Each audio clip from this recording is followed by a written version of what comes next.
Hey, thanks for clicking on the video. If you're watching this on SNTR Gaming, it might be a past broadcast. Be sure to catch me live. And if you're watching this on SNTR Updates, this is an SNTR update. Project Magnum recently released a trailer on the official PlayStation YouTube channel, and obviously fans of looter shooters are chiming in with what they think, comparing it to other games. I want to talk about why I think it looks promising, but I do want to talk about the looter shooter dilemma, the challenges that face virtually every game that attempts to build one like the one you see in the trailer. So first, let's just talk about why I think it looks promising. I see significant influence from games like Final Fantasy, Destiny, and surprisingly, I see a lot of similarities here to Outriders, what Outriders maybe could have been. The combat, the movement, the scope of the fights, the size of the environments, I think look very impressive, reminiscent of very high-energy JRPGs, but combined with really, really good graphics and what I would consider to be immersive gameplay. It doesn't look like that detached MMO or JRPG feel that I sometimes get. It seems quite immersive with the combat and the abilities and everything else that goes on. That this type of game can easily drive players away by being too fast, being too spammy or chaotic. Players need to feel impactful and meaningful in these big worlds and big large fights, and that is one of the ways that games like this can sort of misstep. And it seems from where I'm sitting that they are really focused on that gameplay. Now, a lot of that is simulated, a lot of that is like what gameplay might look like, and obviously it ends with like an ominous ending of like something is coming. And so I think it looks promising right on the surface, but I want to talk about the challenge. I want to talk about the looter-shooter dilemma. Looter shooters all face the same dilemma over and over again, and it's elusive and challenging for a variety of reasons. First, player engagement with games like this tend to hit a broad spectrum, from casual to hardcore, making scalability a massive conundrum. Too grindy, and it will drive the casuals away, and if it's too accessible and approachable, hardcores will get bored very fast. There's not enough for them, so it's either too dense or too thin. Getting it right in the middle is a significant challenge. Second, the game elasticity and longevity is like a unicorn in the looter shooter world. Very few games have figured it out, and even those who have not really perfected it by any stretch. They still face a lot of problems and a lot of challenges, even now on the ones that you would consider to be successful, which has something to do with the last thing I want to talk about, the graveyard. Any attempt at making a launch or a shooter, a looter shooter especially, is walking through the graveyard of failed, dead, or dying games. Many have tried, and few have succeeded. And even those who are considered successful continue to face the same ongoing challenges. They simply don't go away. Every new season, every new DLC, you hear a lot of the same problems and shortcomings. Death by comparison is consistent. It's an unseen assassin of games who seek the looter-shooter audience. Abandoned pastures and loot pools behind you always seem greener when you aren't in the depth of those trenches. A lot of the times people walk away from a game and act like it was amazing and it was perfect, and they compare the new game to that memory and perception as opposed to comparing it to reality. So that's the looter-shooter dilemma. We're going to discuss this live on SNTR Gaming right after I end the recording. If you're watching on SNTR Updates, be sure to hit subscribe and the bell button for continued news updates and opinion takes from me. And you can always check out where I stream, SNTR Gaming, every day. Those of you in the live audience, the show's about to start. So good morning, good afternoon, and good evening. Thank you guys so much for being here, and we are, in my mind, getting back to our roots of what made the original show so good. We're going to kick off these days with opinion pieces from me, and then we will launch into discussion, Q&A, and your thoughts. And so I thought this Project Magnum game is getting attention. It's setting its sights on being a looter shooter, and if there's one genre of game that I am well versed in talking about, it is looter shooters. And I thought the looter shooter dilemma is what I want to call this. It's a continued problem and a continued challenge. What's good, Hilly? Master Ty coming in with a brand new membership. Enjoy the joystick. You're the best. Enjoy the dope badge and emotes. A 5-spot from Insomniac Black. Hey, Lono, they've got Destiny as the game you're playing for Steam. I can't pick the game, so like it'll just set it to whatever is in the description. So I mentioned that game. I can't pick Project Magnum. It's not available yet, but thanks for telling me. Yo, Baker coming in, renewing the membership, getting a blue joystick. Thank you so much for doing that. Those of you that are maintaining membership on the other channel or over here, you're bringing it. Those of you that are on the Double Dip Squad, oh my gosh, thank you so much for doing that. You're really keeping us going. And today, I have 2 things of gameplay for you. Blood Hunt, that vampire battle royale game, is available at early access. We'll be checking that out. And then Fist, the sort of rabbit with a big mechanical arm Metroidvania. I think we're going to be streaming that over on Presents because I want to give that channel gameplay every day, and I didn't have anything to record last night. Both these things were launching today, and I was like, I guess we'll just go over there for like 30 minutes or something. It'll be a nice little 30-minute video, you know, first 30 minutes. Those tend to be doing very, very well. So there should be an emote for the Double Dip Squad. I know a lot of people have been saying that. They're like, oh, it'd be great to get a Double Dip, you know, emote or whatever. And I'm like, well, you know, I don't even know how we would do that. I can't give emotes to particular people. It won't let me. You can't be like, oh, well, these people get this emote. You would all be able to use it, which I guess doesn't really matter. We continue to think, I'm taking us out. Nothing to do with that game on this channel. Oh, I didn't do that. I think it just grabbed whatever game was in the description. So I couldn't grab Project Magnum.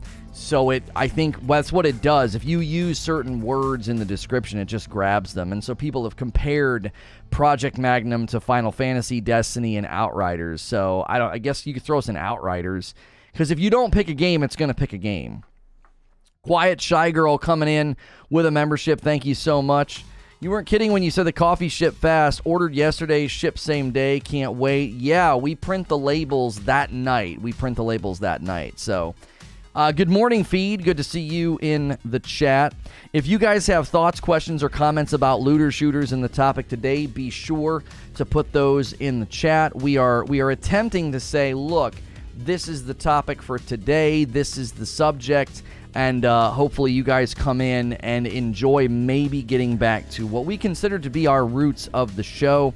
SNTR Presents as a show was born in that environment. We would basically say, here's the topic for today, and I would kind of give you my thoughts. And then we would spend an hour to 2 hours or more discussing that topic. So the question command is now open to everybody, simply because I've been telling people you can keep your membership on Presents. You don't have to move it over here. You don't have to double dip. So for now, the question command is not behind membership. As long as it stays in a good place, we don't feel we need to do that. So anybody can use that. And you don't need to submit questions per se. You can literally just submit a comment about the subject. So looter shooters, the history of looter shooters, why do they continue to fail? Why do they continue to not meet player expectations or last? That's my concern with Project Magnum. It's like, man, that game sure is pretty, and I've played a lot of pretty looter shooters that have gone nowhere. Excuse me. Anthem was that way. The Division was that way. Outriders was that way. They look so great whenever you start promoting them. And I don't like Warframe, no. I've had people ask me about Warframe. They're like, well, have you tried Warframe? Have you played Warframe?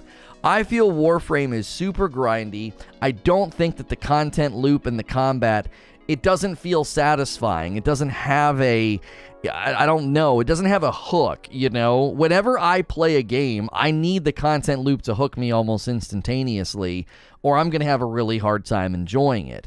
A lot of the times I've played a Metroidvania or a platformer. You instantly know if it's a game for you. You can just kind of feel it in the controls. My man Greenside coming in and doing a membership. Enjoy the dope badge and emotes. You're dope and deserve dope stuff. You know, I struggle with it. I know that the the genre of games like that, like Warframe, I would even say Monster Hunter, games that are really grindy, repetitious, and have lots of things for you to earn and upgrade, okay? They're completely and utterly different, and yet in my mind, they're the same. It's an ocean deep, right? It's an ocean deep, and yet, I'm bored. It's like, look how much you can do. Look how deep you can go. And I'm like, I don't care. You know, Monster Hunter was truly a good game. You know, it was a good game. And I was like, I'm literally bored out of my skull. Like, I'm falling asleep, you know? I felt the same way in Warframe. You need to put like 1,000 hours in to get good to the actual game. It's way too much of the same. I remember people telling me that with Monster Hunter. They're like, you got to get to like the 16th hour. I'm like, I'm sorry. What did you just say to me? The 16th hour is when it gets good? Who got out that stopwatch, right? Don't submit comments as questions. No, I just got done saying you can submit comments. This isn't like we used to run, Quiet Shy Girl. I am not nearly as stringent on that. And I'll give you a reason. We used to say, all right, Q&A is starting, and I would click the record button, and that was literally a podcast. So in the middle of that recording, I didn't want to have people like pontificating and writing books. It's like, I'm not interested in that. But now it's more of just an ongoing conversation for 4 hours. So you 100% can use the question command, the Q command, whatever, to put a comment up. I've even thought about creating a new command called like showcase or something like, let's showcase somebody's comment right now and make it more of that live interactive thing. The only challenge now is that we have memberships in both places, and I don't have a way to tell Nightbot like that you have a membership to presents. So what's the point of submitting comments as questions? I feel like I just explained it, but I'll try again. It's more of an interactive conversation, and I like showcasing comments sometimes because it makes it seem like, hey, our stuff's up on the screen. Like, it's not a traditional back and forth Q&A that I'm recording like we used to. That was the explanation that I was trying to convey. It's like, we're not doing that anymore. There used to be like a 10 minutes, that's the topic, and then like an hour Q&A. And we really had to protect that hour because I would record it and throw it up on like a podcast. And so now we're not really doing that. We see the entire show as a podcast, and I just want to drive that interaction. So I'm okay with Future doing this. He says, yeah, Warframe just feels weird movement and shooting wise. There's a lack of immersion in Warframe. It feels like, I'll tell you what it feels like, which is going to sound weird. I feel like, yo, what's good, RT Mayday? I feel like it's like a mobile game. Do you know how when you play a mobile game, there's a detached feeling that you have from the game because you're not holding a controller? They have to simplify a lot of the movement and stuff. And because of that, I think that I feel the movement in Warframe mimics a lot of that super fast, super crazy. It looks cool. It feels a bit like a mobile game because I feel detached from what's happening. You know what I mean? If there is something that a really good shooter can do, it makes you feel like you're doing the stuff that's happening on screen.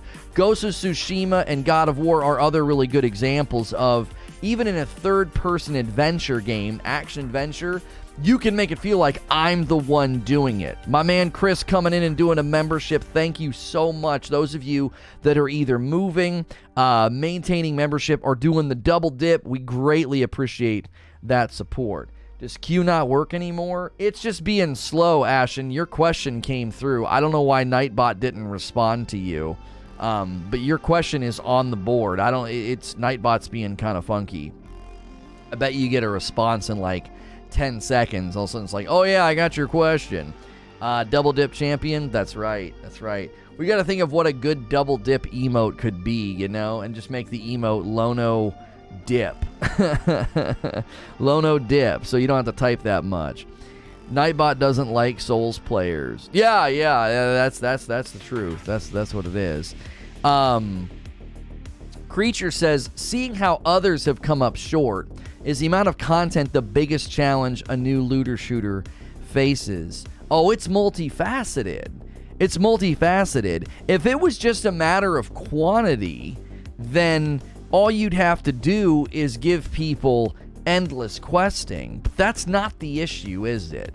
Your actions in the game, right, have to be tethered and tied to your growth as a character. So you can't just be like, here's endless stuff to do, you know, for forever. It's just endless. It's randomly generated or whatever. You know, like, okay, I'll give you an example. Diablo 3, you can run rifts till your freaking face falls off. They're randomly generated, loot's dropping, stuff is happening. And when that's happening, you're getting stronger, your character's leveling up, you're unlocking stuff, you're getting loot on the ground. And if you create a seasonal character, you're working on your seasonal chapters, challenges, achievements, or whatever. You gotta do this with the jewels and the gems, and then you gotta do this with the blacksmith, and you gotta create this, and you gotta go off and kill these bosses, right? Your actions in the game has a sense, they have a sense of progress and movement, right? Yeah, another settlement needs your help. Yeah, like, here you go. You can run, you can quest until your fingers fall off. No, that it's so much more multifaceted. Right, but I've seen games fail on both ends. Great gameplay, good content loop, nothing to do, and plenty to do with a terrible loop and bad gameplay, so which takes priority? That's exactly the right question to ask, because that actually, I think, is the wrong question. Neither of them take priority. They are both a priority. There are times where you have to do two things at the same time, and if you don't do one, you can't. The other doesn't work. You go to an interview with a really nice jacket, tie, and shirt, and you forget to put pants on. They're going to be like, "What are you doing? Why are you in our office in your boxers? What is going on?" Well, I got the jacket, or this jacket is expensive. The tie is nice. I bought this at Macy's. What's the deal? And you don't have pants on, right? Well, reverse it. Oh, I have really nice pants on, really nice shoes on. These shoes are designer. You don't have a shirt on, sir. I think in a looter shooter, both are important. You need great gameplay. I'm speaking specifically about a looter shooter, by the way, because I think games like Diablo 3 and others can create a really, really good loot structure and a really good reason to come back and play, and the content loop just has to be good at a dungeon crawler. Like, being good at being a dungeon crawler isn't necessarily the same. I don't even know if it's as challenging. I would probably say it's not as challenging. It is not as challenging to make a really, really good dungeon crawler loop, content loop. I think that's easier than making a really, really good looter shooter loop. I do. I think it's easier. Making an excellent loop of content in a looter shooter, I think, is extremely difficult. Why? Because everything you're getting, everything that's dropping, everything you're equipping, has to, in an immersive way, touch down on your experience in the combat. Do you see the difference? You get an amazing sword in Diablo, and what's it do? Well, you might see a little different swing. You might see some poison clouds afterward, or a bleed effect on the enemy. Maybe you knock back the enemy. But it's not nearly as immersive. It's not an immersive catalyst point for you in the game. It certainly freshens things up and makes the game feel good, that like, oh, I'm getting new stuff and it's changing the combat. It's making me feel dope. But I do not think it's the same at all in a shooter. In a shooter, when I pick something up, when I get an ability, when I throw a grenade, it needs to feel good. It needs to have a sense of like, that felt awesome. That was one of my frustrations with The Division. I felt like the tech, it just felt so chintzy. It didn't feel impactful. It felt like, oh, I threw out this thing and it's dead, or I threw out this thing and it's gone. And a lot of the tech was worthless in the end game. None of it was strong enough. None of it, you know. No, your question did not get in, ADJC. Nightbot's having some issues. I think it was mainly because you did it close to Camby. you'll have to try again. You'll have to resubmit. Murphdog says, the combat in Warframe is really the only thing it's not going for it. After the tutorial mission, there's no straightforward direction that the player should take. Nothing after the tutorial is explained. Oh, no, we talked about that before. Warframe gives zero fricks about you knowing how to play their game. They don't care. They simply do not care. They're like, figure it out. We're not going to tell you anything. Go find a YouTuber, you know. Go find a guide video or something. We're going to literally say nothing, you know. And that, I believe, is another challenge for that game, you know. Gonna lurk for a bit. All right, thanks, Jacob. I think D3 gets away with it because it's isometric. No, you are exactly right, Lee. An isometric game does not have to immerse you in the combat. Why? By definition, you're detached from what's going on. You're looking down on it. It has a board game feel. It harkens back to the days of, you know, playing D&D with your buddies. Like, it's isometric. You're looking down at the board. You're not holding something in front of your face. I believe there are layers of detachment that someone goes through when they play games, and they go in order. VR is the most attached and immersed you can be in an experience, right? You detach one level, and you would be playing a first-person game non-VR, right? First-person game non-VR. Detach one more layer. Third-person games where you like aim over the shoulder are probably a little bit more attached and immersive than one where you're just like using swords and stuff. Why? Well, because you're not like actively simulating like what it would feel like to aim the gun. Like the camera zooms in, you see a crosshair, you see a gun, right? So a third-person shooter is probably slightly more immersive into the experience of the combat than like a third-person action-adventure game, okay? Then you zoom up a little bit more and you go isometric, like almost like a dungeon crawler, and I believe you're now even more detached from what's going on, right? Now you're even more detached from what's going on. And there you go, ADJC, you got in that time. And then I think like the single most detached you can get, you go out 2D side scroller, you still feel immersed, you still feel like, oh man, my character's getting hurt, you feel like you're a part of what's going on. You zoom all the way out from that, like a turn-based game, not quite nearly as immersive, and then like a card-based game. Do you see what I did? Like, I walked back the layers in which you can feel immersed in what is happening. You have a sense that you are in the game too, right? So from VR to like a turn-based game or a card game, there's a spectrum of immersion. And I believe the closer you get to that finite point of immersion of like, I'm in the game, VR, first-person shooter, third-person shooter, those are like the top three, right? If you land in the top three, you better make it awesome. It better feel good, right? It'd be better. Yeah, a Civilization game, a Civ game would be another very detached. It'd be on the detached end of the spectrum. That doesn't mean it can't be good. It doesn't mean it can't be amazing. The combat in Diablo is dope. It's cool to see the spells going off, and it's cool to see, you know, the corpses exploding. Like, it's cool to see those things, but it's not nearly as immersive as the first time you played a game and you're like shooting a gun from first person. You know, that's one of the reasons I think Call of Duty was such a big hit. They took an experience people had already been having in games like Doom, Doom 2, and Quake 2 and Quake 3. They took that experience and they put it in a real-world environment, and suddenly, you know, like bullets are crashing through a fence that you're hiding behind it. Planes are flying overhead. You're like, I have never played anything like this before in my life. This feels real, you know? It immersed you in the combat. Now, back then, when you were playing StarCraft, you weren't like, oh my gosh, I was so immersed in that battle. It might have been intense, it might have been really satisfying, but there's a difference between the level of immersion that you feel. It's very, very different.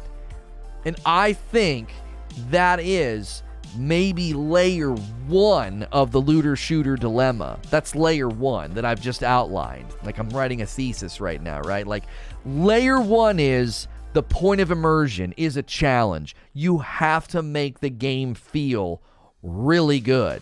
If it's sloppy, if it feels detached like Warframe, feels almost like a mobile game. I felt there were elements of Outriders that didn't feel very good. The third-person combat was okay, but it just felt clunky. It felt sloppy. It felt rough around the edges. So, what does that do?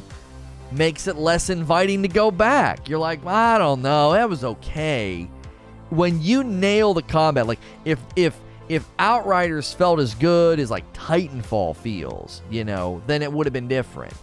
I think the combat in Anthem, as soon as you got away from treating it like a shooter and you treated it more like an abilities-based game, I felt like the combat in Anthem was phenomenal. Was very good, right? And Outriders just felt a little sloppy, so it wasn't all that inviting to go back in. I think their third-person animations and abilities, right, they looked okay, but they weren't enough to carry it, you know what I mean? Yo, what's good, Vasilios? Ashen has a comment here and a question. Maybe the problem is shooters themselves. Only so many ways you can fire bullets from a gun. Even Borderlands, I thought, had that problem, and it always comes down to what guns do the most damage. I would put this, if I was writing a book right now on the looter-shooter dilemma, this would be like chapter 5 or 4. I wouldn't put this in the beginning, because I don't think this is a foundational problem, but it is a challenge. The challenge of innovation.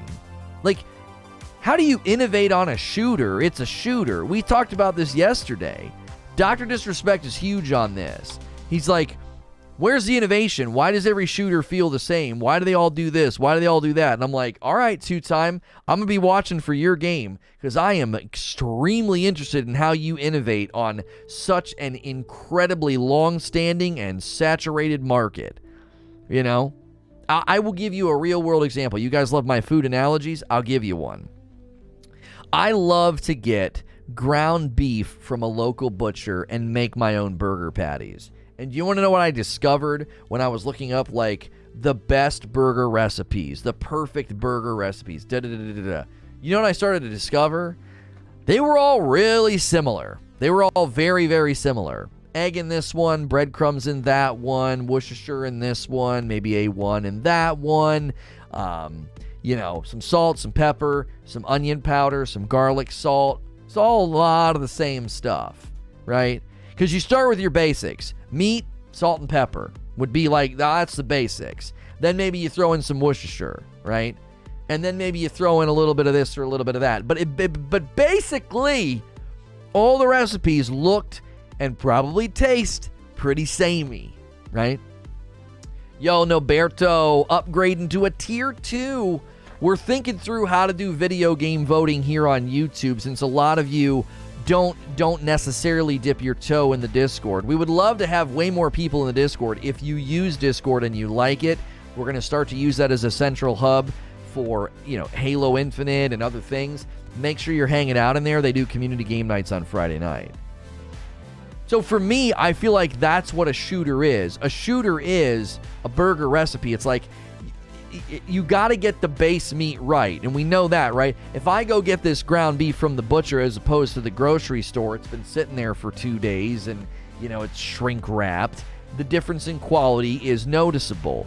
So your base ingredient quality needs to be good. That goes back to what I was saying about the combat and the content loop has to be great. That's your base level ingredient, and if you don't get that right, then you're going to really, really struggle to capture people. JC doing a tier 2 membership. Thank you guys so much, those of you that are doing memberships in both places. Some of y'all are double dipping. Some of you are coming over. I appreciate it very, very much. Are we officially moving? Mike, it's not like an official move. We have simply changed where content lands. The other channel is continuing to get gameplay premieres, gameplay streams with Hilly, but this channel gets the 2 streams every day. The morning show and then the afternoon gameplay. My man Velez coming in with a membership. Thank you so much. Enjoy the dope badge and emotes. You are dope and deserve dope stuff. If you guys are enjoying this conversation and you've never watched me before, Monday through Friday, we chop up gaming news. I give my opinion. We have a back and forth. We have a discussion. It is safe for work. I don't use foul language and all that stuff. A lot of people throw me on in the background. Video game radio is essentially what you're listening to, and it's radio that you can interact with. You should level weapons and frames on Hydrant Senda and Infinity Booster. Yeah, you're talking to somebody about Warframe, yeah. No bald emote. Yeah, I need to add some emotes. We've unlocked some emotes, right? The Too Long didn't read. The channels have changed roles. What gaming did is now what Presents is doing, and what Presents did now is what gaming is doing. That's right, that's right. Same show, different storefront, right? We just moved the show over to SNTR Gaming, and SNTR Presents is now just getting the uploads and the streams with Hilly and stuff. 3.5K on Friday on Presents. Maybe the Switch is better on both sides. Hilly, did you see our stream took off like a frickin' rocket of Surgeon Simulator? Did you see that the upload of the gameplay of that Rogue Spirit game took off and it's got like over 4,000 views or something? Like, uploads over there, even though that channel has a ton of dead weight, uploads can still take off, and for whatever reason, our stream that is 43 minutes of frustration and 2 hours of hilarity, I don't know, people, that thing all of a sudden was getting watched. I have no idea why. It's awkward time of day. It wasn't an upload, you know? So we're very encouraged by what we're seeing over there. We're very encouraged already. And what we're seeing over here. So if you're new and haven't hit subscribe yet, you got to hit subscribe. We need a poll for you guys to take. Let's see here. Project Magnum.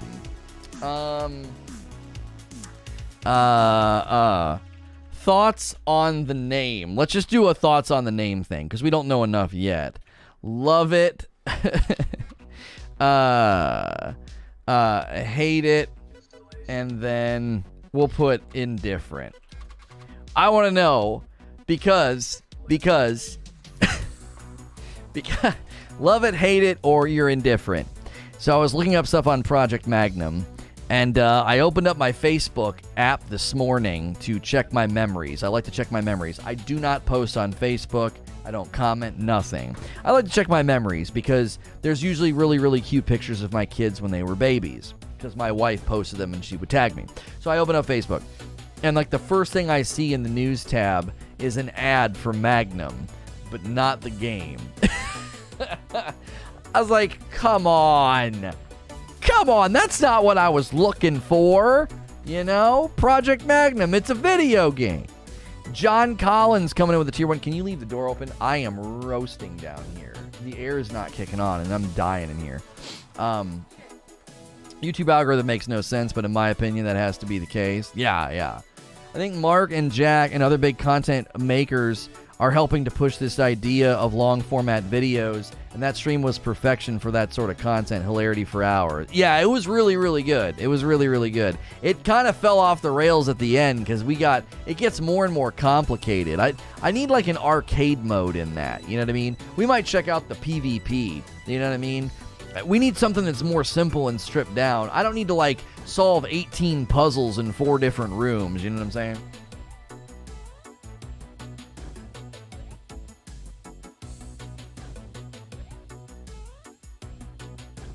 It's like every time I search for something for New World, I get a lot of stuff I don't want because it's a common phrase. Right. The name reminds me of Soldier of Fortune. Makes me think of the sound of the gun that you start off with. Yeah, I'm just curious what people think. Most of you seem to be indifferent, and then love it, hate it. Hate it is stronger than love it. I think they said it's a working title, so it's possible to change the name over the course. That is possible, Jacob, but here's the thing. If it's a working title, it's always interesting to me. Development of video games has gotten really strange, right? So it's a working title, but you just uploaded a trailer that now has millions of views, and everyone's thinking about Project Magnum. Don't you have to kind of stick with it now, you know? And here's what might help them. Because it is kind of a goofy name, it's more memorable, I think. Generic names like Anthem, it's like that's just a generic name that doesn't really communicate anything. Project Magnum. What's that? You know what I mean? Like, I don't know. It's almost like the oddness of it makes it more memorable.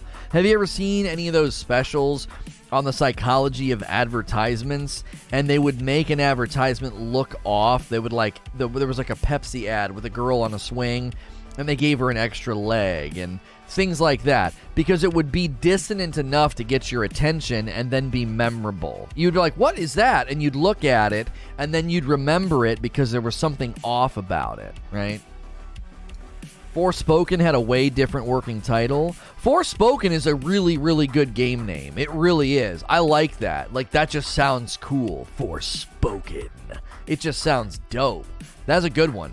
I give them props on that one, you know. It was Project Athea. Yeah, that wouldn't work. Project Athea.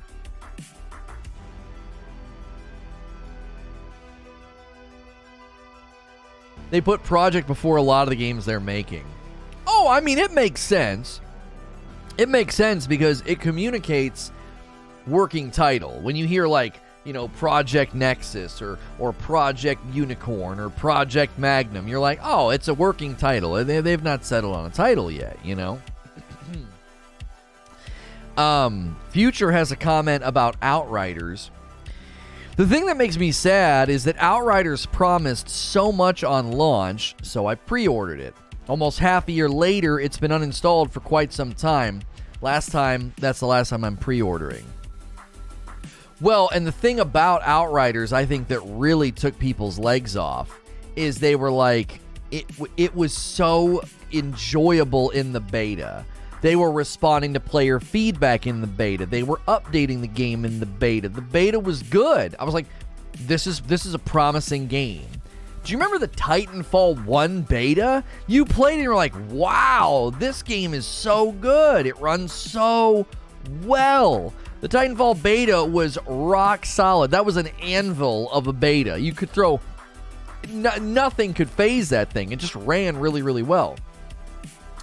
And I think Outriders beta did the same thing. It like gave people this confidence in the game. Like I was making videos being like, this game's showing promise, man. The number of people that played it, the fact that they were patching and updating it during the beta, I was like, man, they want this game to work.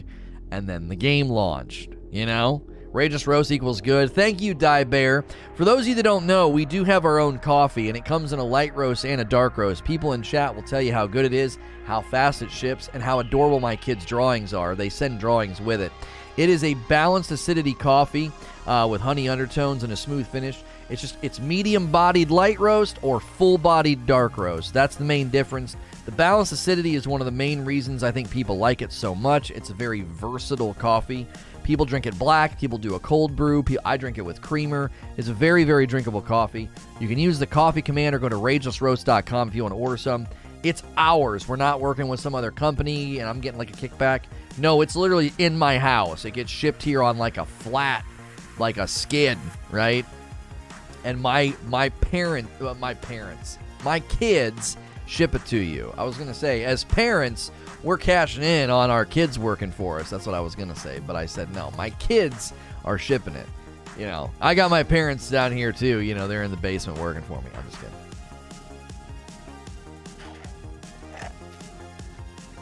What happened with the glasses? They're a great company and they make a good product. And I like their glasses, but I can't wear them on stream in this scene. It looks ridiculous. You can't see my eyes. It looks ridiculous. I really like these glasses. They were such a good look. Like my profile picture on Twitter is just like, I love it. I think I look dope. You know what I mean? But I can't wear them. They're too reflective. So Blue Blocks is a great company. The only bummer with working with them was they're based out of Australia. And so we need low glare. We need to find a sponsor with low glare blue light blocking glasses that isn't based out of Australia. So it takes, you know, a week and a half to 2 weeks for shipments to get to you. So it just wasn't a good fit. It wasn't a good fit as a company. So you can still use the command and it would still give me credit if you bought a pair of glasses from them. Great company, great product. I can't wear it on stream. You know what I mean? Do you guys ship to India? We'd have to add that country code. I do not think we've ever shipped to India. I'm going to give you a fair warning. If you order our coffee, we love you and appreciate you. But if you don't live in America, shipping is insane right now. Just going to give you a heads up. Lone Wolf coming in and doing a membership. Thank you so much. Enjoy the dope badge and emotes. You are dope and deserve dope stuff. Guys, we are talking about Project Magnum, and I opened the day with a 4-minute video about my thoughts on the looter-shooter dilemma. You can rewind the video right at the beginning. It's got that 4-minute video if you want my thoughts on that. That'll also get uploaded to our SNTR updates channel. If you prefer shorter uploads and updates, you're not really into live streams, or maybe you like both, be sure to support that channel as well. That channel's getting little 4-minute videos pretty regularly. We do have 4 channels, but you don't have to sub to them all. Just sub where you like the content.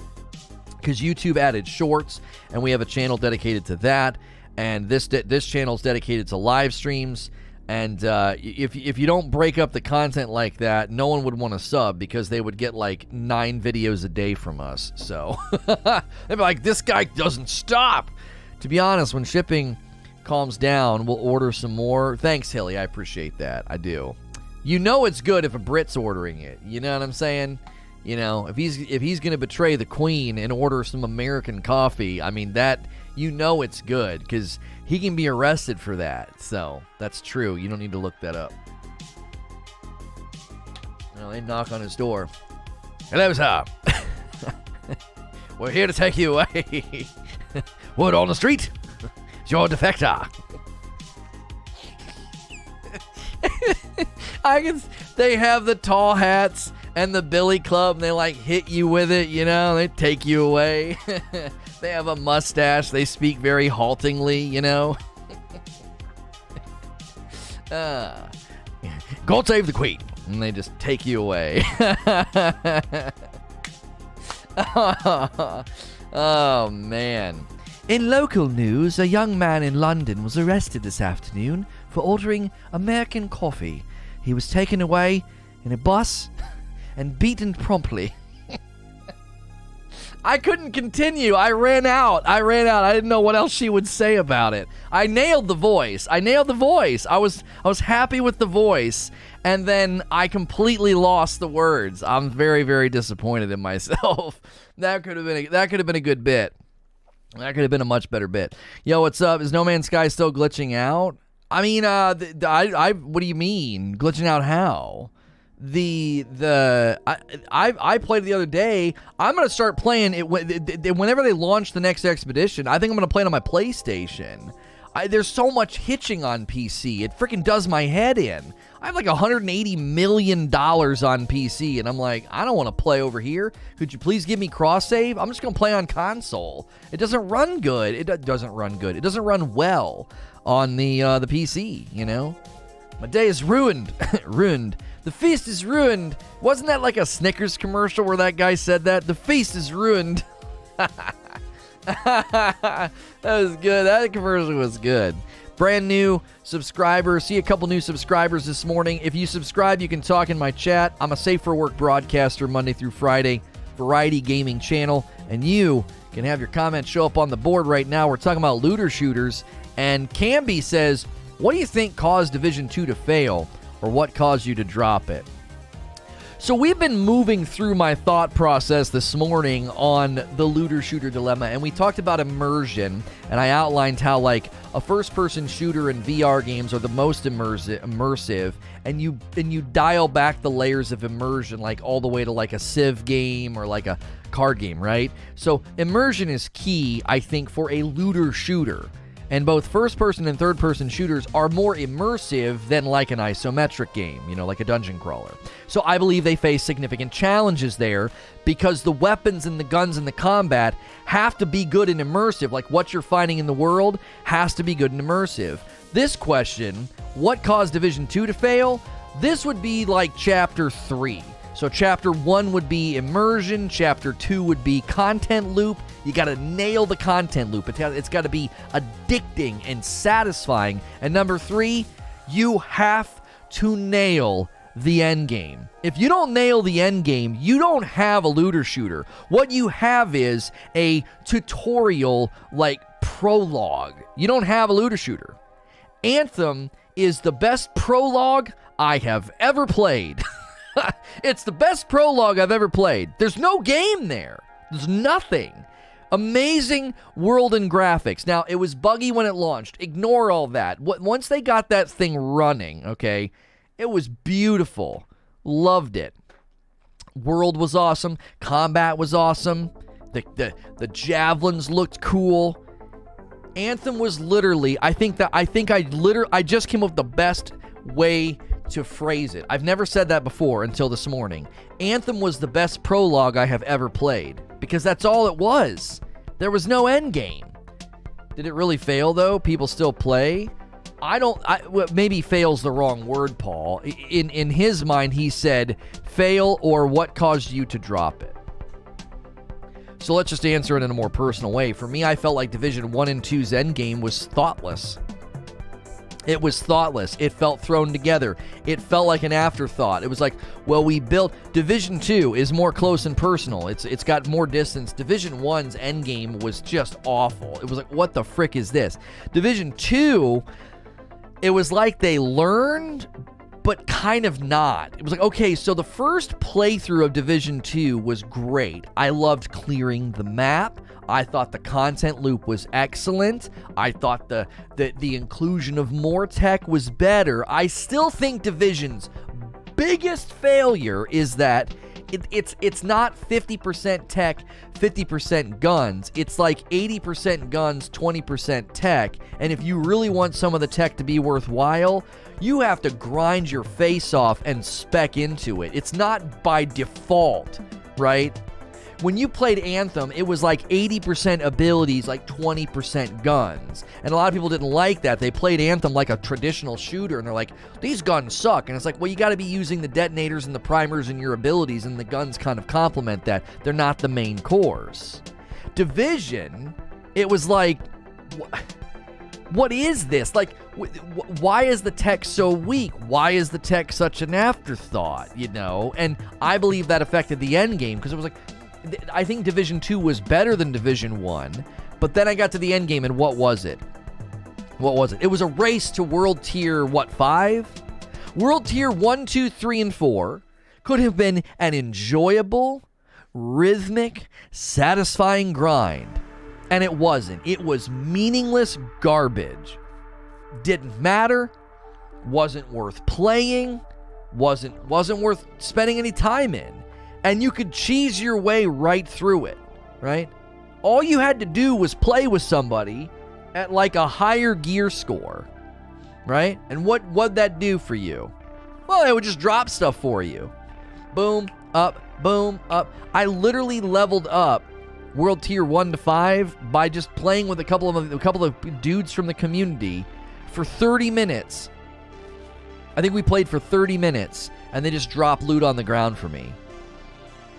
I was like, really? This is your end game? And now what do we do? I thought we were going to like clear the map. I thought we were going to clear the map again and get new loot. And it was going to be like your second playthrough of Borderlands or Diablo, where like the names change and the enemies are harder and they're dropping cooler stuff. And now I've got stuff that, you know, maybe augments my abilities. Like, oh, I found this cool thing and it augments my grenade launcher or something, and now it's stronger and cooler. No, that's not what it was. That's why I put it down. So that's chapter 3 in my book that I'm titling The Looter Shooter Dilemma. Chapter 1 is Immersion, chapter 2 is Content Loop, and chapter 3 is the end game. Lone Wolf with a $10 tip. The current end game of WNY is max tech level or die, especially legendary difficulty. I think it warrants a look back at, in my opinion. I'm putting Div 2 on the list for voting. Oh my gosh. I don't like that game. Fine. No, that's fine. That's fine. Yeah, eventually we're going to end up playing games like that. It's unavoidable. Dropping gear in Division is as destructive as duping and going drop lobbies in Borderlands. That's so important to point out, Arch Enigma. You would need a chapter in looter shooters entitled Protecting the Player from Themselves. If you don't protect the player from themselves, they will run in a circle around a fire hydrant for 20 hours if that's the fastest way to get all the good loot and all the best stuff. They will literally do that. If you don't protect the player from that, oh man, it's crazy. What? There's some kind of a weird glitch. If you run around this fire hydrant, yeah, this guy keeps respawning. And then you shoot him, and he has a high legendary drop rate. So every moron in the world is doing that. You boot up, and you're like, what are they doing over there? And just running around this fire hydrant, and this guy respawns, boom, and they shotgun him, and they do it again, boom. And then there's a pile of legendaries on the ground. That is what people will do. Don't even kid yourself. You would do that. You hear me say it, and your ears perked up. You're like, wait, what now? What do you do to get those legendaries? Even though it's fake. Even though I said that and it was fake, there was a part of you that was like, where are they? How do you do that? You were immediately interested in something that I completely made up. So if you don't protect the player from themselves, they will do that. They will run in a 10-foot circle to get all the legendaries in the game. They will. Yeah, Loot Cave. Yeah. There was a guy in Division 2 that people were doing that to. You could just farm him all day long, and that's all people did. That Spot in Div 2 problem was, if you played the game as intended, it was fun playthrough, but if your gear scraped from a buddy, the game was crappy. Right, and how can you enjoy... Yo, Patrick Bowerstocks, thank you so much for becoming a member. Enjoy the dope badge and emotes. You're dope and deserve dope stuff. If you guys are enjoying the show, there's a variety of ways to support it. All the commands down here are sponsors like Displate, 80s Tees. I got an amazing Punisher shirt on. Maybe order some coffee, maybe become a member. At a ground level, I just need you to smash the like button and the subscribe button. That's all I need. You guys come back every day for these talks, and we can build something great here. Yeah, Creature's Point, I think, touches on something that's psychological, and you can't shut it off. The minute you do that to me, you ruined the game for me.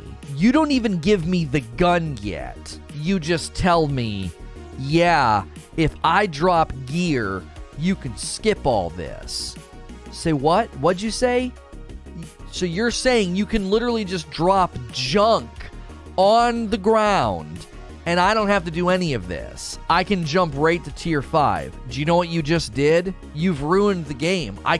I cannot get into the headspace now to enjoy tier 1 through 4. It's impossible. You just poured acid on that for me. It's dissolved. Can't do it. Why would I do that? I don't need to. There's no sense of accomplishment. Yeah, I'm tier 2 now. What?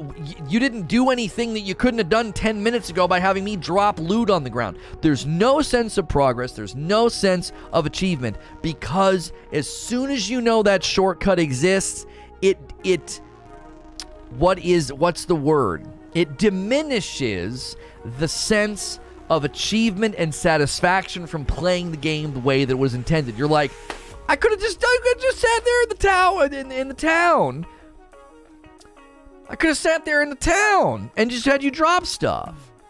YouTube recommended this 3 of the first 10 suggested vids for you, Vapor. That's good.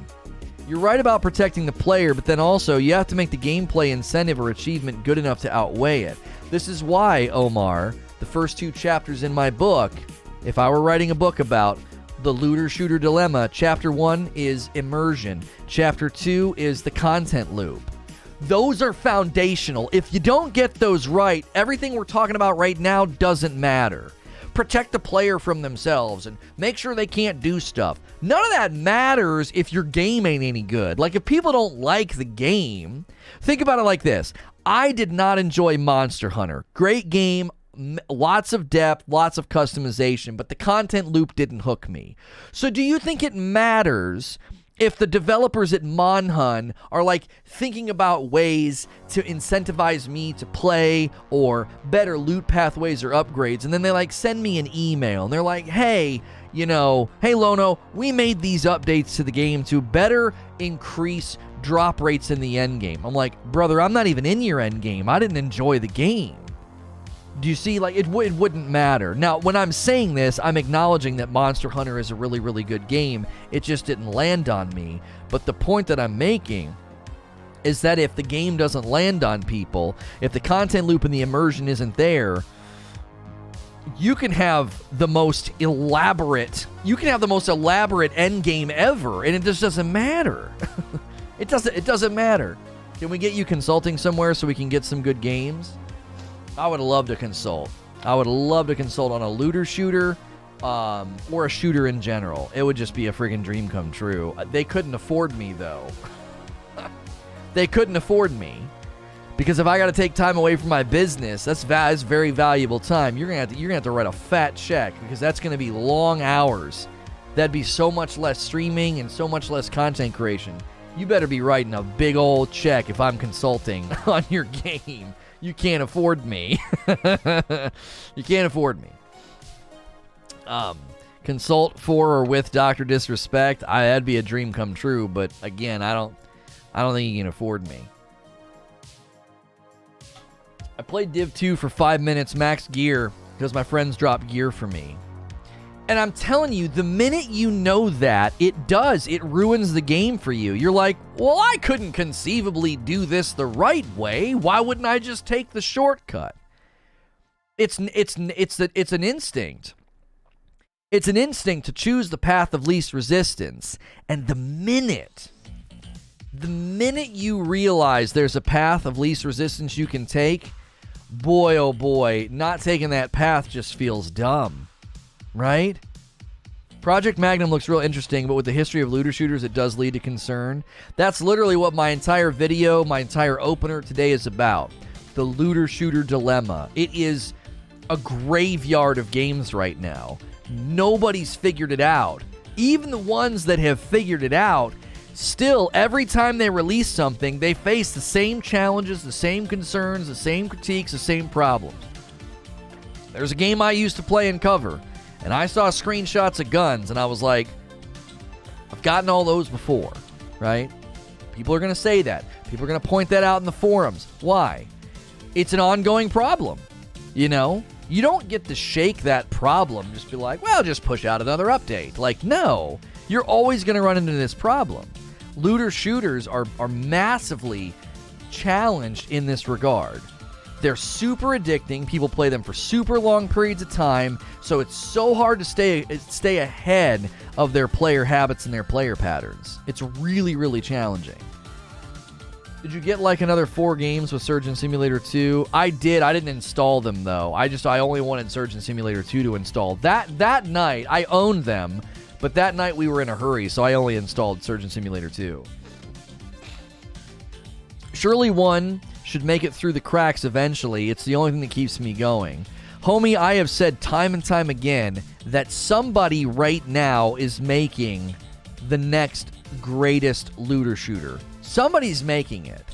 Somebody somewhere is sitting and watching and taking notes, and they're looking at Diablo, and they're looking at Anthem's Grave, and they're looking at the Division 1 and 2. They're looking at Division 2 on life support. They're looking at Destiny. They're looking at Outriders. Somebody somewhere is like, we're going to get this right. We can learn and glean from all these other companies. Because here's the thing. Once the game is up and running, it's almost too late. It's almost too late. No, you don't get to maintain your color if you transfer your sub, Brendan. It's 2 separate channels. Different badges, different emotes. Wherever you want to keep it, it's totally fine by me. All we need is for memberships to keep their memberships. I don't care where you do it. There will still be streams and premieres over on Presents. If you got your red hair or your blue hair or your pink hair, there's still going to be opportunities for you to show that off over there. You know what I mean? If you throw enough crap against the wall, some of it's got to stick. Project Magnum. I actually think Project Magnum looks very, very good, right?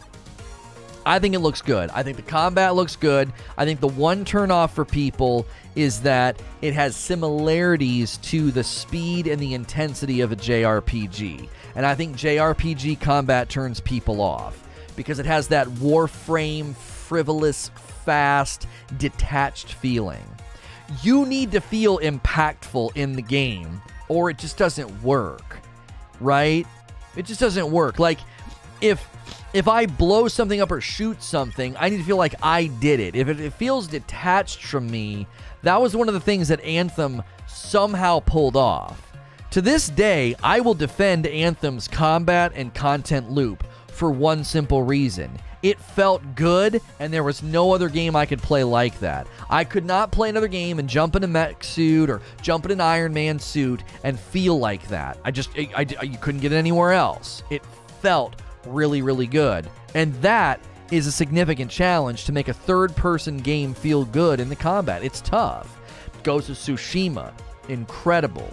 God of War, incredible. The third-person combat. Ratchet and Clank, Returnal. Some of the best third-person combat you can play are those games right there. It can be done, but it is difficult. And I'm telling you, when you do the JRPG, super fast, jumping, flying, grappling, when you do that combat, it starts to be difficult to feel immersed. It's almost like it's too fast.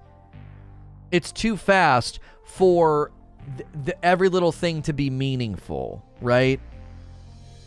It's the difference between when I play Ghost of Tsushima and I get a perfect parry or I pull off a move on some guy. Like, every sword swing feels surgical and intentional and timed. And then you play games where you button mash through, right? Dead. Dead. It doesn't feel meaningful. You're just like, oh, that guy takes 7 slashes, and that guy takes 4, and that guy takes 5, and I can do a 4 or 5 slash and then an up slash. It doesn't feel as good. It's not as meaningful. Why? There's something about the speed, the quickness. It's something about throwaway actions. It's like, oh, just do a bunch of them. Just do this and that, and then flip, and then kick, and then throw a bomb, and then shoot your machine gun. You're like, they're just throwaway actions. It doesn't feel like I'm doing anything important. You know what I mean? Devil May Cry 5 combat. Devil May Cry combat appeals to a certain type of player. I actually don't like the combo-driven combat. I don't like it. I feel like Killer Instinct has infected my third-person melee game. That's how I felt. I was like, I don't like this. I don't like how linear and on rails it feels, and I do not like the combo-driven combat. I don't. I'm not saying it's bad. I'm saying I don't like it. You know what I mean? That's why it's so nice. You can button mash, but you master combos, and you're really stylish. Yeah, I've never been a fan of like having to master combos. My absolute favorite thing in video games is parrying. That's my favorite. In that kind of combat, I want to parry. Here it comes, ka-pling, you block it, and then you get a hit in, or you get a move in, or whatever. Oh, that is chef's kiss for me. Blocking, okay. Dodging, all right. Parrying, oh, let me parry. Please let me parry. I love parrying because it creates a sense of finesse. It creates a sense of, I stopped you from doing that, turned it against you, and here I come. Like, I don't know why. Maybe it's because there might be something psychological there, right? There might be something psychological there about like being small and being picked on and being able to parry. Who knows? If Kane was here, he'd be getting on my case because I don't parry in Dark Souls. You have to like build if you want to parry in Dark Souls. I dodge in Dark Souls. I got the armor in Ghost of Tsushima for parries, and it was cool. Yeah, the newest armor that like makes the parry window, like the perfect parry window, like super big. Yeah, it changes the whole play style to kind of an easy mode. It's a little easy mode, you know. Yeah, parrying in Hellblade was very satisfying. It was. Why no Sekiro? Oh, I love Sekiro. And when Madame Butterfly came back to life, I said, oh, I'm out. I'm better at those games now, Omar, because of From Fridays. Like, I'm working through Dark Souls 3, which is something that I never thought I would be saying. That's so interesting how much I've changed as a person and a gamer, that, like, me saying, Lono saying, I'm working my way through Dark Souls 3 is like, that's a foreign statement. And I want to loop back to Sekiro because I loved Sekiro. I thought Sekiro was so good. But Madame Butterfly, she really put some vinegar in my coffee. I was very angry. I was bitter about that. I was so hard, so intense, finally freaking beat you, and then you get back up? The nerf! Like, I was so angry. I was so angry. You can use a snap seed against Madame and remove her first phase. I don't like knowing any of that stuff. I think it reinforces your point that parry and series of input is rewarding, and in that sense of immersion. Yes. I'm telling you, I feel like I'm the one doing it. I mean, look at that right there. Look at that display. We got Ghost of Tsushima on this side, and we got God of War on this side. I feel like I'm the one doing it. When that axe comes back in God of War, you're like, Foonk, you know? Boy. And then you throw it. You know? I don't know. It's amazing. And that's why I think immersion is ground level important for a looter shooter, because I need to pick up a gun and go, this gun's cool. Oh man, it needs to feel and sound cool. I need to sense that what I just earned, what I just found, has changed the game for me. It needs to do that. If you fail to do that in a looter shooter, you will never have anybody playing your game for very long. They'll feel like it's a garden variety shooter. It's just another looter shooter. It's just another gun game. Like, it doesn't matter. And I think that's a huge challenge. Like we talked about before, if you look up the perfect burger recipe, a lot of them start to seem very samey, like the same type of ingredients, the same basic approach to making the perfect burger. Shooters are in a similar camp. There's so many shooters, it's gonna get compared. It's gonna be, you know, oh, this feels or looks like this, right? Beating her kind of makes everything click, I think. I really hope to watch you play that eventually. I have a strange feeling that I'm gonna go back to Sekiro and be like, oh, this is fun. Because if you cut your teeth on a Souls game. Now, Souls players don't like Sekiro because Souls players like to build and come up with different builds and stuff. They like to cheese with magic because Souls players like to not fight the enemies and run past them or cheese them. I'm learning that. I'm learning that Souls players are just very, very patient pansies. They're patient and they have endurance. But they're pansies. Like, they just, oh, you can run past this. Oh, you don't have to fight this person. Oh, you can do this build, and then they die very quickly. You're just, you've got no grit. You've got no guts. You know, you're just a patient pansy. So I feel like I'm going to go back and really like Sekiro, because I'm going to be like, okay, I'm a little bit better at analyzing, you know, sound cues, movement cues, like things like that to play well, you know. And, Soul players, I know Sekiro is their favorite. Oh, really? A lot of the Souls players I talked to didn't like Sekiro. So, Silent Warrior submitted a comment here and said, have you had a moment to check out the PUBG developer's future open world game Artemis prologue? He has a short trailer that shows an environment that looks good. Hope the content is there. At this point, I am not a cynical, grumpy guy, okay? I'm not a cynical, grumpy guy.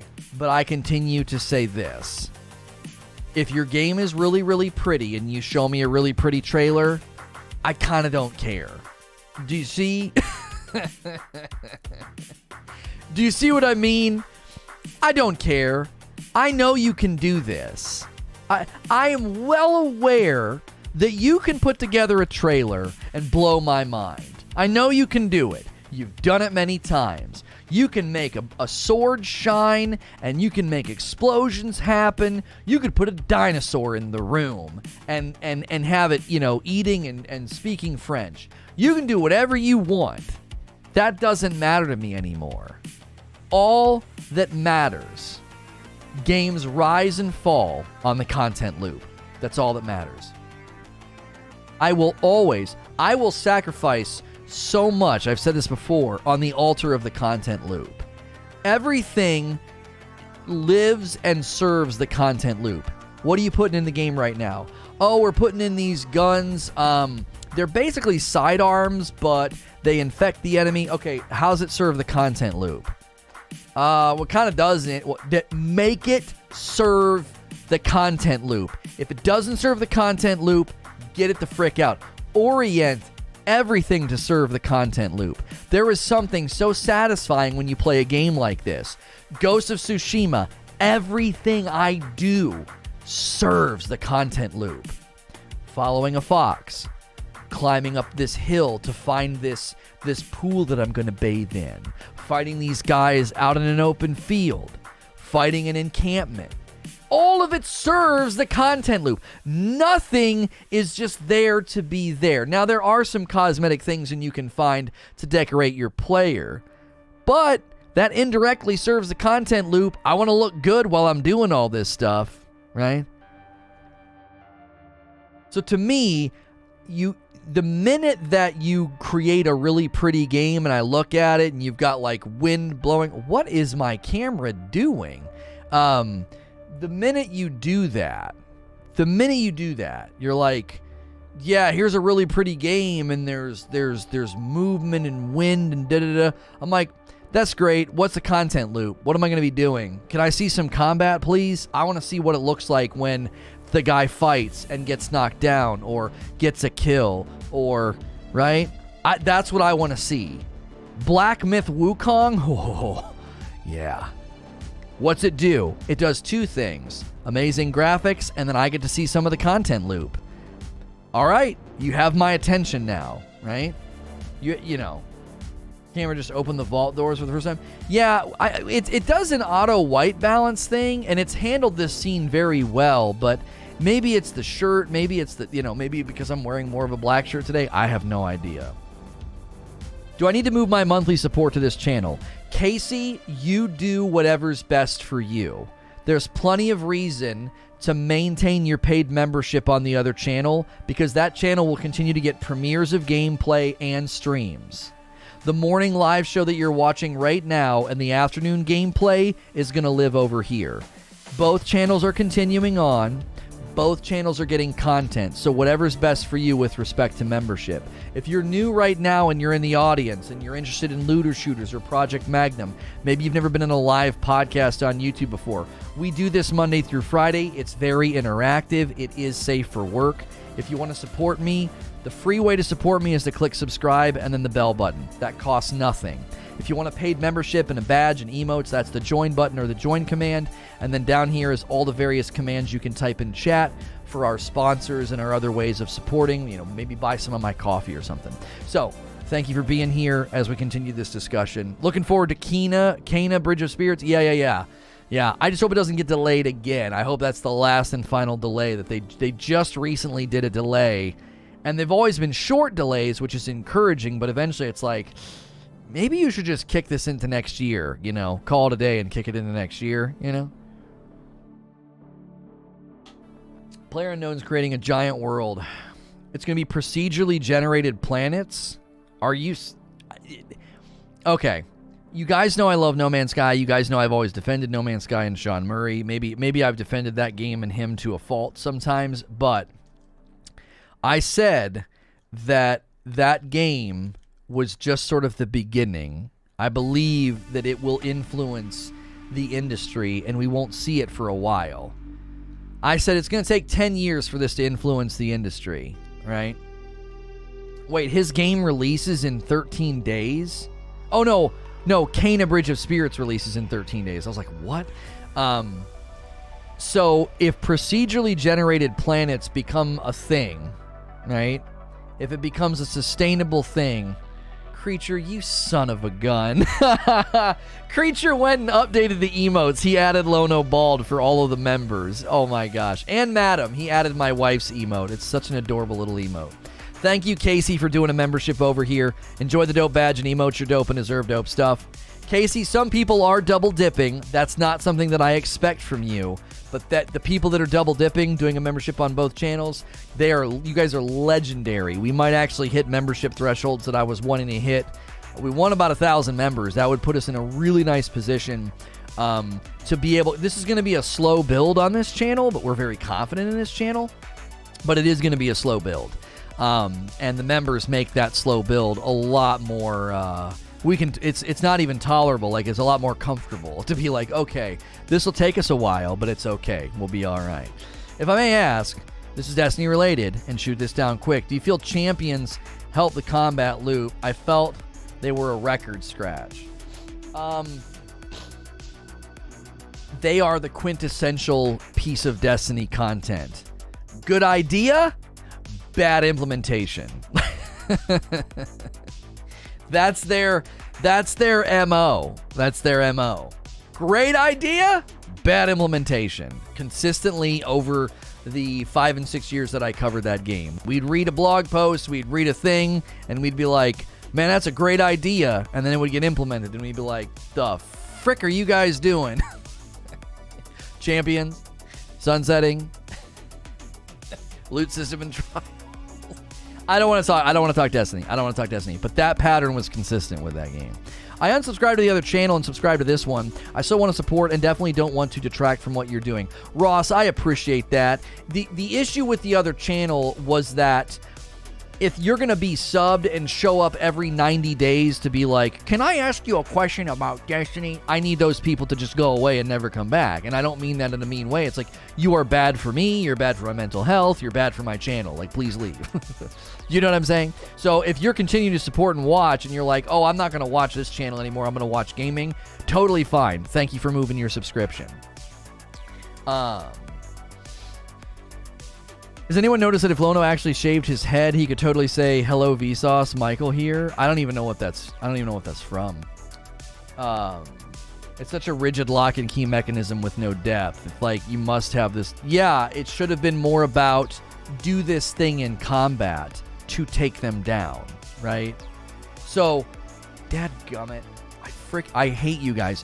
One should have been about rapid damage. One should have been about single high damage, and another should have been about melee, right? So what you do is you build knowing that those are three things you need in your skill set. You need to be able to do rapid, high, and melee, or somebody in the group needs to. So then it's less rigid. It's still categorical, but it's not rigid. So that's the last free idea I'll ever give you. You don't know him? No, I don't know what that is. I don't know. I don't know everything. I know I talk like I do, but I don't know everything. You know. Sorry, just felt relevant. It's fine. I can't help myself. Geritol, I saw you in chat, and I didn't say hello to you. I always like to say hello to Geritol. I know you're probably still here. Thanks for being here, Geritol. I can't help myself. I see so much of the stuff they did, and I'm like, oh, if you just would have done this. Like, I can't help myself. I built an entire brand around that. All right, we can't, though. We can't. Has your progression of Dark Souls changed how you approach other games as well? Oh, yes. Yeah. So, did you guys watch my premiere of 30 minutes of Rogue Spirit? It's over on Presents. It did very, very well as a video for me. And I wouldn't have lasted 5 minutes in that game had I not had the tool sets that Souls has given me. Analyzing the visual and audio cues of the enemies and using it to consistently parry, right? Like, I would not have lasted in that game. I'd be like, this sucks. I'd be like, they just keep spamming me and I just keep dying and going back to the beginning. Frick this game. And it was exactly what I would have done. That's what I would have done. And the patience and the analyzation is now there to be like, oh, I can beat this. I just got to figure out what in the world's going on. Souls teaches you that the key to progression in any game is familiarity combined with skill. That's all it is. Like, that's every game. Familiarity combined with skill. So I can go into a duel or a fight in Ghost of Tsushima and get my clock cleaned and just absolutely get decimated, right? Just get annihilated. And I'm like, okay, I'm more familiar with the fight now. I know I'm good at this game. I'm gonna beat this. I'm gonna beat this guy. You know, familiarity combined with skill. That's all you need. And you can beat anything. I saw your 30 minutes of Chris Tales. Now that's a weird game. ADJC submitted a comment here. Do you think hooking you into the world rather than just being a character in the game, it feels less impactful when you're playing as someone rather than being yourself? Do you think hooking you into the world, you're missing some words here, but I gather what you're saying. So in your mind, it's more immersive to create your own character than to play as Kratos. Is that what you're saying? Like if God of War booted up and it was like, what kind of God do you want to be? And you could like design your own, oh, this actually would be freaking dope. You'd like design your own God and your own body markings. And like, do you want your base weapon to be a spear or an axe or a sword, right? Do you want a tower-like shield? Do you want a round shield? Do you want a buckler? And you pick all those base level things. Your question is, does that hook me more? God, it's case by case. It's case by case, and I'll tell you why. When I was playing Assassin's Creed Origins, or when I'm playing as Kratos, the story is so good, I'm in. Like, when I'm playing as Bayek in Assassin's Creed Origins, I am vengeance. I want to enact vengeance in the game. I'm in. I'm buying in. Hellblade, Tomb Raider, I'm buying into the story. I am Lara Croft, right?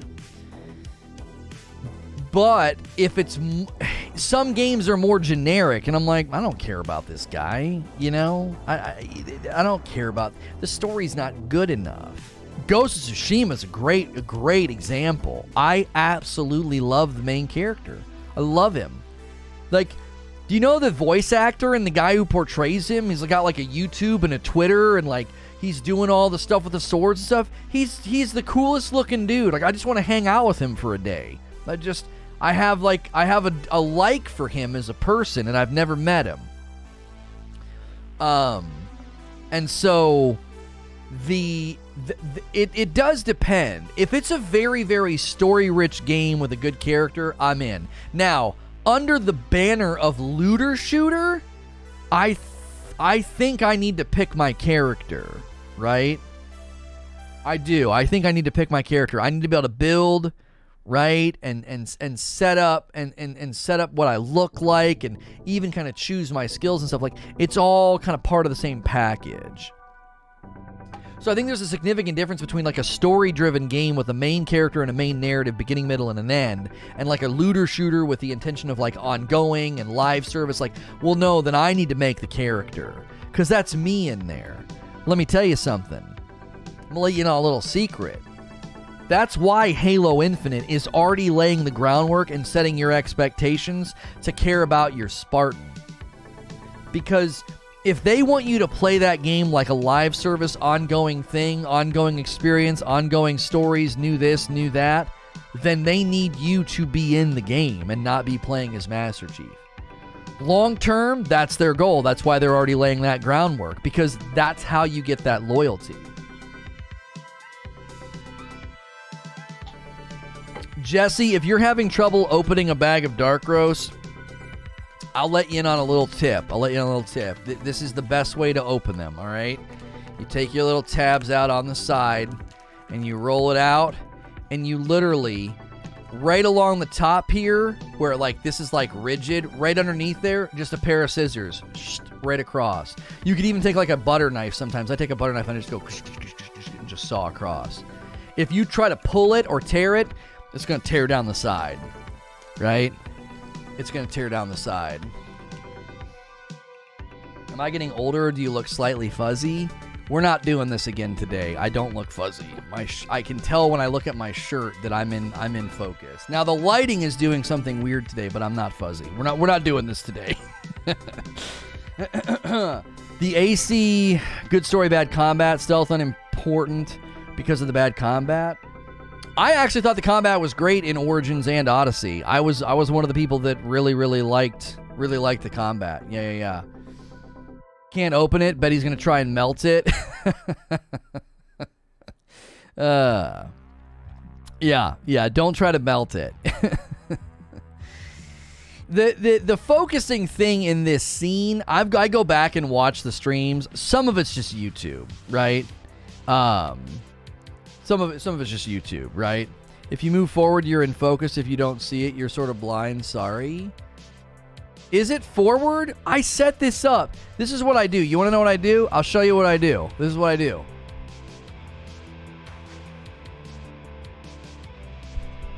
Is that better? I can't tell. I use the chair. I've gotten good now at turning it, and I know exactly where it needs to be for the chair. So maybe I was off by like half of a turn. It's really annoying. It's really, really annoying. And see, what throws me now is now the disc plates are in focus, and usually they're not. Like, it's so frustrating. It's like, get it in just the right spot. I guess I was out of focus. Everyone's like, that's better, that's better. Kefka with a tier 2 membership. Enjoy the dope badge and emotes. Enjoy taking advantage of video game voting in the Discord, if that's something you want to take advantage of. We are thinking through ways to bring video game voting to YouTube with like community posts. It's because the camera's aperture, it's hard to deal with.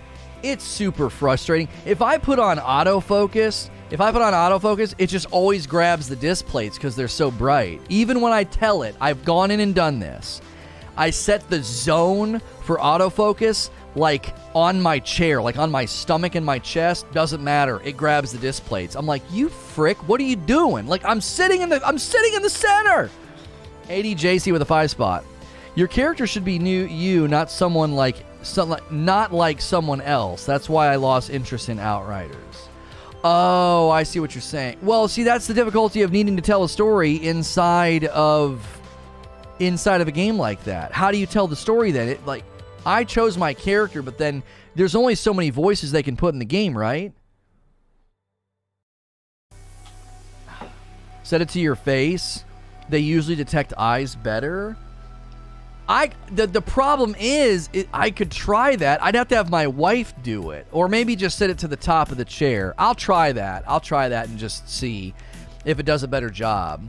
It consistently grabbed Ghost of Tsushima, so you might be right. It was like, hey, there's a face back there. You might be right. Maybe that's why it was doing it. It was like, it wants us to focus here, but right there. This is the spot. I did it once with I set it up with my wife. I had her sit in the chair. I set the zone. And I set it on her face. And the next day I came back, it needed to reset. I was like, wait, what? Why? So maybe I should just take Ghost of Tsushima, set the disc plate in the chair, and just have it focus on his face, and then it'll always be trying to grab me in this environment. You know what I mean? Can't believe everyone's hating on Outriders. I still love that game. Oh, it's just got so much wrong with it. There's so much wrong with Outriders. Like, it was a passable game, right? It was a passable game. But the main problem with Outriders was that it just felt half done. Everything felt half done. Sound design, half done. The content loop at the end, the combat, the balancing, the one character being way stronger than the rest, and one skill seeming to matter than everything else. It's like, this just all feels so half done. It doesn't feel like you guys thought about any of this stuff. You know? Maybe that dude has Vaseline on his screen. Happened to me before. Don't ask. Oh, damn. Outriders got me hundreds of hours. Well worth it, just not as polished as it could have been. I mean, at least you're willing to admit that. You put in hundreds of hours, but you're like, yeah, it still just wasn't very polished. You know? Still wasn't very polished. I got a good 100 hours out of Outriders. The disconnects finally made me put the game down. ADJC says, true, but there are some games that you can change the voice of the main character, and sometimes you could be that silent guy. Right. That's, yeah, in which is the right path? Which is the right path? Is the right path to say, hey, we want the guy to be the silent protagonist so that you can really envision yourself. You know what I mean? That's funny. That's funny, creature. You know, which is better? Because I kind of liked the character. I did. I kind of liked the character. He grew on me. I didn't like him in the beginning, right? I thought the entire beginning of Outriders was awful. It was so bad. I was like, this is truly terrible. This is really poorly written. This is mega cliche. And I don't like it. And then as we went back and we met the characters and they were older and all busted up and like grizzly and grumpy, I was like, okay, this isn't that bad, you know? Outriders got me for the campaign, and once I tried to get into the end game, I wasn't feeling the loop, so I put it down. Yeah, the loop was definitely built, the end game loop. They actually built one. But it was not, again, everything in the game felt half-baked. It was like, okay, I see what you're going for here.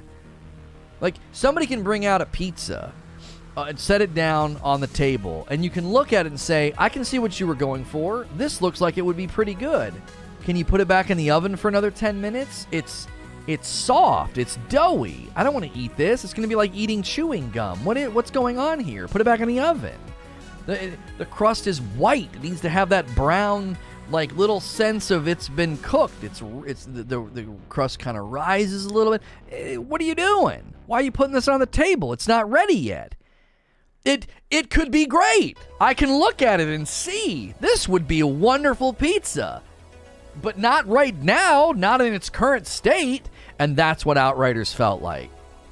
It was like, boy, oh boy, if you guys would have taken another year on this, it'd have been an excellent game.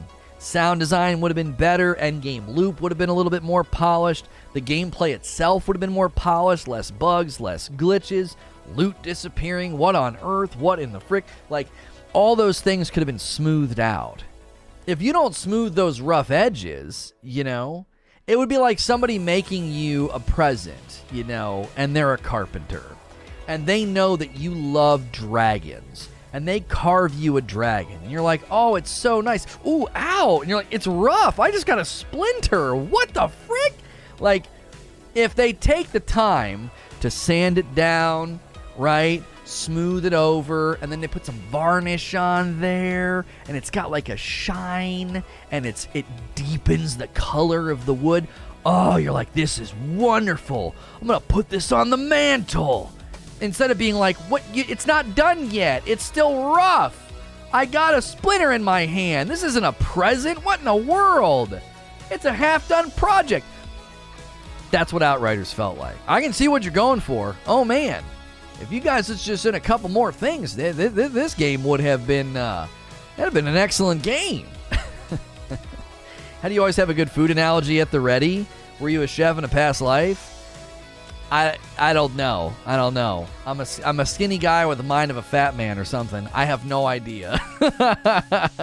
I'm always thinking about food. It doesn't, you look at me, it doesn't look like I'm always thinking about food, but I'm always thinking about food. Do you want to know why it's such an easy analogy to tap into? It's because there's ingredients, care, timing, and precision that goes into preparing food.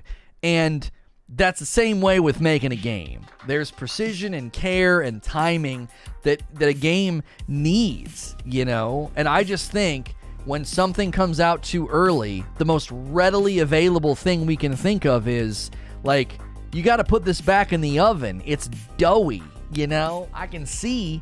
You know when you pull something out too early, you're like, what the heck's going on? You know, you do the little toothpick test in the cupcakes and stuff. You're like, it's not ready. And you put it back in. You know? Or someone like the Doom guy, a man of a few words. ADJC, I don't know if there's a right answer. Right? I don't know if there's a right answer. Should they be saying, let the player be the player, or... let the player play our game? Like, that's kind of the different philosophies. You know what I'm saying? Almost 500 viewers again. Glad to see a strong core. YouTube will hopefully see this and push the stream to more people. You know what's funny is right now it is mostly the core audience. It's crazy to me, Ashton. It's crazy. I'm like, wow. I looked at the numbers. I thought, holy moly, we're having a big day. YouTube must be giving us some love. No, not yet. Not yet. You guys. And that will turn the rudder. You know, give it a week. Give it a week, and then YouTube will be like, all right, and they'll turn the switch. Is there a release date for Project Magnum? Project Magnum release date is currently unknown. There is not a known launch date, no. Alan Wake Remastered has been officially announced. For those of you that like that game, I never played the first one, and now I have a reason to. Didn't they do two? Didn't they do 2 games about that? Or there's like a universe all those games are based in? I never played Alan Wake. I'm here just lurking. I'm curious if there's anybody in chat right now who clicked on this video in a search result or a suggestion this morning and you've never been here before. Is there anybody like that in chat? You would have to subscribe to Talk in My Chat. I am curious. The Broken Man coming in with a membership. Enjoy the dope badge and emotes. You're dope and deserve dope stuff. That always makes me think of Rage Against the Machine song. Born of a Broken Man. Born of a Broken Man. Born of a Broken Man. Like, always makes me think of that song. The Battle for Los Angeles. What a title. I know long-standing Rage fans, that's like their least favorite album. That's my favorite. I love the title. I love the vibe. I love that album. The Battle for Los Angeles. It's just wonderful. What are your thoughts on the developers behind Project Magnum? People are People are skeptical because of the game dev company alone. Why? I don't know anything about them. Is it because they don't have experience? Like, are they known for making bad games? Like, what is it? I'm new here. Thanks, Mo. Yo, what's good, Atwood? It's going good. Such a great album. Yeah, I love it. Maria. I think Maria is my favorite song because of the breakdown. And then the drums come in. It's like, oh, it's so good. Maria. I love Maria on that album. So good. You can hear that syncopation and that influence on Audioslave stuff. You can really hear it. It's wonderful. Control is set in the same universe. That's right. Oh, I need to play that when it comes out. I really do. I clicked on here by mistake. That's great. Oh, man. I didn't even mean to come in here. Frankly, I don't know why I'm here right now. I'm not really enjoying myself, but I've got nowhere else to go, so. It was a total accident. Frankly, I don't even like this show, but, it's like when you couldn't find the remote. Like, your grandfather, you'd come in the room and your grandfather would be watching the soap opera. I'm like, Grandpa, what are you watching? He's like, I can't find the remote. I've been on for 2 hours. It's like, it's right here. It's right here. I'll change the channel for you. Oh, put on the baseball game. Lord have mercy. That is not what any of my grandfathers sounded like, but I imagine that's a conversation somebody had with their grandpa. Born as Ghost is my favorite. Yeah, that's a good one too. The devs of Project Mayhem are mobile devs. This is their first console game. Okay. I mean, that gives me a little pause. It does. It gives me pause. A few weeks later, it's his favorite show. Yeah, you come back the next day, you're like, why are you watching this again? Oh, this dad blame thing pulled me in. Now I care about Susan's baby. And he's angry about it. I have to find out what happens.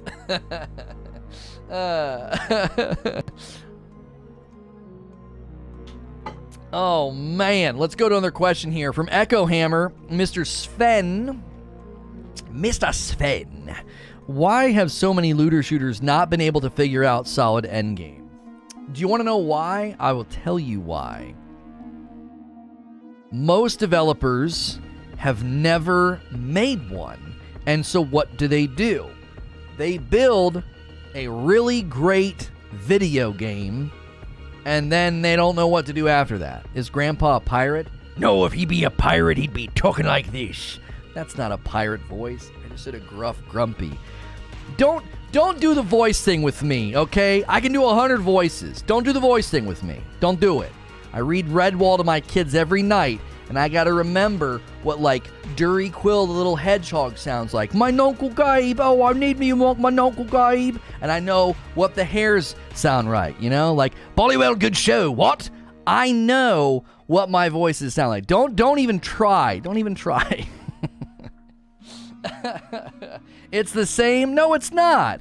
It's been stuck on this for days. It's not the same as this voice here. It's not the same. 100 voices and each one's the same. Who's watching your stream and listening to your voice? That's weird. I can't hear you. That's weird. I can't hear you. That's so weird. It's like no one's listening to you. The reason that no one has figured this out yet, Reaper with a 5 spot, I'm just here because we have a Badger emote. Thank you, Reaper. Is because they've never made one. Like, anybody can create a really great game. Not anybody, but you know what I'm saying? Like, these developers... I just came from Work and Lurk stream. That's good. That was good, John. Like, Anthem's a perfect example. They built that in like 18 months, which is insane. It's insane that they built even what it was in 18 months. But what they build? Cool mech suits that you could wear, a cool world, animals, beings and things to fight and people and all this stuff. They built all of that, and it was like, this is pretty good. Flying through a waterfall feels pretty dope. And then you get to the end game and you're like, what happened? What'd you guys do? And they're all sitting around saying, we don't know. We don't know. We don't know what to do next. We can build a game, but how do you continue to build a game? It's the difference between, like, let's say you have somebody that's really, really good at carpentry, but they can't do it as a business. Why? They just don't know how. They could make you, what happened? Yeah, did your balls drop? They could make a chair, a door frame, a rocking horse. But if you were like, why don't you do this as a business? They'd be like, I don't know how. How would I scale it? How would I find and meet customers? How would I meet supply demand? Like, making sure I had enough supplies in my workshop. Like, I just sort of do it. I'm good at it, and that's as far as I want to take it. A lot of video game companies, that to them, like, making an ongoing game, you understand this is a newer concept, right? You know that. Like, think historically here, what has happened in the last 10 years, and then I want you to think about how long a good video game takes to make. Okay? Takes about 5 years. So most of the looter shooters that you played were either in pre-production or actual production for 5 or 6 years. So that puts you all the way back to like 2015, 2014. And what was happening in 2014, 2015? A little game called Destiny was influencing the market and making people say, wait, so the makers of Halo made a game and you just keep playing it. And you keep playing it. Now, console gamers were aware that MMOs existed, but it was like another universe. It was like, I don't have time for that. There's a subscription fee, and I lost a friend to World of Warcraft, and he's weird now, and he doesn't shower. Like, they were aware that they were MMOs, but it hadn't become an industry standard or a consumer expectation that when I buy your game, I'm going to play it for months, and I'm going to play it every day. That wasn't a thing. Now, gaming had become that. Do you see the difference? Like, people treated games like a hobby. I play games. I boot up Call of Duty with the boys. I play on the weekend. This is my hobby. Gaming. What slowly happened, 2014 and 15, 16, all of the sudden, people are like, this game is my hobby. what? Why? I play it every day. I love it. And game companies wanted to tap into that behavior because you can make a lot of money from it. Mobile games tapped into that behavior, right? Clash of Clans. You got to boot up. You got to check in. You got this thing. You got this sunk cost into the game. And so that means 2015, 2016, production companies, publishers, and developers all start racking their brain. How can we make a game like that? So what happens? 2018, 19, and 20, maybe not so much 20, 2018 and 19, a bunch of games launch that are attempting to do that. BioWare's like, we don't want to build another Dragon Age or a Mass Effect right now. We want to build Anthem. Why? They looked at the market, they looked at what people were doing, and they thought, let's build a game like that. Let's build an ongoing world. Let's do it. There's money to be made there. If this game becomes the hobby of a couple 100,000 people, you're just printing money. Like, man, they're just logging in and they're buying stuff. This is great. And what happened? They had no freaking clue what they were doing. Why? It was a new concept. I've never done this breakdown before, by the way. This is me off the cuff breaking down what I think happened, why I think the industry did what they did, and when they did it, and why it's gone so poorly. I've never done this breakdown before. I've never thought about it in this way, but I'm convinced that's what happened. These companies looked at the market and said, we need to make a game that becomes someone's hobby instead of us just being on the carousel of their hobby.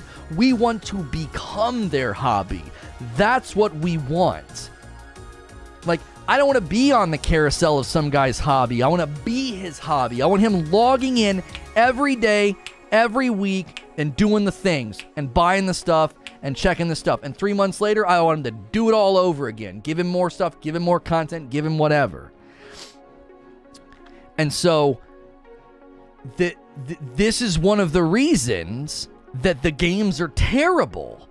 Because they don't know how to do it. They're like, we made combat, we made stuff, and there's a story, but what do we do after the fact? What do we do? I don't know what to do. Do you know what to do? No. So they tried to borrow and replicate from other games. Like, if you look at the ground level decisions they made in Anthem, you know that they didn't know what they were doing. They were like, I don't know, put inscriptions on the gear. Oh, and gear is supposed to drop with random stats. And then the stats didn't even make any sense.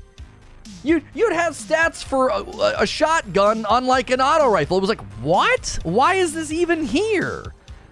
Is the RNG that crazy that you can literally get a defunct item like an actual dud? A dissonant, contradictory drop? What? Avengers is a good example of that. Yeah, they built a game where running around and playing as Hulk and running around and playing as Black Panther feels pretty cool, and the engine's pretty solid, and the graphics are pretty good. But then they're like, well, now what do we do? I don't know. we built the game. That's what we know how to do. What you need is somebody to come in and say, I am now the project manager, the vision caster, the overseer of the end game. You guys have built a fine product, but it has no elasticity. It has no longevity. These 8 decisions you made over here with skill points and guns and power, do you have any idea what you've done here? This is rigid and unmoving. In 3 months, this is all that's going to matter. No one's going to care about your new content. You have built yourself and painted yourself into a corner, and you didn't even know it. Now, in a linear, single-player, one-off game, none of that crap matters. Doesn't. Why? Because there's a beginning, a middle, and an end. Right? There's a beginning, there's a middle, and an end. You don't have to worry about that. So the team that built the skill tree or the guns or the power, they're like, I don't know what that means. What do you mean elasticity and longevity? I gave them a skill in Act 2. It'll grow in strength.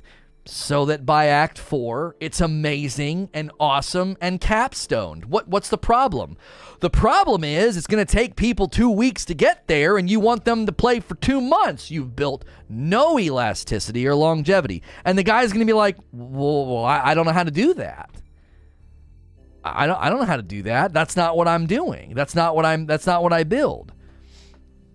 Endgame's been a thing for years. Guild Wars, Dragon's Dogma, Pokemon games, etc. I just think console games have struggled due to the cost and the upkeep and the motivation. Right, because you have developers and publishers coming in applying console game one purchase logic to games that are intended to not be that. It doesn't work. It's like applying like we're going to make a movie. Movies are usually 2 hours long. Here's production, cast size, budget. Here's how long filming is going to take. If you take that mentality and you try to apply it to a TV show, it's not going to work. Why? The TV show is supposed to be ongoing. You don't have enough money. You don't have enough people. You didn't allot enough filming time. Like, one episode is an hour. You're going to what? You're going to film 2 episodes? And then what? Then what are you going to do? It doesn't work. You can't apply that to this, and that's what so many of these companies have done. They're like, well, we know how to make a great console game. We know how to make a great action adventure game or a shooter. Let's make one. Let's make a live service, looter shooter, an ongoing game. And they try it and they fail miserably because it's like you're used to making a game that someone plays for 20, maybe 30 hours completionist, and people are going to play your game for hundreds of hours. It doesn't work. Have you ever seen the endurance tests of a sneaker where they take the sneaker and the machine's bending it, right? And they're dropping something on it, right? Thank you, Salty Bud. I appreciate that. They're testing it, right, for its endurance and how long it can last. You ever seen those the paper towel commercials where they drag the competition and it tears and it rips and it's got holes in it and they're like, the bounty quicker picker upper can scoop up all of the blue juice on your counter. You're like, how often are people spilling blue juice on their counter? Does everyone in the world do that? Made some blue Kool-Aid. Oops! What is happening? It's usually water, but it's I'm being funny. I know it's so you can see it. In any case, they make a paper towel that's pretty good at cleaning up a little spill. And a live service gamer is a bucket on the floor. Just kaboosh. We have a paper towel for that, and they put it in the middle, and it goes, and it soaks up the water, and they're like, yeah. Oh no. Oh no. This isn't going to work. We can make this. Look how much they're going to play. What are we going to do? And then the game gets shredded. Anthem got eviscerated. It took 2 days for people to say, there's nothing here. There's no end game. I'm already done. I'm already built out. I'm already specced out. Now, the rest of the community caught up a week or 2 later, and even a casual player was like, there's frick all to do in this game. There's nothing. Even if you tried to play the end game, it was nonsensical. They didn't know what they were doing. So the trick is, from moment one, you know how to build an immersive game. What did we say? Chapter 1 was immersive. Can you immerse people in the game, in your looter shooter? Is it possible? Can you? Okay.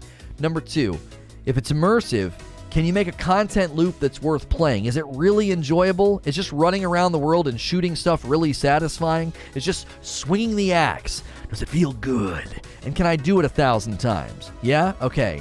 Stop everything. Everybody put your pencils down, hands off the keyboard. Don't spend another minute working on this game. Why? Because we need to, from moment 1, build scaffolding that has woven into all of it elasticity. It's got to be able to go beyond the cliche 15 to 20 hour gameplay, single player game. It's not going to work. So what are you guys building? We're in charge of the weapons. How many weapons are in the game? How strong they are? Okay, We need to figure out how to build a weapon system that can last for 12 months. What? Yeah, it's got to last for 12 months. And here's the real kicker. It's got to be satisfying to somebody who's only going to play a couple hours a week, and it also has to be satisfying to somebody who's going to play a couple hours a day. How do we do that? I don't know. We got to figure it out, though. You got to have loot quantity, loot density, loot substance, loot longevity. If you don't consider all those things, what you're going to do is you're going to build a loot system that's a paper towel dropped in a bucket of water. People are going to soak it up and be like, done. Throw it over their shoulder. Where's the rest of the loot? Where is it? You built a loot table and loot quantity for a 20-hour game. I just hit hour 21. Where's the rest? Because that's what they're going to do. That's what looter shooter players are going to do. That's how they're going to play your game. So before you even build the weapons and the weapon system, you have to create scaffolding in the engineers and the developers' mind to be like, you need to think about hour 204. You need to think about month 9, because we're never going to get there if you don't build from day one with that as your goal. You're never going to get there. You're going to build a compartmentalized game that's going to get consumed like the cupcake in the mouth of a giant. Just gone. Your game sucks. On to the next. You're going to be another dead game in the graveyard of looter shooters if you don't figure this out from moment one. Agent Drake coming in, doing a membership. Enjoy the dope badge, the emotes. You're the best. You dope and deserve dope stuff.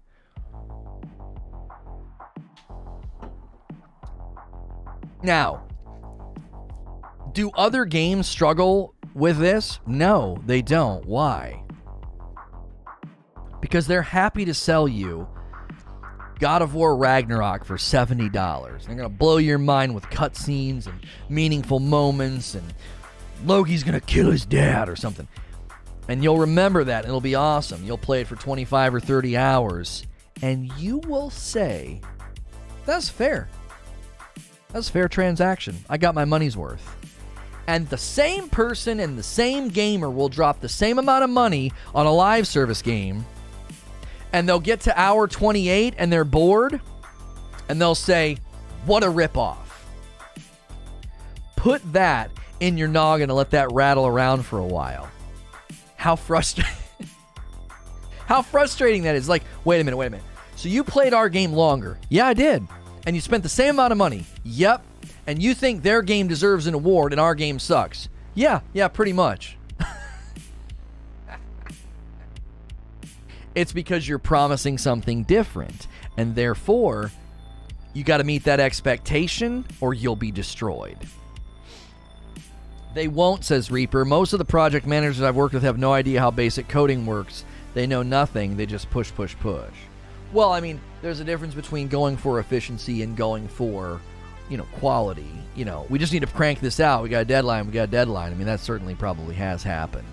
Yo, what's good, Hitman? Hope you're doing good today. Hope you caught my Double Down membership. I appreciate it so much. You double dippers are champions. Thank you, Hitman. Then the answer to that issue is to make a game a discrete experience in an established world. That's a good point. This is why I despise the dollars to hours argument. It's because God of War is an experience. Right. They fried ya? What are you talking about, creature? I consume games like the Husky Kid from Matilda and got caught eating chocolate cake, slow and steady.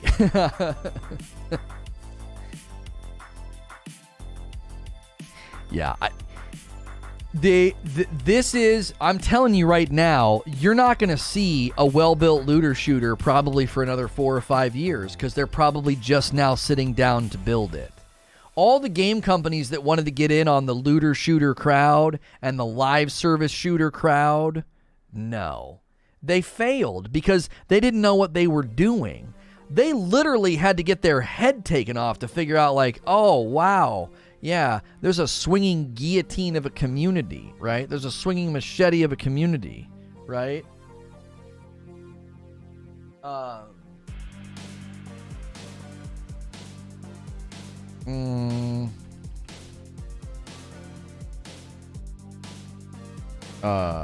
least I think so.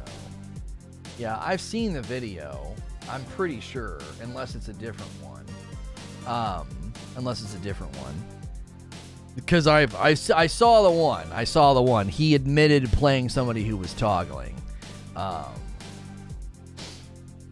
saw that, and I don't know if that's the same video you're referring to. That ship sailed. People are more interested in the next big PvP game. Well, but Chesspain, I don't think the entire industry has walked away from looter shooters. Like, the Project Magnum video has like 5 million views. Like people want a good looter shooter. Trust me, they do. Most of the project managers that I've worked with believe that 9 women can deliver a baby in 1 month. I like that. That's good, Reaper. That's good. Well, if it takes 1 woman to birth a child in 9 months, then what if we get 9 women? You think we could do it in 1?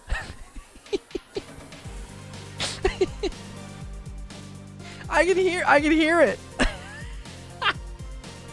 I can totally hear the guy thinking that, like logically deducing it out and be like, I don't understand. What's the problem? Can't you like hook them all up to a machine and harness their body power and we can have a baby in a month? Isn't that possible? Insomniac Black with a $2. Lono doesn't know what Vsauce is. The disappointment. What? Don't do that thing. Don't do that thing. That's the worst. You don't know about thus and so? Pfft, can't believe it. It's unbelievable. I can't believe,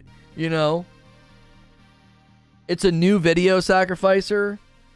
I saw the one, and it was like, apparently it was from like 2 years ago, him like admitting to playing with a toggler. Like, they got so fed up, the one guy started toggling, and I was like, ugh, yikes. Like, that is, wow, that one hurts. That's not good. Oh, Vsauce is a big YouTuber. Okay.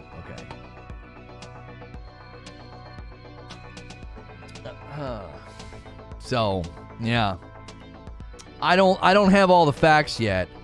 All I know is, in these situations, be careful before jumping on and saying you know the truth or you know the situation. We as a community know personally how easy it is to take a sliver and a grain of truth and make someone look like an axe murderer. Like, you know what I'm saying? So let's pump the brakes and be cautious before coming to any conclusions. Hey, somebody ordered some coffee about 20 minutes ago. 3 bags of dark roast to Kefka. Sorry for taking so long to shout that out. Kefka makes me think of Kafka, right? Kafka, like Kafka-esque, the author, Kafka. That's what your name makes me think of. I hope you're still here. Thank you so much. What situation are you talking about? There is a friend of mine who streams on YouTube, and he streams Destiny, and we've been friends for a long time. Wish, and there's videos circulating of him talking to somebody about he played with a guy who was toggling, right? And I saw the video, and I was like, like I'm not gonna like attack somebody over that. I'd be like, how dare you? But it was like. They were doing recubs and trying to crank through cards, and he said this guy they were playing with like toggled. He just got sick of it and he just flipped it on or whatever. And I thought, okay, that would be grounds for a ban from the game, right? Like that account banned, and they just updated their TOS so that no one can do recubs anymore. So he was going to pivot back to carries. And then this stuff started circulating, and I was like, uh-oh, like, that's not, you know, that's not good. Toggled. Yeah, so toggling refers to, like, you don't have it on and you're playing normal, and then you toggle it, you turn it on. Like, when you go into your settings in a game and it's like, you're like toggling or whatever, you can toggle crouch. You push the button and you crouch. You push the button again and you uncrouch. That's toggling. Like, it's like off and on. So, I'm not going to cover it. I'm not interested in really talking about it. I'm just going to caution you guys, gather all the facts before you come to a decision, because I don't even have all the facts. I don't. I just know how nasty that community can be, how quick they are to jump to conclusions, how people will completely mislead the public and make things look a certain way. So I would wait at least to gather all the facts before you come to conclusions, because I don't have a conclusion on it. I know he had his video where he claimed people were blackmailing him, because there's a whole nother side or whatever. So yeah, this stuff with his daughter and stuff, it was bad. It was pretty nasty. So that's why I'm not so quick to be like, you know, I can't believe there's a video of him admitting he played with a toggler. Like, it seems like there's more going on than just as simple as, like, you know, he was doing that. If he was, then again, that's grounds for a ban. Like, you're not allowed to do that, and you just admitted to doing it, so, and you knew you were playing with somebody, so that account would need to be banned according to their TOS, and according to their new TOS, you can't do recov, so, like, that's a precarious situation to be in. So, John Always with a really, really good question. Should looter shooters have PvP, right? Should they have PvP? I want to say no, they shouldn't. And obviously, you know, we're going to laugh about that because of all the problems that come from it, and it gets exaggerated, but then it is true. It is a struggle. When I look at games like Outriders and Borderlands and Anthem, okay, and I look at how much they struggled just to do a looter shooter without PvP, I cannot imagine throwing PvP into the mix, right? I can't. I cannot imagine being like, hey, you guys really struggle with Anthem. Yeah, let's throw PvP in there. Let's throw that in there, you know? Hey, you're spinning 3 plates.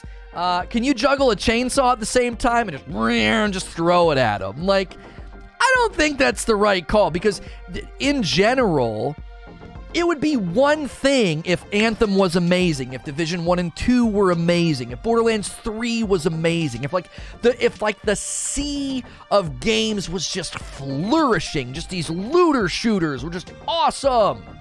Being like, why don't we try to throw PvP in the mix? You know, somebody may be like, no, that's not going to work with what we're doing right now. It still might get rejected.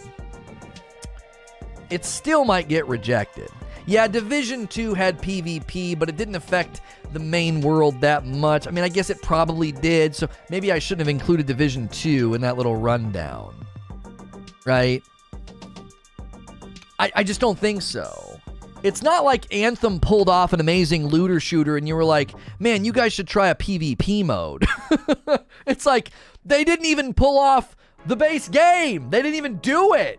Neither did, like, Borderlands 3 struggle. They're balancing and rebalancing and tweaking, and the end game is this, and now the end game is that. And, well, the end game's much better now. And, you know, let's throw PvP in there and see how that goes with, like, a gun that can launch an exploding cheeseburger. Like, I just don't think so. Now, I saw an article. I didn't read it because it wasn't in the purview of what we cover here, but it was an opinion piece, I believe, from thegamer.com about Hoods and Outlaws being extremely fun and extremely imbalanced, right? And Hoods and Outlaws has, like, I believe has PvP elements, I believe, right? You're, like, raiding and stuff. And man, the only way you do this is if you just say it's imbalanced, that's part of the thing. Like, if Borderlands did PvP, that would be part of the identity. It's imbalanced. Shut up. We know. It's supposed to be. Like, What do you mean? You're launching unicorn farts at other people and throwing a grenade that cusses you out. Of course it's imbalanced. It's chaos. You know? Chaos. Talking about chaos. It's chaos. Like, that'd be the only way to do it. And even then, the question would be, why? Why? Why would you say, let's add this to the game? Is it going to be good for the identity? Is it going to be good for the player base? I just tend to say no. I don't think so. I really don't think so. I think that the way that you approach these games and the audience that you target, I do not think it's the right call. I really don't. Because to me, when I look at the player bases of a looter shooter and I look at the player bases of a PvP game, I feel like, why would we bring these two together? Right? Why would we bring these two things together?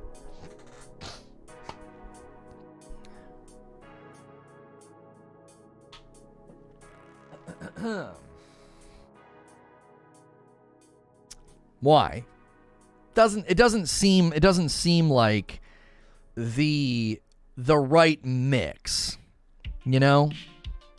To me, it would be like saying, this is how foreign it feels to me. It feels like you're taking a sports game audience and saying, well, let's mix that up with like a fighting game audience. There is certainly some overlap, some crossover, maybe even some camaraderie and commonality, but they're so different, you know? To the 20, to the 25, and here comes Full Gore, and he does a full ultra combo on the 1 yard line. What's happening? Why? now that might be an amazing game, but I just don't think it mixes well. Have you ever had somebody do that?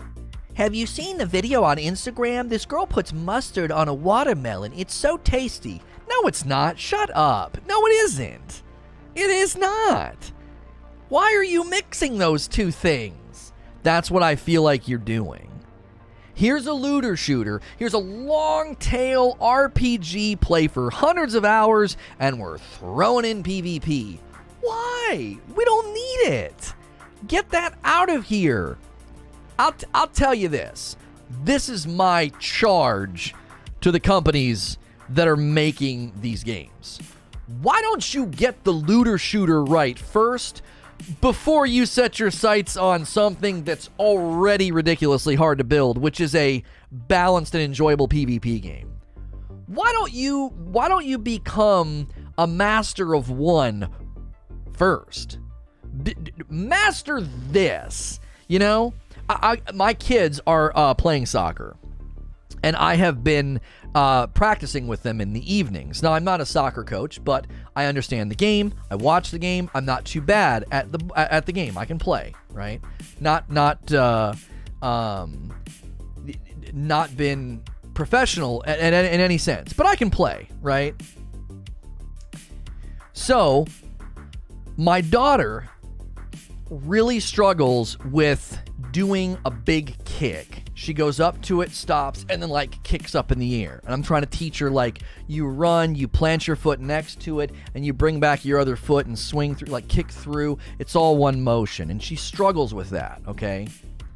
And then she'll be like, Papa, can we work on kicking the ball up in the air and like juggling it with my knees? And I'm like, no. You haven't mastered even the most basic elements of soccer yet. That is not important right now. You see the videos, right? The really talented soccer players, and like the ball looks like it's on a tether. Like they're just so good at controlling the ball in the air. I'm like, you haven't even mastered the most basic elements of soccer, which is like running with the ball, passing it to your friends, or kicking it well.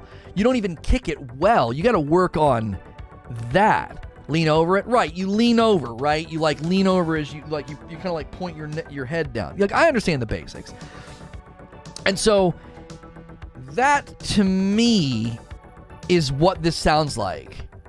Should we throw PvP in? Wait! You got no one's even done this right yet. No one's even gotten a good looter shooter to market.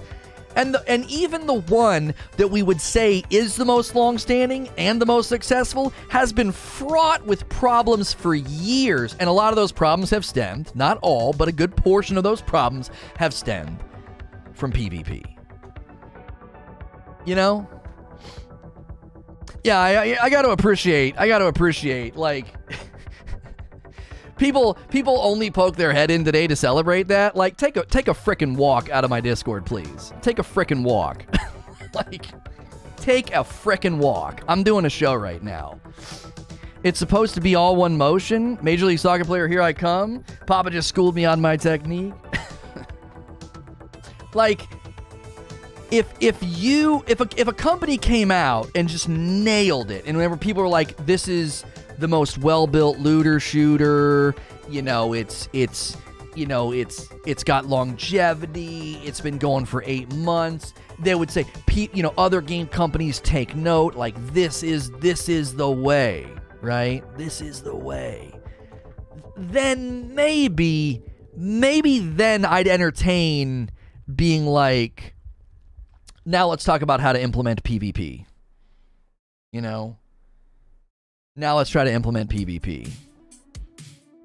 Because, like, I just don't feel like number one, I don't feel like it's a good decision. Even if you successfully got there, you're like, yep, our looter shooter's been out for a year.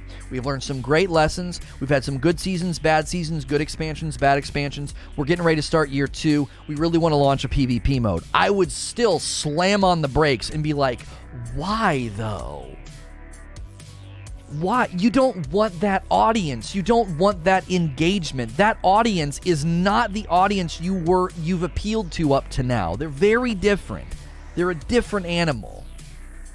Like, Wolvie was in chat a second ago. He'll tell you this is a different animal. It's a different crowd. It's a different audience. It's a different type of player. It is not the same as the guys who want to play Diablo or Anthem or Division or Outriders for hours and hours and hours and hours and hours. It's a different type of player. It's a different mentality. I don't think if you have a well-built looter shooter, you'd be like, oh yeah, let's get some PvP guys in here. No. Absolutely not. Do you want to know what you need to do if you want a really good and successful PvP mode or a successful PvP game? You build just that. That's all you build. Look at the most successful PvP games. Whether it's Call of Duty, they started focusing all their attention only on the Battle Royale, the game modes, the PvP. They diverted all their attention away from building like campaigns. Look at Valorant, look at CSGO, like, look at the games where they started to dedicate all their resources to, like, no, PvP. Like, this is why Battlefield is potentially going to be successful. I'm not saying it's going to be, but they're set up to have the success. Why? Because that's all they're building. They're not having to think through all these other things and loot tables and drop rates and everything else.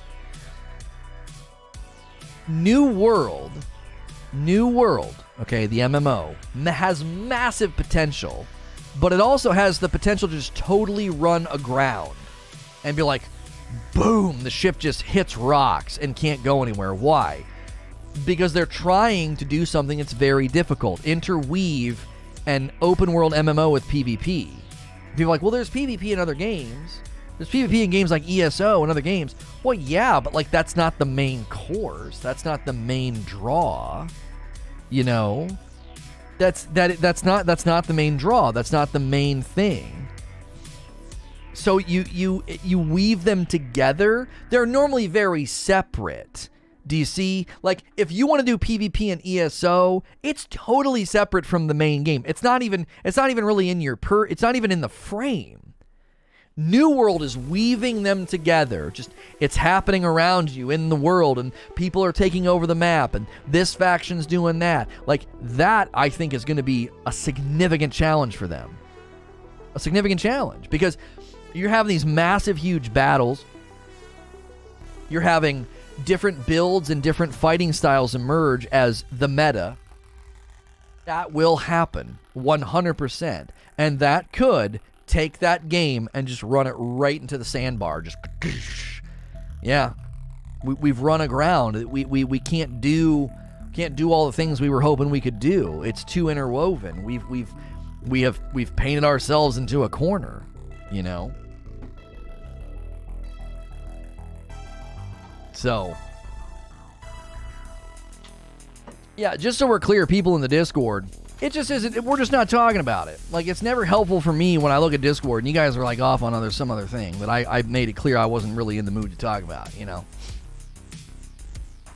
Being on the end of what those folks can do, I don't think celebration is the right response right now. I think sobriety and charity is and kindness is needed, right? Fine, you know, swift just action, but like throwing confetti in the air, is that what we should be doing right now? I know what it's like to have people do that, to throw confetti in the air, you know, at your downfall. Christina submitted a question, says, do you think player perspective, first versus third person, is important to a shooter game? If so, which do you think people prefer? Yeah, we if you were here at the earlier in the stream, Christina, this was a part of my immersion. If I was writing a book on this, I would have a whole chapter on immersion, and I talked about how layers of immersion go back from VR, first person, third person shooter, third person action.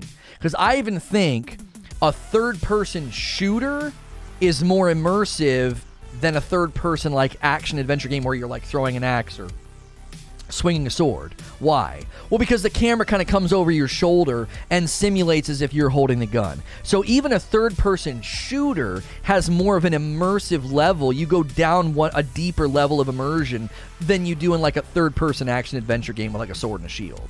And then you have like isometric games. It's immersive, but you're not going deep down as much. It's not the same. And then you have like turn-based games and card games. You're very disconnected. You're very much above the game, like looking down on it, like it's almost like a board game. No, you're fine. You're fine, Unholy. You're fine, Unholy. You're fine. So,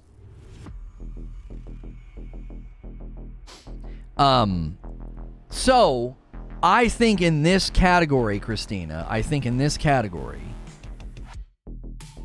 what you're going to deal with is, number one, preference, but you're also going to deal with number two, it's just more immersive to be in the first person perspective. It just is. It looks like you're holding the gun. Like that's literally what it's not VR.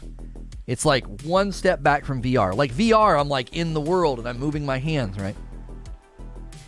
And I think more people prefer first person. We could do a poll right now. I'll end the current poll and we'll do a new one. We'll do a which do you prefer, right? That's what we'll do. I may have just crashed my chat window by trying to end a poll and start a new one at the same time. Here we go. Which do you prefer? First person shooter or third person shooter, right? Now, I like both equally.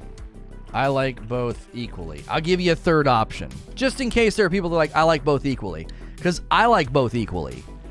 I can see the good and the bad in both. I'm like, yeah, you know, I like a third person if it looks cool and feels cool. I like a first person. I don't see them as like being mutually exclusive. Like they are mutually exclusive, but in my mind, I'm like, I can play both interchangeably and enjoy myself. You know, I can. I'm willing to bet that first person beats third person in this poll. Like, first person and I like both will probably do okay, and then third person's going to be in the dadgum toilet. So, why do you think this is? If you had to theorize, right? Why would you say, yeah. First person is better. Why? I would say, if you look at the history of games, you'll find your answer. First-person shooters got there first. No pun intended. They got there first. Doom 1 and 2, Quake 1, 2, and 3, Call of Duty, Unreal Tournament. There wasn't like a really good third-person shooter until what? Maybe Gears of War? And even then, I mean, that was just such a different experience. Seeing your big old tank of a person jumping around, flopping around, right? I'm telling you, they got there first.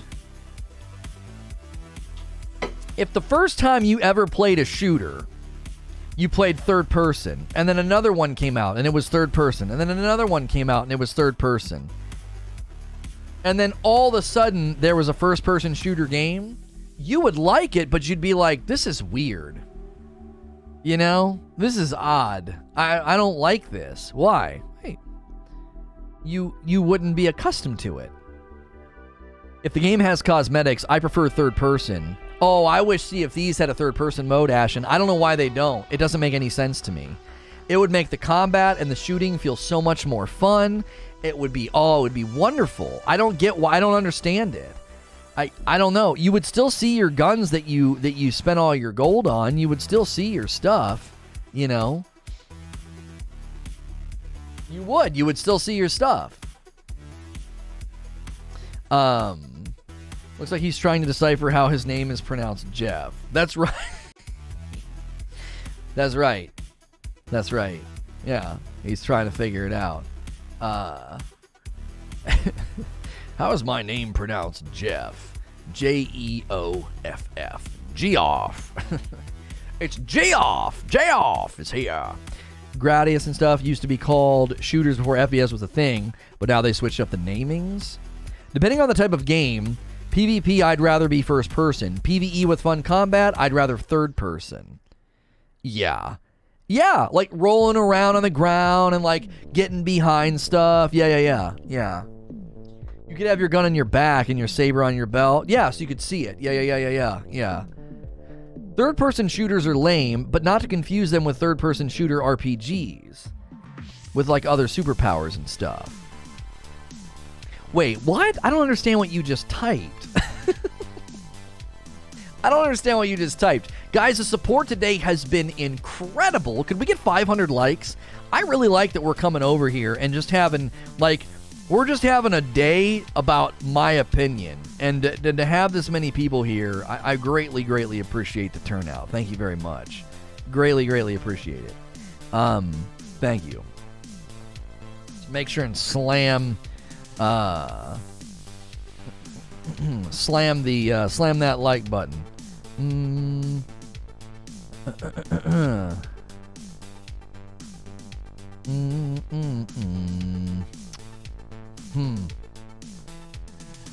Reaper with a 10 spot. Hey Lono, love the show today. Going back to your roots was the best decision. You're the master at your craft. Thanks for the quality content. Yeah, we could do like a teeny little housekeeping, and let me explain. Thank you for the $10, Reaper. That's very kind. So today what we did was we got back to our roots, and instead of me being like, here's 3 news stories that I'm going to try and quickly cover, that's not what we're doing. That's not what we're doing. You guys want a sneak peek at some of the things I'm going to talk about? You want a little sneak peek? Because today, what I did was I said, Project Magnum trailer looks dope. I could tell you about it, I could deliver that news, or I could say, here's a 3-point outline of my opinion on the looter-shooter dilemma and why this game's going to face a lot of challenges. I think that's more interesting. And that's what SNTR Presents was born out of. Lono sitting down, giving you his 3-point opinion, and then an hour or more of Q&A, back and forth, discussion. Creature says no. Shut the frick up, Creature. I didn't ask you. I asked the audience. Go back to the booth. Go back to the booth. So, I'll give you one, right? I'll give you one that I think we need to talk about. Halo Infinite radar changes are more significant than you think. That's another opinion piece I want to do with you guys, right? No sneak peek until we have 500 members on this channel. No, I'll give them one. So, I reported the news to you about Halo Infinite radar changes. But instead of just reporting that news to you, I want to talk about why that's more significant than you think, and we could even debate the role of radar in a shooter. Are you pro radar or are you against radar? Is radar a crutch? Should radar be taken out? Do you love SWAT? Do you hate SWAT? Does it lead to camping? That is another day that we'll be able to enjoy. Because that's ultimately what this show was built on. It was built on me sitting down and saying, here's the good, the bad, and the room for improvement on this new thing that happened. Or here are my thoughts on what's going on here in the game. And after I gave you my 10 minutes, we would bat the ball around for hours. And Creature and I on the phone last night, we came to the realization, at least I did, that we're almost having a metamorphosis back to the original show style that we used to do. And the reason we got so far away from it, I didn't want to do anything that felt familiar to that time. Anything that felt like that coverage and that game, I didn't want to do. So we fully threw ourselves into like variety game coverage, multiple topics a day, little mini micro segments, and we thought that was the key. No. The key is, and this is something that we've said, is like, I'm going to be covering gaming news now the same way I covered that game. Like, here, let me give you my 3-point outline on that. Let me give you my opinion on that, and let's do it. Let's debate. Am I wrong? Am I right? Right? So that's what today has been about. Yesterday and the day before, like Friday and Monday, we spent the entire day debating the pricing structure and the differences between PS4 and PS5 and what should companies be able to charge for and not charge for and Horizon Forbidden West. We spent the whole day on that. Why? Because it was driven by opinion. And I was like, that's the show we need to bring back. And that's what we're doing right now. And so I appreciate you guys supporting us and supporting this. Okay, Creature. So, we got back to our roots today intentionally. We did it by accident on Friday and Monday, and I was like, no, tomorrow we're getting back to our roots. Kicking off the day with opinion, and then we're just going to debate it for a really, really long time, right? That sounds great. Radar will be a great point to have a day breakdown to debate. Yeah, I'm only giving you one. I've got like six. So it's like, oh, that game's in the news? Okay, can I do a 3-point breakdown on that game? What could we do, right? And then we just back and forth. It's like anything Lono where change has to happen. When you first came back to YouTube, you were in the storming phase, and this is now norming and moving into performing. Ooh. I like that. Thank you for that, Ghostface. We went from storming to norming to performing. Yeah. That's good. That's really helpful to think through. Yeah. How many members do we have here? We're in the 250s. I want 400 to 500 on both channels. If we can get there, we were in like the mid 700s on the other channel. If we can get in the 400 to 500s on both, that'll be right where we want to be. Some people are double dipping. Some people are moving. Some people are keeping their membership over there. It does not matter to me, just that you continue doing it. That's all that really matters. Weird how the voting is going. Nothing like the popularity of such games. Third-person games are far more popular. What? What do you mean? No. First-person games are way more popular. If you stacked up the communities of Call of Duty, CSGO, Overwatch, Valorant, and you pitted it against, like, Fortnite's unfair. That's not fair, though. That was like a global phenomenon. That's one game. As a category, no, it's not more popular. It isn't. Forbes article on Halo radar change being a big deal incoming. Yeah, or a video. Yeah. That's why we don't announce. See, I was thinking about that last night, Creature, like showing people this is what we're going to be covering all week, and then I was like, no, we can't do that because we know people have literally stolen our ideas and our topics. We can't. I can't tell you what I'm talking about the next day. I can only do it, 8 hours before, 12 hours before. I can't do it any earlier than that because then people just snipe the idea and the topic. Evan Frowley coming in with a membership. Enjoy the dope badge and emotes. You're dope and deserve dope stuff. So many new members today. 16 new members. Thank you. First person's definitely more popular. Yeah. I'm sorry, Fairyman. I don't think you're right on this. If you counted, you'd have to ratio this, right? You'd have to ratio this. You'd have to say, sure, Fortnite's a heavy hitter in the room. How many other big third-person shooters are there? And then say, how many really big first-person shooters are there? I can just list and list and list and list how many big first-person shooters are out there. You know? Battlefield's first-person.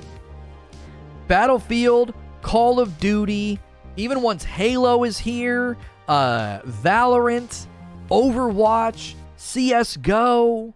There's so many. There's so many. And you got Fortnite and Star Wars Battlefront. Like, what else is there? Do you know what I mean? There's Apex, another first person. Come on. Even PUBG. Well, no, PUBG's both. Yeah, Rainbow Six Siege.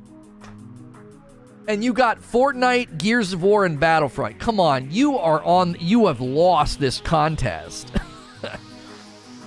You have lost this contest. First-person shooters are way more popular. Way more popular. I mean, look at the vote. Third person's getting 7%. Now, 40% are like, oh, I like both. But nobody's picking third over first. Almost nobody's picking third over first. You're either picking first or you're like, yeah, they're both fine. Grand Theft Auto. It's not, it's a shooter, but no.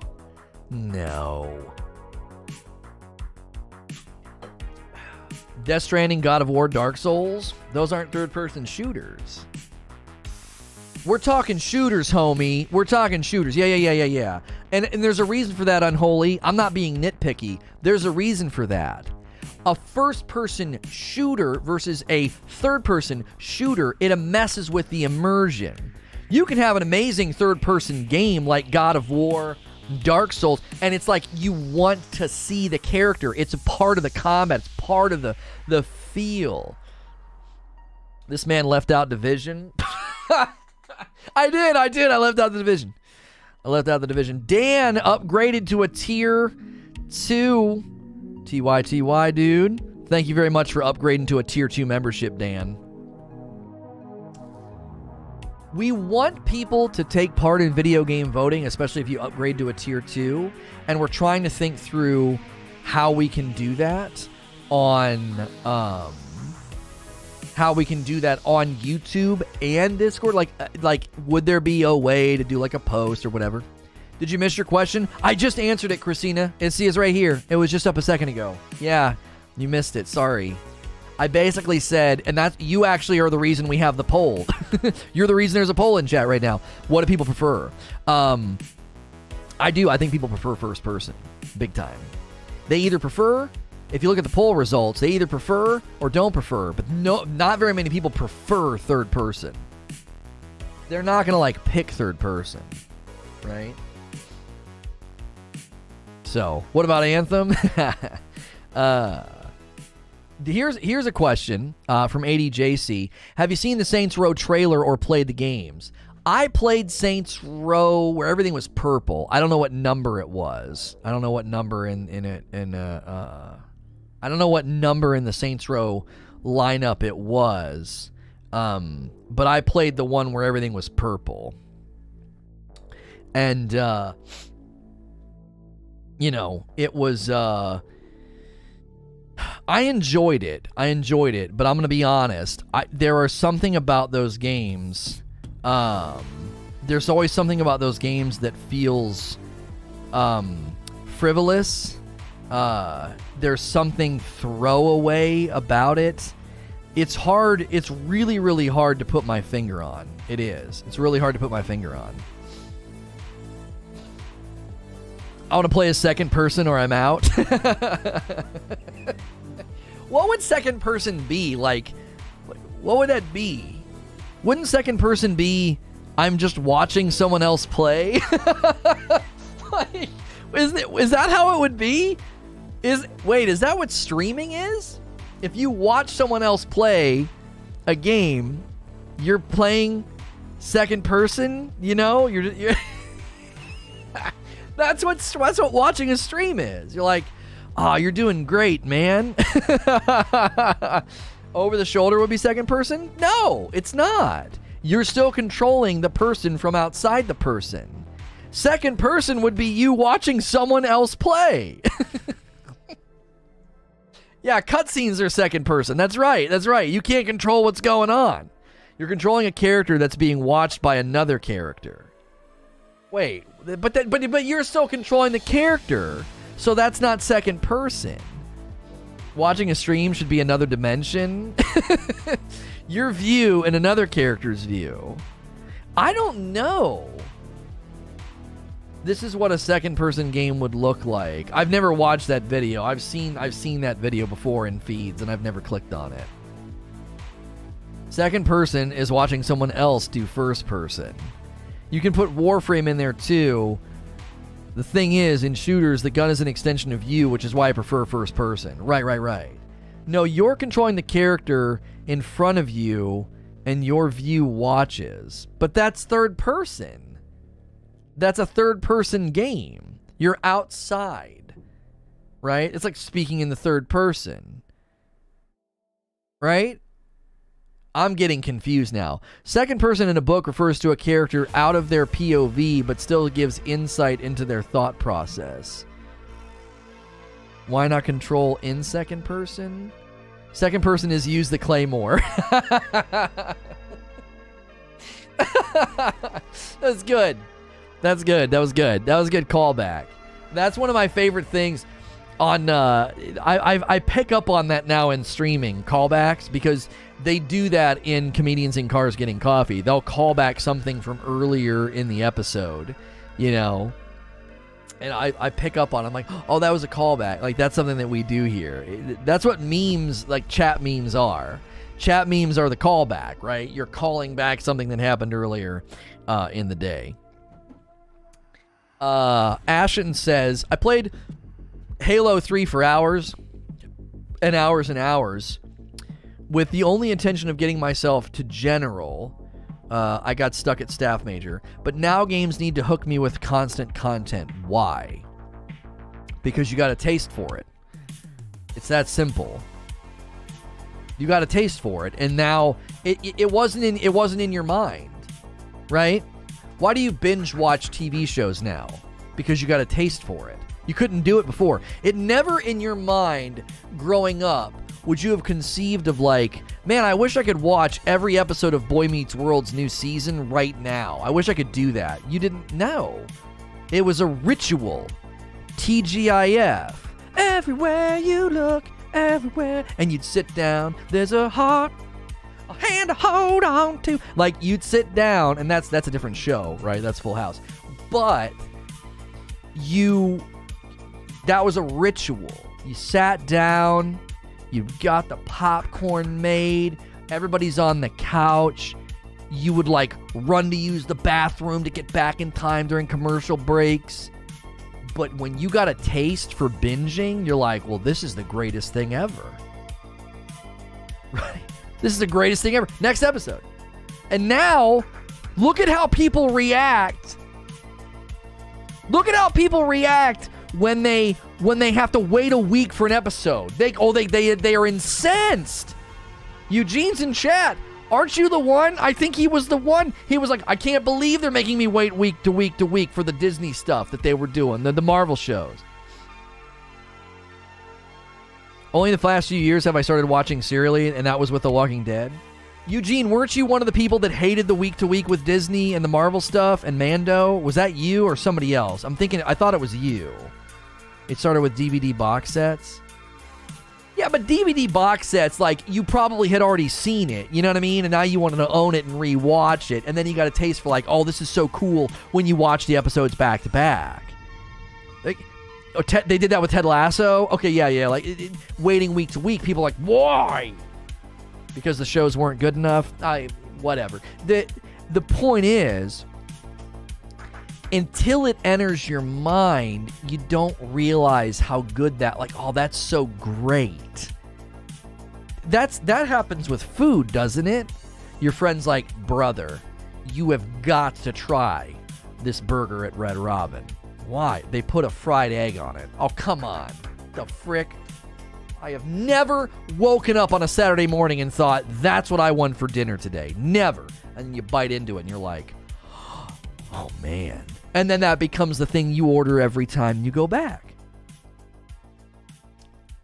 So my daughter last night when I was brushing her teeth, she's like, tell me about when you were a kid. That's always something she wants to know, what it was like when I was a kid. And I told her that on Saturdays, we would wake up and watch cartoons, and then we would then play video games in the afternoon. And she's like, oh, can we do that? We really limit their screen time. They get video games in the afternoon on Saturday, and that's it. Sometimes we let them do it again on Sunday. Like both afternoons, they get video games. But we've whittled it back to Saturday afternoon, hour and a half, maybe 2 hours. That's it. And she's like, oh, can we watch cartoons in the morning on Saturday? She just immediately perked up like, oh, that's so great. We could do cartoons in the morning, and then we still have video games in the afternoon. She's already scheming. And I was like, no. And I said it without skipping a beat. I was like, it was different back then. It was just different. The games were different. The cartoons were different, right? You had to take turns. You watched your brother play Mario, and then you got a turn. You know, it was different.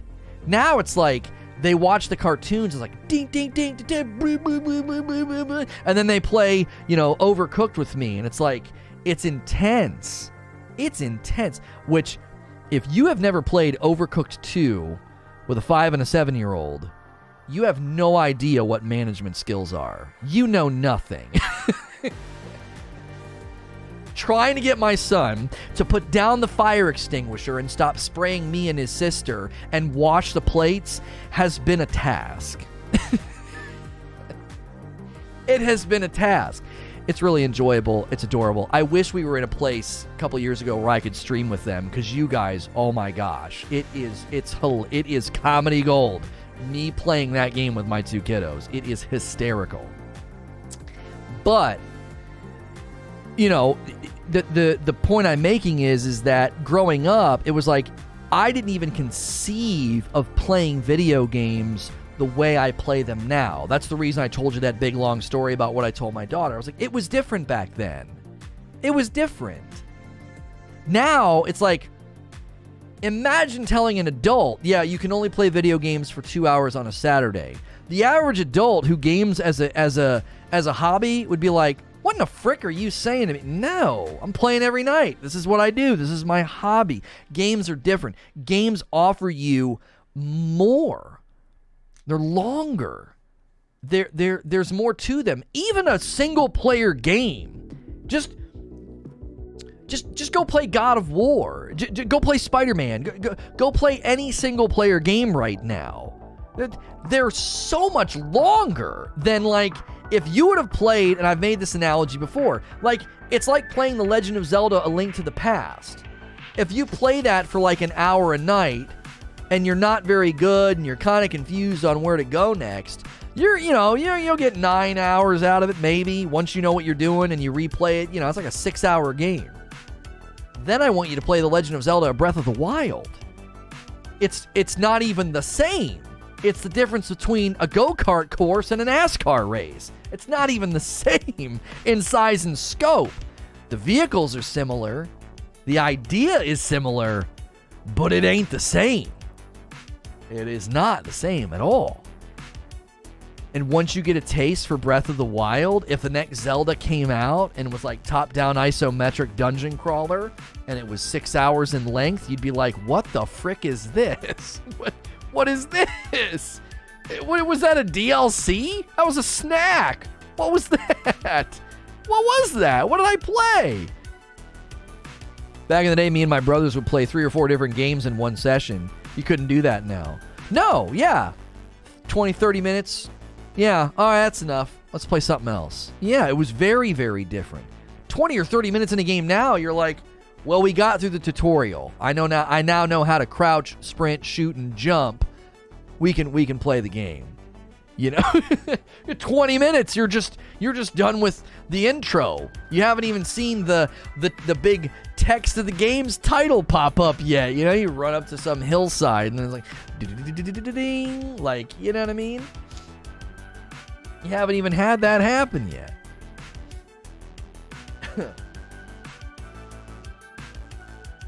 Breath of the Wild's a masterpiece and one of the best games of all time. Changed my mind. Oh, yeah.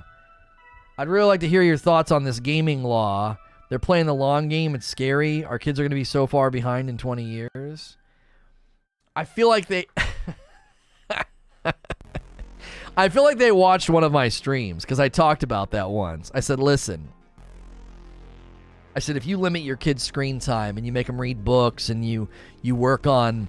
linguistic skills and life skills. If you do that and you don't let them just drown their brain in screens every day, all day, and all weekend, your kid's going to go far. Because in about 20 years, right, my daughter is 7. In about 20 years, my daughter's going to be 27. And all the kids in her age bracket are going to be arrested development, mouth-breathing, just navel-gazing droolers. Their brains are going to be so fried. It's like, you'll be able to run a company. You'll just walk in and they'll be like, oh my gosh, a marginally intelligent person. Holy frick. I feel like they watched me say that and they were like, we know how we can beat the West. We can do it. We can do it. Limit the children's screen time. That's how you beat the West. Have you seen these kids in the grocery stores? They don't have a prayer, right? They're 9 years old and they're an absolute disaster already. They're just a disaster, you know? They're just, this is their life. And you take it away from them and they just, like, they're animals. They're animals. So if you want your kids to go far, all you got to do is rise above that bar of parenting. That's all you have to do. And your kids will seem like a genius, you know? Like, man, your vocabulary is so robust. My son said this. I was walking with him, and you know your kids listen to audiobooks when they say things like this. He's like, look at that door. And it was bright red. He's like, that is such an awkward door to have. And I was like, 5 years old, using the word awkward. Awkward. You know, not weird or like yucky or ugly. He's like, that's an awkward door. And you know what's funny? He was right. I'm like, that's the right word to use. It is kind of awkward. The house is very old-timey brick and a nice garden and this blazing red painted door, like something out of a horror movie. I'm like, that is awkward, buddy. You are right. If your 5-year-old's using the word awkward, he's 10 steps ahead of everybody. He is 10 steps ahead. He'll be just fine. That's what makes co-parenting so hard. When I have my daughter, I try to make her read and work on things, but then when she says, Mom, it's nothing but screen time. Listen, with all the love in my heart, I know that being a single parent is literally like trying to be a superhero and a parent at the same time. Like, it seems impossible, right? You feel like you're being stretched to your breaking point. And screen time is just such a savior, you know? It's such a savior. But man, is it deadly, I think. I think long term it's so deadly. You really got to look at the research. It's just, man, it's not, you got to really look at it. I will never tell somebody how to parent their kid, but do your best. Do your best. That's all you can do, but dadgummit, those screens are bad for him. When nephew was 5, he used the word stabilizers for training wheels on his bike. That's great. That's great. That's great. Sounds like he's been playing video games, though. Stabilizers? Or maybe he's been watching Star Trek. What the frick? My kids say bound. They don't say like, oh, did you see that cat run over there? They're like, oh, it bounded over there. Well, because that's just a word in their vocabulary. I've never met a kid say that. That thing bounded over. I'm like, what? But they listen to books that's how they describe it. They describe the animals as bounding, you know. I picked up on it, you know, and they say it. The problem is they pick up on other things too. We don't let my son listen to, what's the books? It's this stupid little mouse. Oh, what's his name? Oh, I forget his name.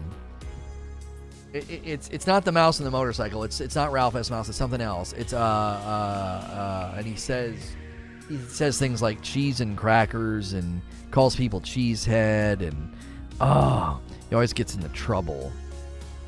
It's from Peppa Pig. Oh, really? My little hardly ever gets screen time. I made an exception today because it's the last day of summer vacation, so I allowed them to watch a movie before I go to work today. Not to be a snob, but my kids are definitely further ahead. Oh my, yeah. You know it. No, it's not Stuart Little. It's his name is the name of the series. Oh, it's gonna drive me freaking crazy. Highway Rat. No. Shoot. That's going to drive me nuts. We don't let him listen to it anymore because it was, no, not Ralph. The series, babe, where he said things we didn't like and we don't let him listen to it anymore. And he would say all this stuff. No, not Fievel. She's typing it now in the Discord. No, not Fievel. YouTube has some weird stop-motion animation movies. Stilton? I think that's it. That sounds right. Stilton sounds right. This is the longest I think it's ever taken anybody to type this. My wife is still typing. Are you typing with your nose? What are you doing, babe? How long does it take? What's the full title? It's Stilton. It's something Stilton. Geronimo, thank you. My word. Geronimo Stilton. Do you ever do that? Do you ever look at your phone and someone's typing and you're like, how long could this take? What are you doing? You're just staring. You're like, okay. And enough time goes by and you're like, what's happening? Because you'll ask him are you ready yet? You're thinking yes or no. You ready to go? Yes or no, And they start typing. And you're like, okay, they're still typing. And you got people around. You're like, hang on a minute. Hang on. They're still typing. Yeah, I don't know. I don't know what's taking so long. I don't know what's happening. What is this? And they finally respond, and it's yes. What on earth? How? What happened? How many times did you type and delete? You know what I mean? At least I respond. No, my wife's actually the opposite. She actually usually doesn't put me in that scenario. She's usually very quick. She's almost too quick because she'll send 4 texts or 5 instead of just 1. Yes, I'll be there soon. Traffic was bad. I'm stuck at a stoplight. This is happening right now. It's like ding, ding, ding, ding, ding, ding, ding, ding, ding. It's like just one text is fine. Better than K. Yeah, she hates that. She'll be like, we're on our way. We'll be there in a little bit.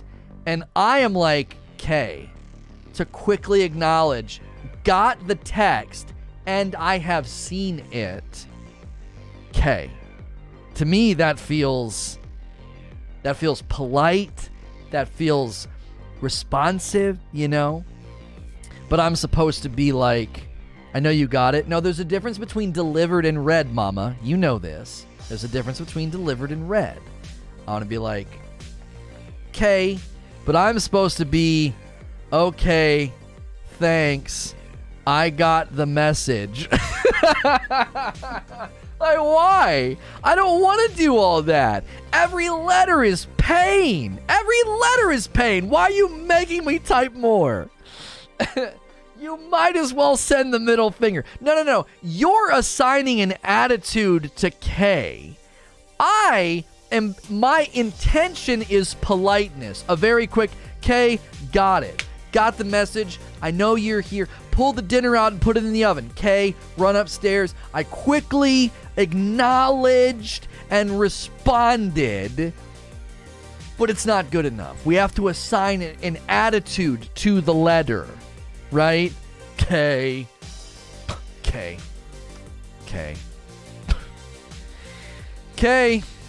There's no attitude. There isn't. It's just a very quick, got it. Thumbs up. I will literally, there's a guy that I text, and he doesn't even say K. Do you know what he does? He does a reaction to my text with a thumbs up. And I love it.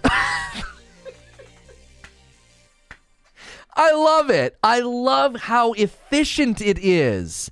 Hey, I'm running a little bit late. I'll be there in 5 minutes. Bing, a thumbs up bubble appears. It's wonderful. It's wonderful. He's from Ohio. He's like me. We have similar, we think similarly. We joke similarly. We're very, very similar. When I saw it, I was like, that is killer. And if I did that to my wife, I would get attacked. I would get attacked if I did that. Like, we're on our way back. We got the groceries. Please open the back door. And I just did a thumbs up reaction. Oh, she would friggin' hate that. That is worse than K. I love it. I love it. I have no issues with emotes, but if you hit me with K, we got issues. But if I type okay, is that acceptable? Because you do that, creature. You just say okay. You're just like, okay. I think you even do just the letters sometimes. Just okay. You don't even spell it out. So adding the O, suddenly it's way better? It's Lono's boyfriend. No, it's not my boyfriend. No. Why do we have to assign an attitude to it? There's no attitude. It's literally just saw it, got it, sweet. I don't want to type all that. Okay? Do you want to know what my phone does? I'm gonna let you know a little secret. If I type the letters okay, it auto-completes and spells out the word. It saves me a couple of seconds. And those seconds are precious. They mean nothing, and yet they are incredibly precious. They just are. Do you not do this? I'm going to go to the bathroom, and I'm going to take a shower. I need to take socks, boxers, shorts, shirt with me so that I don't have to come back. These seconds are precious to me. They are. They're nothing in the grand scheme of things, but they are so important. Because if I have to come back into this room and get these socks, I'm going to lose it. Like, I'm going to lose it. Just take it all with me. Can't do it. Okay. That's the most I can muster in that moment. If I got to back, messed up. Auto correct. I'm going to break the phone in half. That's my life. That's the psychosis. I'm letting you in. You're telling me you can't move your thumb this much? It's an extra click, brother. Okay, send instead of K send. I'm letting you in to how psychotic it does. I know intellectually it's meaningless. And yet it's so precious, those little seconds throughout the day. I walk outside, sit down to eat my dinner, and my son says, "Can you go get my water?" The long dad sigh of, "Yeah, sure, buddy." And go back in and get it. That right there, that is like stubbing your toe and stretching it out into a 30-second endeavor. It's 30 seconds of a stub toe. You gotta be kidding me. You couldn't ask me when I was in here? You couldn't come in and get it yourself? My meal's out there. It's already ready. It's hot. I just made my burger. I was so thrilled to sit down and eat. Now I gotta walk back in here and get this water. 30 seconds of it, that's what it is.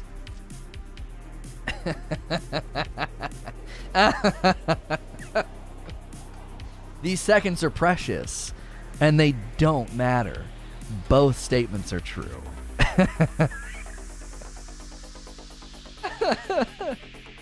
They're precious, man. In 30 seconds, my meal's not going to go from edible to inedible, right?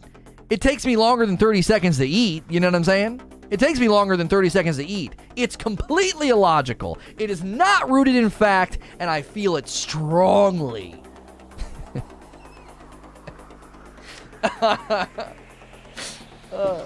Both statements are true. These seconds are incredibly precious to me, and I will protect them as if they are jewels worth millions of dollars, and yet I know that they are meaningless, and they don't matter. It'll be okay if I have to go back into the bedroom and grab a pair of socks. It'll be all right. It'll be okay if I got to come back out to the car and grab another bag of groceries. It will. It will. And that is why I only send the letter K. That's why. That's gold. That's gold. That's a good bit. That's a good bit. You could throw that in that. You could throw that bit into stand-up. You got to hand that to the right stand-up comedian. You can throw that into stand-up. That's gold. That is gold. Fighting with your wife about the letter K and like doing that whole roundabout psychosis of like why I get so frustrated and why I get so angry at milliseconds of loss. So teeny and tiny. You know? Trying to grow your community with a frag community code. Frag Pro Shooter has 80 million players. What? Is this a mobile game? How do you have that many players? This has to be a mobile game. Is it? What is this? Or is it an NFT? Yeah, no, it's a mobile game. Download on the App Store. Let me take a peek at this game here. Frag Pro Shooter. 4.6 stars in the App Store. It actually looks pretty stinking cool. You know, I wish it wasn't a mobile game. It actually has a pretty cool little aesthetic going for it. It really does. They're offering me a creator code. Does anybody here in this chat play that game? Does anybody here play Frag Pro Shooter? They got 80 million players, so surely one of you is here.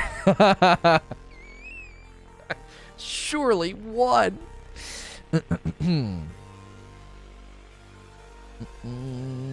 Time is precious, time is valuable, time is a commodity we cannot get back. Don't try and philosophize it, Hex. Just accept that it's stupid and own that it's stupid. It is. It's so dumb. It's so dumb. And yet, it matters a lot. Don't try and philosophize it. You're going to get in an argument with your wife? Like, here's why I send K, babe. All right? Time is precious. Time is incredibly valuable. It's the only currency and commodity that we can't get back. If it may help you out, I may download it and not play it. Well, a creator code would only be good if people were paying money in the game. You know what I mean? Snow is going to murder me when I get home from the gym. Oh, is she watching this right now? Just send her one text, right? Just send her one text, right? Okay, that's all you need to do. Sounds like something Sven would play. Why do I hate that you're right?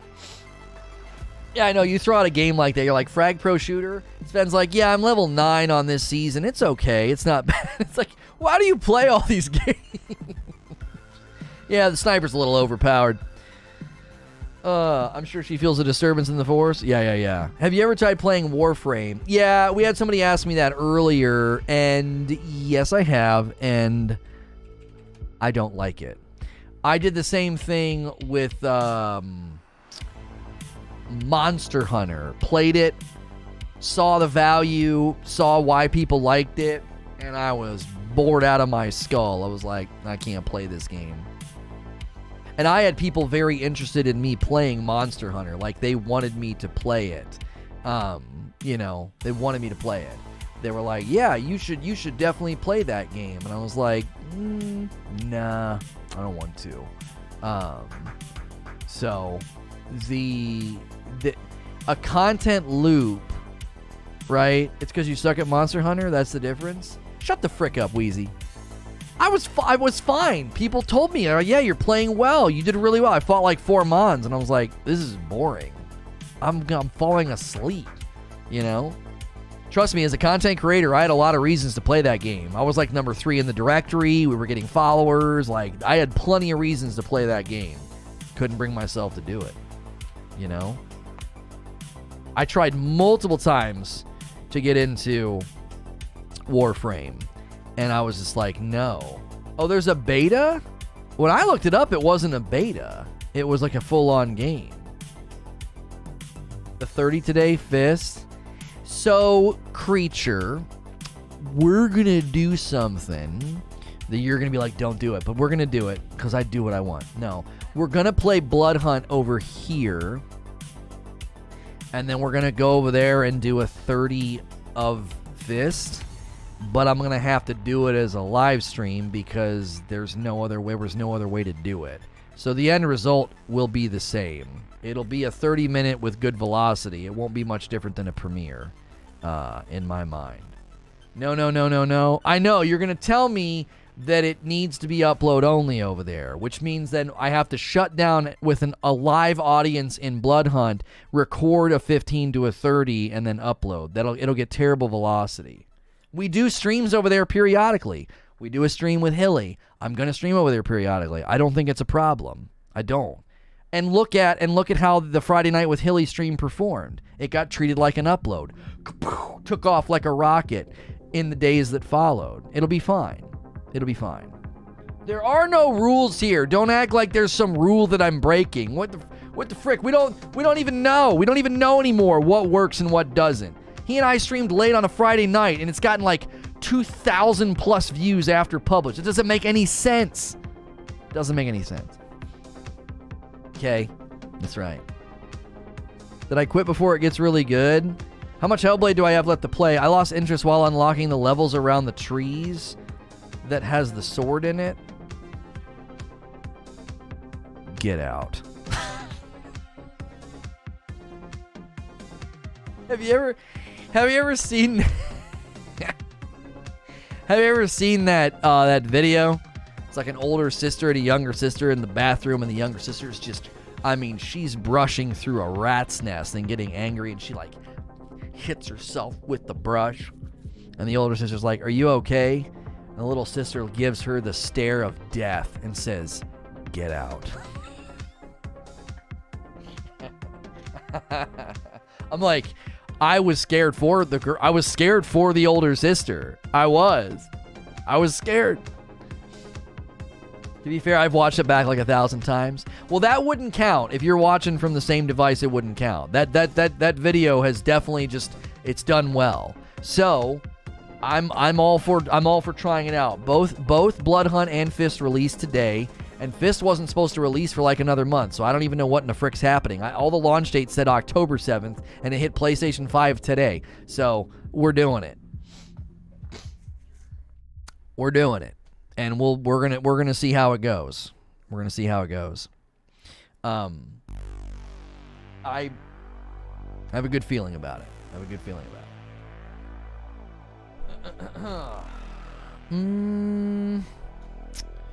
Rule. If it was that easy, Creatures left the chat. If it was only that easy, that's right. Look, You can't tell me I'm talent and then get mad when I act like talent and say, well, I'm just going to do whatever I want. I'm going to go off script. You can't get mad. That's what I'm supposed to do. I'm supposed to be unpredictable and arrogant and an egomaniac. I'm supposed to be all those things, right? I'm just trying to justify my shortcomings, that's all. I don't care about your feelings. I care about the content plan.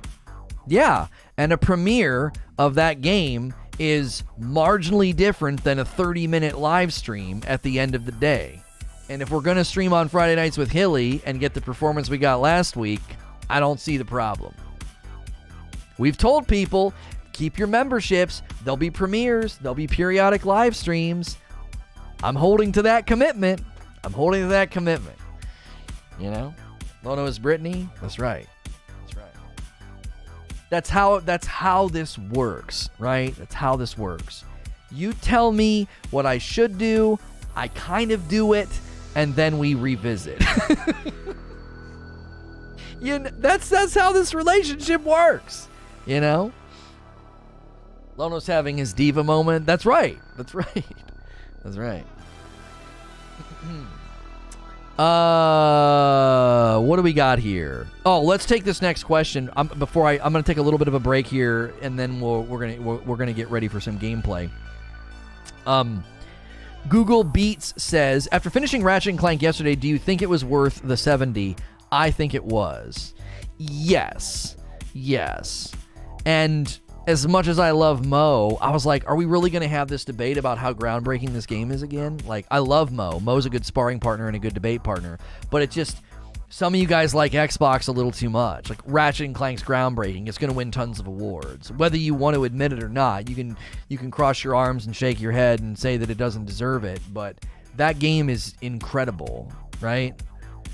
That game is incredible. It is. Oh, wow. Oh, man. I loaded up this Blood Hunt game, and it is so bad, it's not even letting me new members sign in. It's so glitchy and laggy. It keeps freezing and hitching. That's probably why the results are mixed. You can't, it's like, it's awful. I'm like sitting here just trying, I'm trying to click. I have an account with this game. I made an account.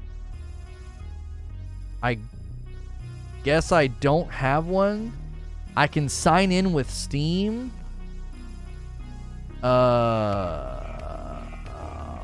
the frick? Create an account. I made one.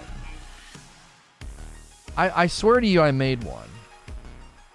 I don't have one. Yeah, I made one to try to get early access. They literally freaking emailed me. They emailed me the other day, just this morning. This live 30 of Blunt Hut later. Yeah, I mean, we might have to do that. The Blood Hunt game is not glitchy anymore. It might have just been when it first popped up. I feel like, I guess it doesn't matter. But the problem is we lose all that velocity if I don't take everybody over to the premiere. 50 or 60 people on a premiere is amazing. That's super helpful.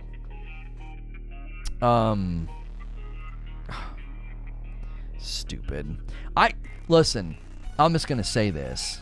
I don't use the word hate that often, but when a game is like, hey, welcome to the game you just installed, you got to sign up and make an account. I hate that. Just let me in the game. I don't want to give you my email address. I don't want to agree to your TOS. I mean, I have to agree to your TOS, but like, I don't want to do this thing right now. I don't. Let me in your game. I went into Steam. I'm logged into Steam. You have my account information via Steam. Let me in your game. I absolutely hate it. It's the worst. Especially on a console. You're like, what? They're like, please log in to your Square Enix Ubisoft blah, blah, blah, blah, blah, blah account. I'm like, I don't want to do that right now. I got to go find my password. If it's encrypted, if it's a good password, it's going to be crazy. Super annoying. It's an immediate turnoff, right? It's like going on a date and they take one bite of their food and they chew with their mouth open. You're like, well, this is ruined. This is ruined. I'm going to take a quick break.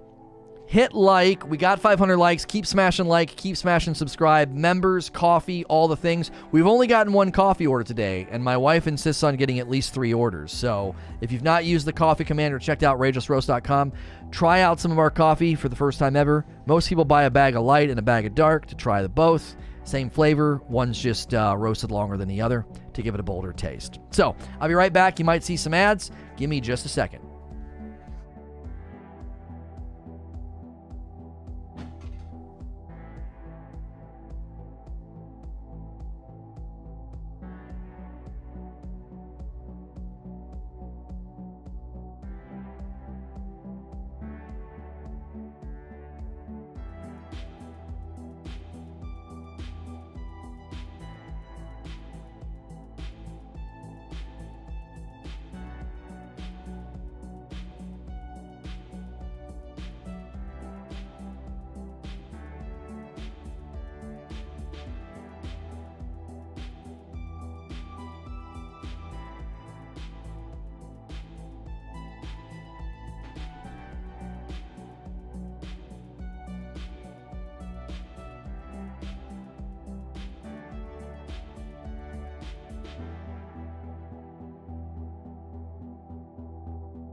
I'm back.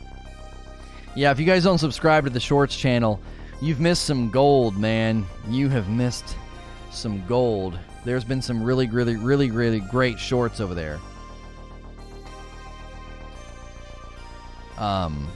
Hey, did you see this guy? No, but you know what's funny is I saw your video of me, and it was, wait, I forgot you don't matter. I don't know why I'm talking to you. So yeah, let's go to the next question. Let me get this pulled up here. There we go. Echo Hammer Sven says, you left? Yeah, I stepped away. While we're on the topic of looter shooters, what is your perfect recipe for long-lasting endgame success? Oh gosh, you're making me work now. You're not paying me for this. I feel like this is free consulting. What you have to do, I think, is you have to choose the model that you're going to go with, and then you have to excel at that model, right? Not all models are the same. There is the seasonal model, and I think Diablo 3 does this, and D2 does it, Destiny does it. Expeditions has come to No Man's Sky. That's a version of a seasonal model. It's ongoing. You can do the difficulty model. Anthem tried to do this and failed. Division 2 has done this, world tiers, right? And then when you're doing that, you're usually adding, compartments and things to go do onto it, right? It's like almost like modular. You're like, well, here's a raid, or here's a this, or here's a that, or here's a new area, here's a new mission set, there's new loot attached to it, and blah, blah, blah. Then there's like the MMO, model where it's huge, it's big, it's grindy, it's challenging, and then you do like a new chapter and a DLC, so you've got areas and quests and gear sets and all of that. You have to pick the model first. I don't think one recipe is superior to another. I think the models typically are driven by the game genre. Does that make sense? Like, I don't think you could do... Well, and Diablo borrows from 2. It does seasonal, and it also does the difficulty model. Like, you keep going up in difficulty. It kind of combines both, right? And so I think that whenever you choose the model, it has to align with the game type. So, like, I don't think you could take Diablo and do the MMO. It just wouldn't fit with everything that they've built. I don't think it would work. Could you do an isometric dungeon crawler MMO? Maybe. Maybe you could. I think it's more challenging because it doesn't seem to line up with the style. MMOs need to feel big, expansive, and far-reaching. And I think that's a struggle for an isometric game to do that, to communicate that. I do. Just like I think it would be hard for a really big open-world game like World of Warcraft or something to do a seasonal model. I think that would be difficult. Right? It would, you know what I'm saying?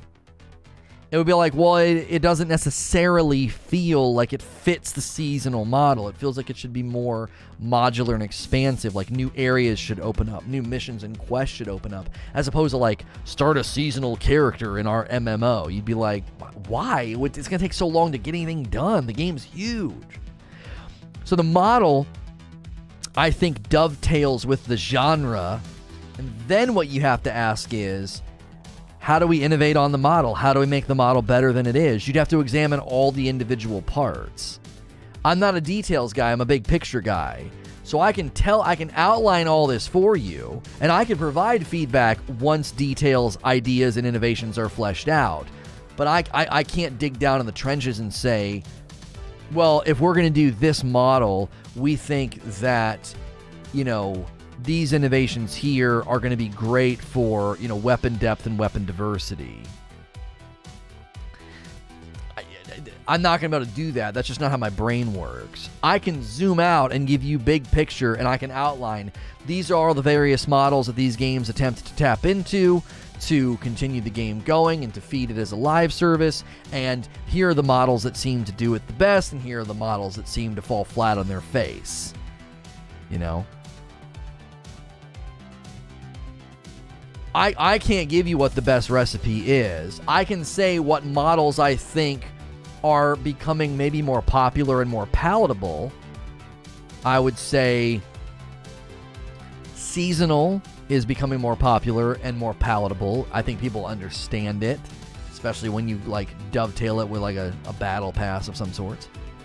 I think if you could combine seasonal with modular, it would be good, because it would feel like not only is there a new season, but there's new areas and new places to go. So but as far as the perfect recipe, I'm not even sure, because it depends on the game. So like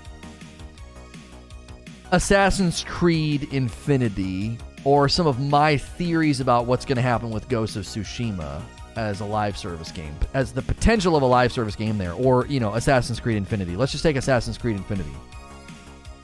What's the best recipe for that game? Probably seasonal modular, right? Here's a season of this. We got samurai armor sets and gear and stuff to earn, and there's a whole new place to go fight, new enemies, new bosses, new territories, blah, blah, blah. You can go back to the hub and change the generation that you're fighting in, that's how you would do it, right? You would almost have like a central hub where you're working as you basically have like multiple expressions of your character as an assassin, and you go off into these different eras, but they're not all available at the beginning, and the seasons are what drive it, right? Season of the Samurai would show up, and a modular thing would open, and a whole area and map that you could go to with a story, a character, a samurai that you're playing, like weapons and everything else, and you would go get all that stuff. Now, I don't know if that then is able to be taken into another era, right? I don't know. I'm just shooting from the hip right now on how I think they could do it. But I think from a ground level, seasonal and modular would work well in a game like Assassin's Creed, because you could literally create themes and areas and worlds that would then usher in I got everything from that era, I got everything from that world, and here comes a new one. But doing it in a way where it's still you, your character, and you as an assassin, I think that'd be tough, though. Because if your assassin's back at the Animus, are you attached to your assassin back at the Animus, or are you attached to your assassin when he's in the era of the samurai or whatever?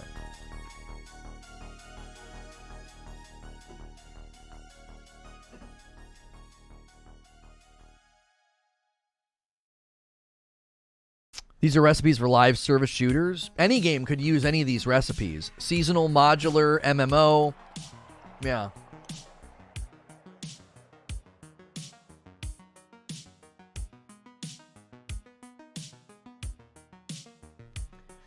AC Infinity could have a really great recipe. Every yearly expansion could be a new theme. Right.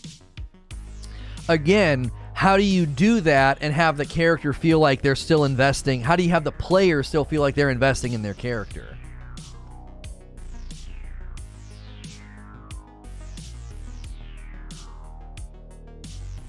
Coffee's coming today. Got my dark roast, and it's good. Oh, it's good, isn't it, Kodiak?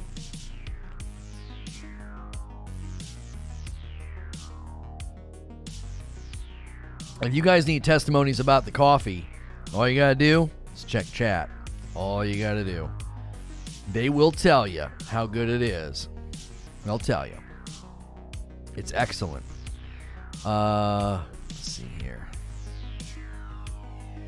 Mithrax coming in with a membership. So many members today. Thank you, everybody who's either double dipping on their membership or moving their membership or just maintaining your membership over on Presents. Thank you for that.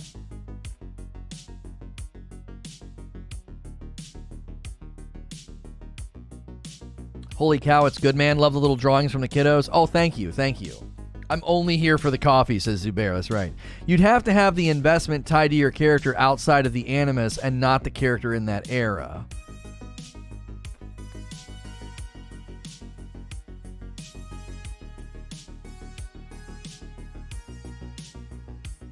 It's tough. It's tough, Sven. Because I'm super attached to Bayek when I'm playing as Bayek. I'm super attached to Jin, you know, when I'm playing Ghost of Tsushima. There's something about walking into town and they're like, samurai. Like you hear them saying, like, oh, there's a samurai here. I don't know. Astro Candy coming in with a membership. Enjoy the dope badge and emotes. You're dope and deserve dope stuff. Thank you, thank you, thank you. Become a double dip champion today. Let's get this shit moving. That's right. Moving my membership. Thank you, Mithrex. I appreciate that. I appreciate that. The 12-month badge here was going to turn green. I think to honor what y'all are doing. I think we might make it red. I don't know.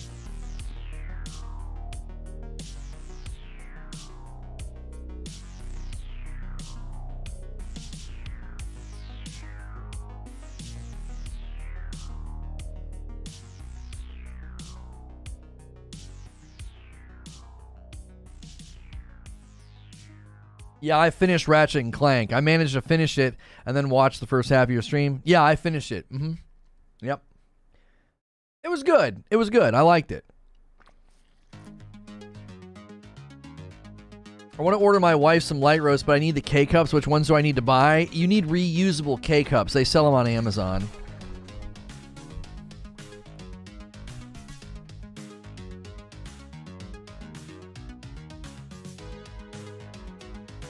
Beginning my 6 months in a couple weeks. Can't wait for that one. Nice, Abe.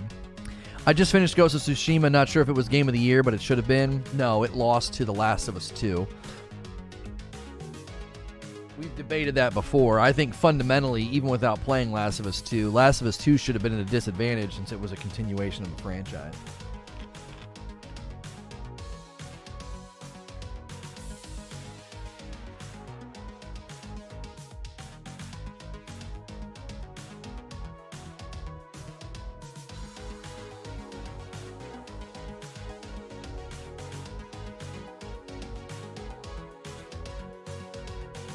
If my membership started on the 31st, when does it renew?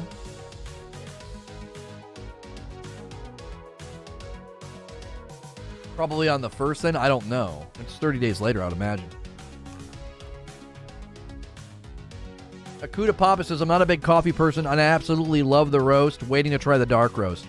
Yeah, we printed your label last night, Akuda Papa.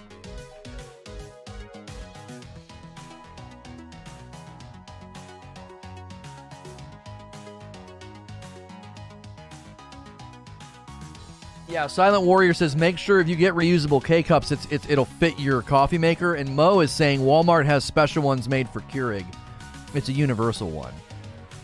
What you munching on? I don't know. Some trail mix thing my wife put on the plate. It's got like cashews and stuff. James Collins, thank you so much for that membership. Enjoy the dope badge and emotes. You're dope and deserve dope stuff. Welcome. Welcome to SNTR Gaming.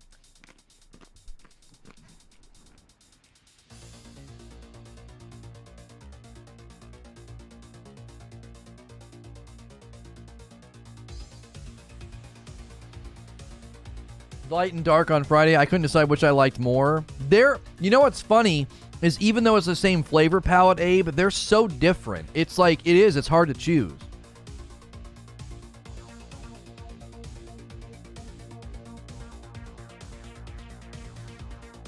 Christina says, be careful with the K-Cup things. The ones I got were a huge mess. You would think that Keurig would just make them.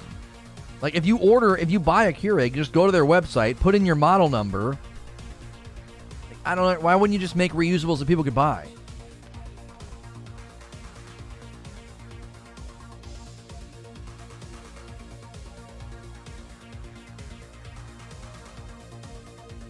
I gave my brother-in-law a bag and haven't asked for feedback yet. I want to get them addicted first. There you go. That's right, Zubair. Order a bag for you and a bag for your coffee friends. Get them hooked. Just tell them.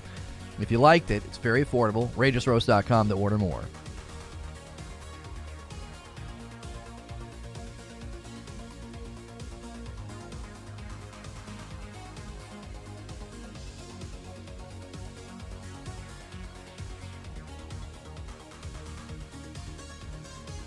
Yeah, Mo's saying they have one. It's at Walmart.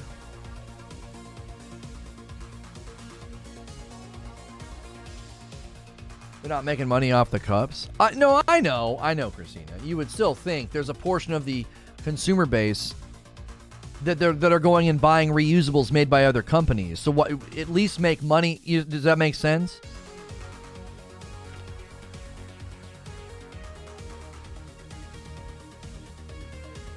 Yeah, McMuffin's saying Keurig has their own universal K-Cup.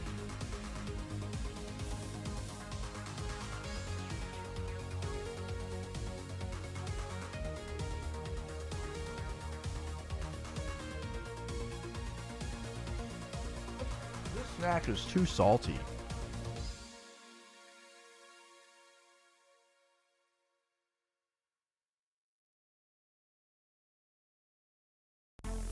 Like, a snack, I should be able to consume a moderate amount of a snack and enjoy it beginning to end. You ever get to the tail end of a snack and you're like, oh gosh, that's just too salty. You hit like a salt toxicity level. You're like, oh.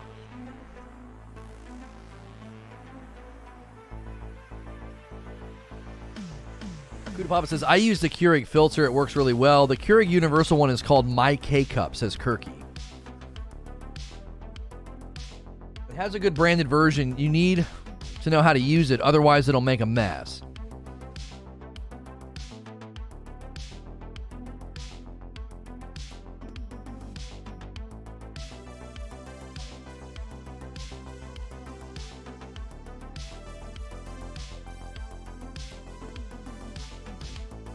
No, Stephen Marston, that's not it. No. If you're going to order one, just order one. If you're going to order two, order a third. The shipping on 2 and 3 is the same. It's the same.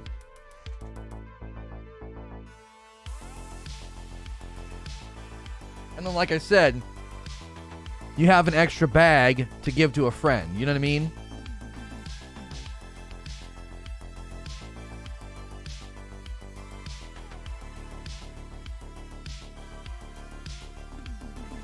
That's a nice gift, isn't it? Hey, man, I watched this guy in the internet. I bought some of his coffee. Here, you should try it. You know what I mean? Grab that third bag. Shipping is the same as 2. And give it to somebody else. Get them liking it. Tell them where they can order it. You know what I mean?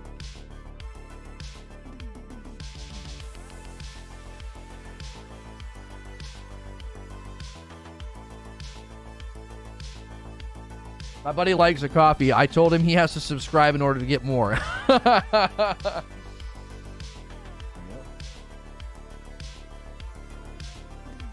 will say I'm a fan of the joystick. Oh, thank you, JC.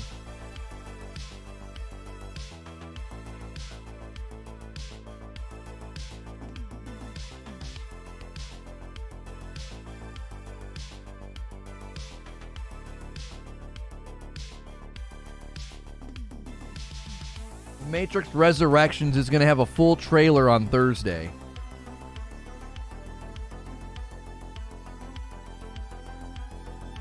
Ray Dan 85 with a $5 tip. Currently listening to the episode listed as YouTube wins big, and I want to say I love you too. Keep winning out there. Oh, thank you, man.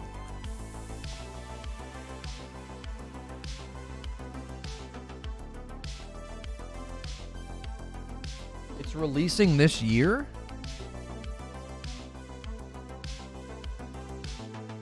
How?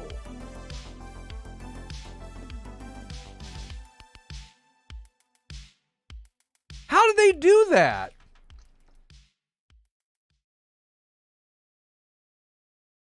Matrix Resurrections is releasing this year, December 22nd?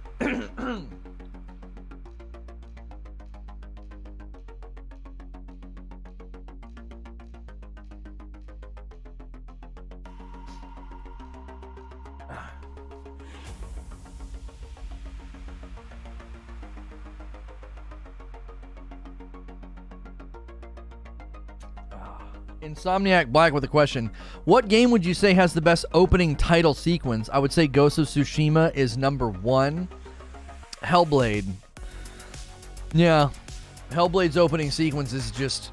Ghost of Tsushima's is up there for sure. You guys know I love Ghost. Hellblade's opening sequence is just... There's nothing like it. There's nothing like it. That boat ride and the narration and the way that it's pulling you into the experience. There's so much going on. It's so good. It's such a great opener.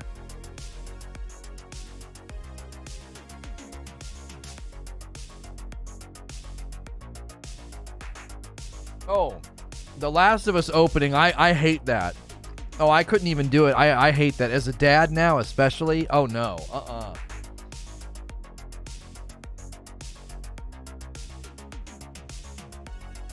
Better than Skyrim's opener? Hey, you're awake. Yeah.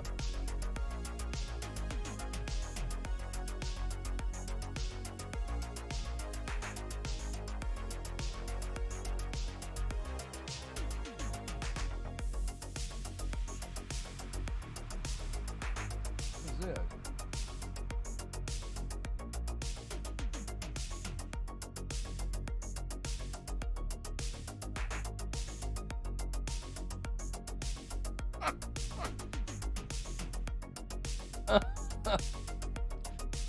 That's funny.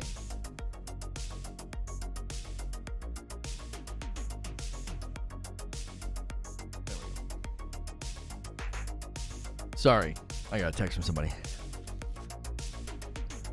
First look at Neo.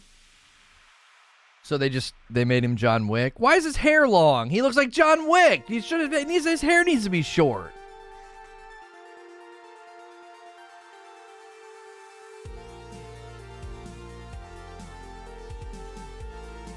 A couple more F-bombs and Outriders opener would be king.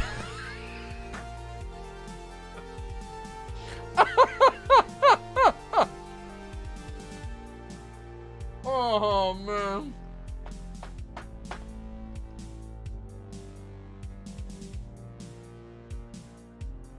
That was well done. That was well done.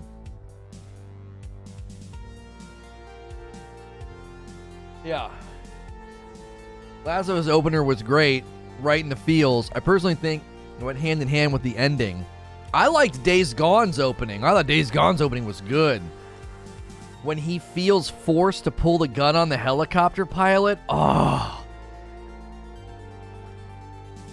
Something that no one talks about enough is just how excellent the emotion capture is in Days Gone. It is wonderful. It is so good.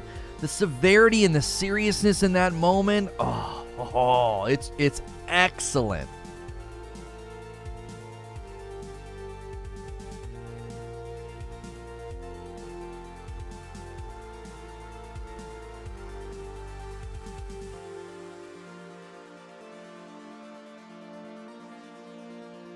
Maybe John Wick and Neo are the same? No.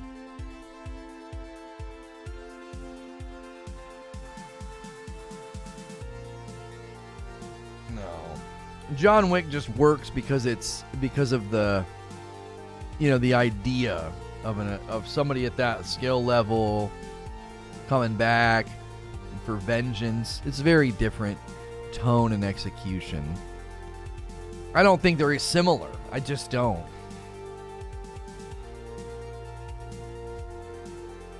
I can't get in that game. I just don't know what to do. You talking about The Last of Us, Orphan Twin? I really liked the first one. I really did. I thought the first one was very good. It was one of the first games where I really got invested in the story.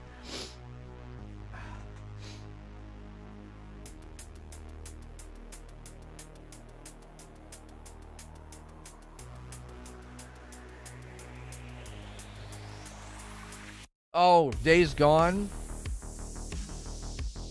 Days Gone is tough because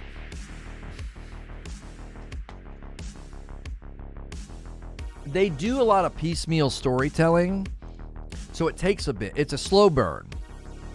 It started to turn for me when I got more cutscenes with his wife. Then it started to turn for me. Then I got a little bit more invested. They went back, they replay an entire sequence, and they fill in all these gaps. I feel like that's when things started to turn for me. Personally, what I would have done, instead of doing like a retell later and filling in the gaps, I would have just had all that on the beginning just to get you invested from moment one. Because rewatching it, I was confused. I was like, I've seen so much of this already. Why am I watching it again? They were filling in the gaps. They wanted you to see just how crazy it was leading up to this moment on this rooftop. And like, just how frustrating that would be, right? It felt like instant side missions. Yeah, it's a slow burn. It's a very, very slow burn. They want to establish the breadth. This is how I would phrase it. They want to establish the breadth of the content loop because it is broad and good. And in order to do that, it makes your investment burn slow. You're not really into it yet. And if you get to the point that you are, then the game really hooks you because you're like, these characters are so well done, so well voice acted, the writing is excellent. Oh my gosh, I'm invested in the main character, everything he's been through. It's the juxtaposition of what he looked like before all this happened is very well done. Like, then it starts to turn. It's always difficult when a game says, we have this huge world and this great story, but we have chase missions, nest missions, build missions, bounty missions. We got all this stuff for you to do, and we kind of have to walk you through that. I think that's really, really difficult because you feel like, you know the expression I use sometimes, like you're drinking from a fire hose. Like some games pour on so much information at the beginning, and the tutorial is so stout and so dense, you feel like you're drinking from a fire hose. Sometimes it feels like you're drinking from a fire hose in slow motion. You're like, when is this going to end? How many side missions do I have to do before things start to move? I get that you have all these missions and you want to expose me to them, but man, it feels like this weird... It's not like drinking from a fire hose in a normal instance where you're like, this is too much information at once. It's like, this is so much and it's so drawn out. That was some of the issue, I think, that probably turned people off in Days Gone. They were like, it's just so slow, I don't care. But boy, when you turn that corner and you start to get some of the backstory and you start to get some of those cutscenes, oh, it's so well done. I wanted that to be a TV series. I was like, I would watch this every week as a TV series. I'm invested. I want to know what happens. So I don't think your instinct is off the mark. I don't. I think it actually makes sense with how they've structured the game. And I don't know if they would have had much of another choice. Hey, we got 2 coffee orders. You guys are the best. 1 bag of dark roast to Ray Dan. And then 3 bags to Silent Warrior. 2 light and a dark. You're the man. Thank you very much.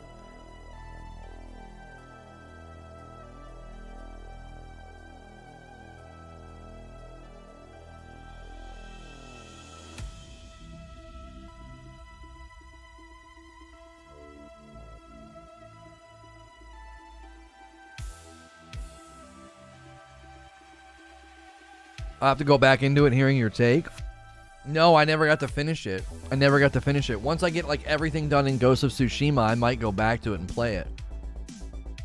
Because I really enjoyed it. I really did. And many people will say the same thing I'm saying. It's a slow burn.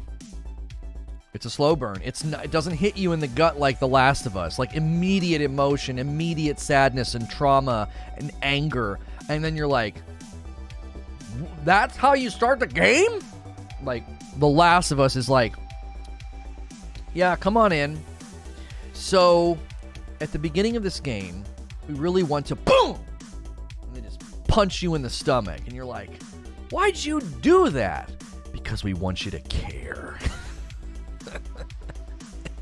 That's how The Last of Us starts. That's it. That's the opener. That's the opener. We want you to care.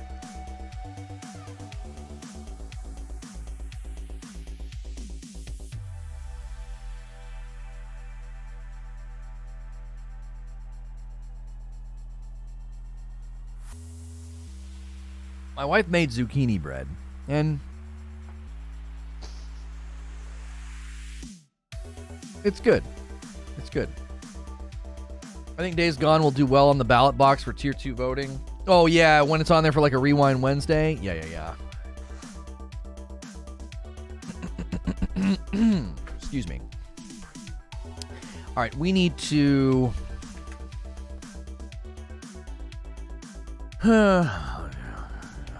We need to set up the next thing. We got this really cool fist game. I do want to put Mithrax's question up. He says, just a suggestion, how about you expand Creature's involvement in the content by having him on the mic every now and then during the show? It would lead to an interesting back and forth. I don't think he would want that, and I don't even know if that's... I don't think it would work. It sounds so like, oh, it'd be so funny. It'd be so funny. I don't think so. I think you guys would be like, this doesn't make any sense. Like, he and I get along real well, and we have funny conversations, and we mess with each other on the phone. But it would not. I don't think it would work. I don't think it would work. Yeah, you really don't want that, he says. Yeah.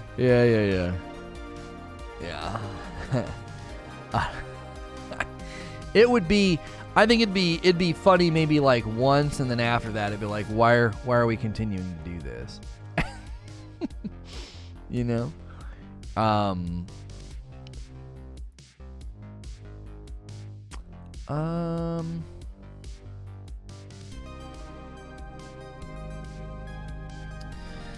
Let's, we gotta pick this game. There we go. I love the artwork for this thumbnail too, for this fist game. It just looks so good.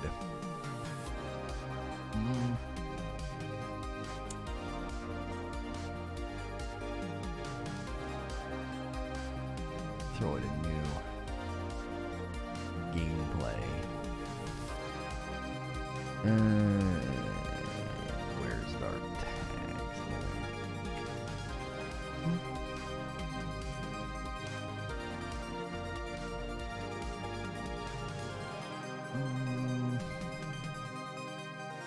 You gotta set it for subscribers. Any duration. We'll set it for 1. People get hit with a 30.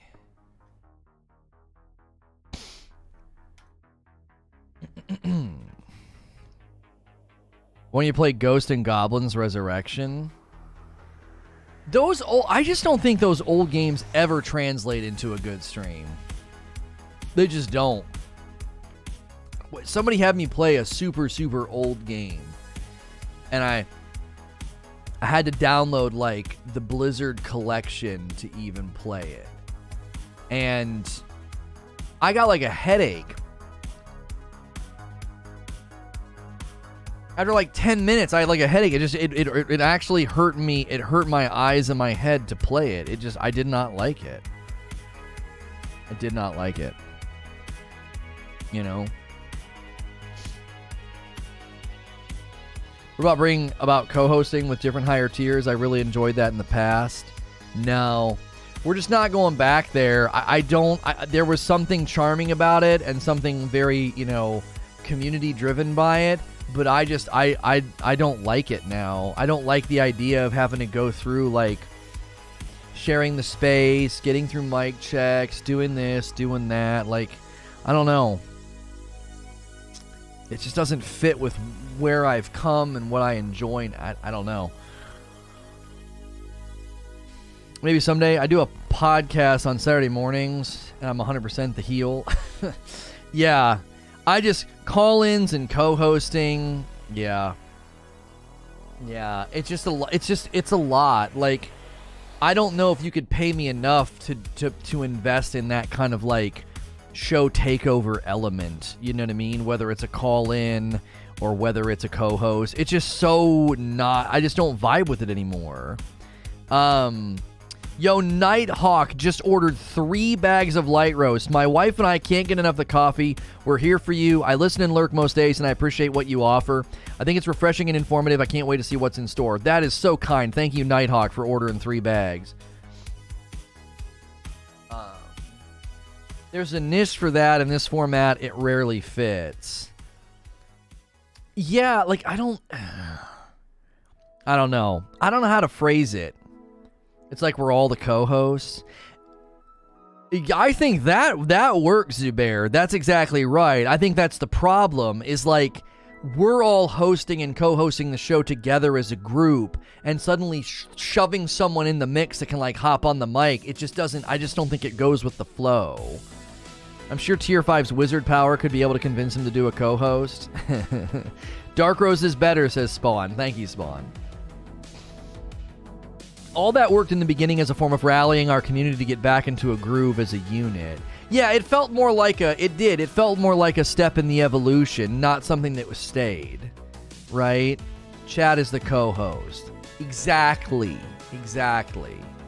I think we have an organic relationship and thing, and it works. I don't think you can get this level of chat interactivity and back and forth anywhere else on the internet. I don't. That's not me having an ego or being arrogant. I think a lot of that's driven by your guys. A lot of you guys are very intelligent, you're well-spoken, you're respectful, and it works. I don't think you get this almost anywhere else on the internet. It's a lot of the streamer talking at the chat and the chat trying to get a momentary reaction from the streamer. I think the conversational interweaving of the community's debate, dialogue, and discourse into this stream, I think it's unparalleled. I don't think you can get it anywhere else. And I think co-hosting and VIP call-ins comes in, and it's like a monkey wrench, right? A monkey wrench has a lot of purpose, and it has a lot of things it can do, but when you throw it into the mix, it clogs things up. It just clogs things up. It's like, that's not really the flow here. You know what I mean? I'm not saying the show would be like, hey, this is Lono and Creature. I mean, once or twice a show, hey, Creature, what do you think about? I just think we talked too much shop, and we're trying to talk less shop. I like talking to you guys about how it's going and being like, it's going well, we're seeing good results, thank you guys so much, we want to see this happen, we want to see that happen, but I don't want to get deep down into the muck and the mire of being like, yeah, what do you think, Creature? Like, you know what I'm saying? It was very brave to try that with the YouTube format, so props and great memories. You had to be there, right? Well, and here's what ended up happening with co-hosting and with VIP call-ins. It was like the same small circle of people. And I feel like familiarity in that environment breeds... familiarity breeds like a... it wasn't complacency, but it was a comfort level that I don't think added to the show. In its early days, it was funny, it was charming, but then it was like, oh, I've heard this guy call in every day this week. This guy talks too long. This guy says a lot. This guy's kind of scatterbrained right now. Do you see what I mean? I wasn't ever angry at anybody. I was never like, this is terrible, I'm gonna hang up on this guy. But it just got so familiar and so comfortable. It was like, yeah, it's the same 6 or 7 dudes calling in. It didn't serve the purpose of like a Q&A where like anybody can throw something up on the board and get Lona to interact with it. Imagine it was a 20K in chat, though. I hope it happens, but that would need an entirely new setup. Even if it was 2K, no. I managed 2,000 to 3,000 viewers with... I'm not bragging, but I managed it with ease on Purple. I can say with objectivity, somebody streaming to 2,000 to 3,000 people, I was good at it. A lot of people are not good at it. They get to that level of viewership and they struggle to create an environment of interaction. No, I maintained it. We would have 7,000 or 8,000 people in a stream after a reveal, just chopping it up. It was great. It was excellent. You lose in intimacy, but you still get the interactivity. I think you can have both. One goes down, but the other, but you don't have, I never felt like I had to sacrifice interactivity. Now, sure, you get to 10 and 20,000, well, chat's a waterfall. It's just emotes, you know. 2 to 3,000 range. I feel like I managed it very well. I feel like and that might be one of the reasons why the show has gotten to like a really good point, is because I'm used to a much larger scale. You know, I'm used to a huge audience, and I'm able to take that skill set and bring it down and apply it to 400 or 500 people, and I think it just plays. I think people enjoy it. So that's one of the reasons why today we've kind of metamorphosized, like evolved back to what the show was originally born out of. Lono gets in the chair and says, I'm going to tell you what I think about this. And I talk for 10 minutes, give you my 3-point outline, and then for the next hour to 2 hours, we debate it and discuss it. And we drifted from that. We drifted to variety, which was good, but variety turned into, here's 3 micro news segments with no Lono DNA, no Lono secret sauce, just Lono regurgitating news. I felt like I was having my soul taken from me. I was like, I don't like this. I'm a shell of what I once was. And then Friday happened, and yesterday happened, and I got on the call with Creature yesterday. I said, I think we're going about this all wrong. I think when we see a relevant game and a relevant topic, that's my opportunity to say, let me tell you what I think about the looter-shooter conundrum. Everybody's watching this trailer of Project Magnum. Sweet. Let me talk to you for a second. Let's chop up the challenges that have faced all these other failed looter-shooters. I've got another one. I told you earlier, I hinted at, like, the changes to Halo Infinite radar are bigger than you think. We're going to talk about the role of radar in a PvP game. Should it even be there, right? Is it a crutch? Does it damage the game? Does it help the game, right? And you're going to have a lot of disagreement between people there. I'm sure we'll get into a ranked, unranked, skill-based matchmaking discussion as well, because we're going to get into a casuals versus hardcore. Who should you appeal to? Who should you make your game for? Those are the discussions that are excellent and fun, and that's what the show was born out of. You know? That's what the show is born out of.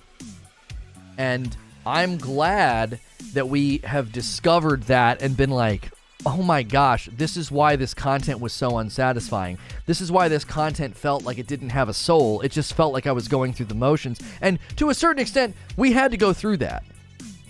We did. We had to walk through that trench and that valley to figure out what made the show so good back then. Forget what I was talking about. We can't talk about that anymore. But what did we do structurally that was so good? And Creature just told me, he was like, I went back and watched the old content, read the comments, and realized you got to get back to your 3-pronged approach. That you're giving your thoughts, not, this trailer came out, and here's when the game comes out. That's me just being a parrot. Yo, what's good, Jaja? I've not seen you in a while. Good to see you. You're selling opinion and intimacy. You need both for it to work. Right, because for a while there, we drifted from one single topic. Do you want to know why we drifted from one single topic? Because I would read off the news segment to you, and you'd be like, okay. You'd be like, I don't have anything to say in response to you announcing a beta. Like, what? There's a beta coming. Here's when it happens, and here's how you can get involved. And I would end the recording and be like, all right, guys, what do you think about that? And it would be death. It would be death. The day I wanted to move away from single topic was the day we talked about how Halo Infinite's first season was going to be Heroes of Reach, and nobody had anything of substance to say. But if I would have changed that to Halo Infinite is trying to sell you nostalgia, and I would have done a whole talk on the power of nostalgia and how it lies to us about how good games were back in the day, and how newer games need to lean away from nostalgia and start to innovate more, that would have been a great debate and a great discussion. It's the simple difference between me being like, here's the information, and saying, let's talk about nostalgia. I'm getting a little tired of nostalgia, aren't you? Like, it's like every game's every movie, every remake, every TV show is trying to be like, remember this? Like, make something new. That would have been a lively discussion and a lively debate, especially with the crowd that hangs out here in the game that we've all played for many, many years.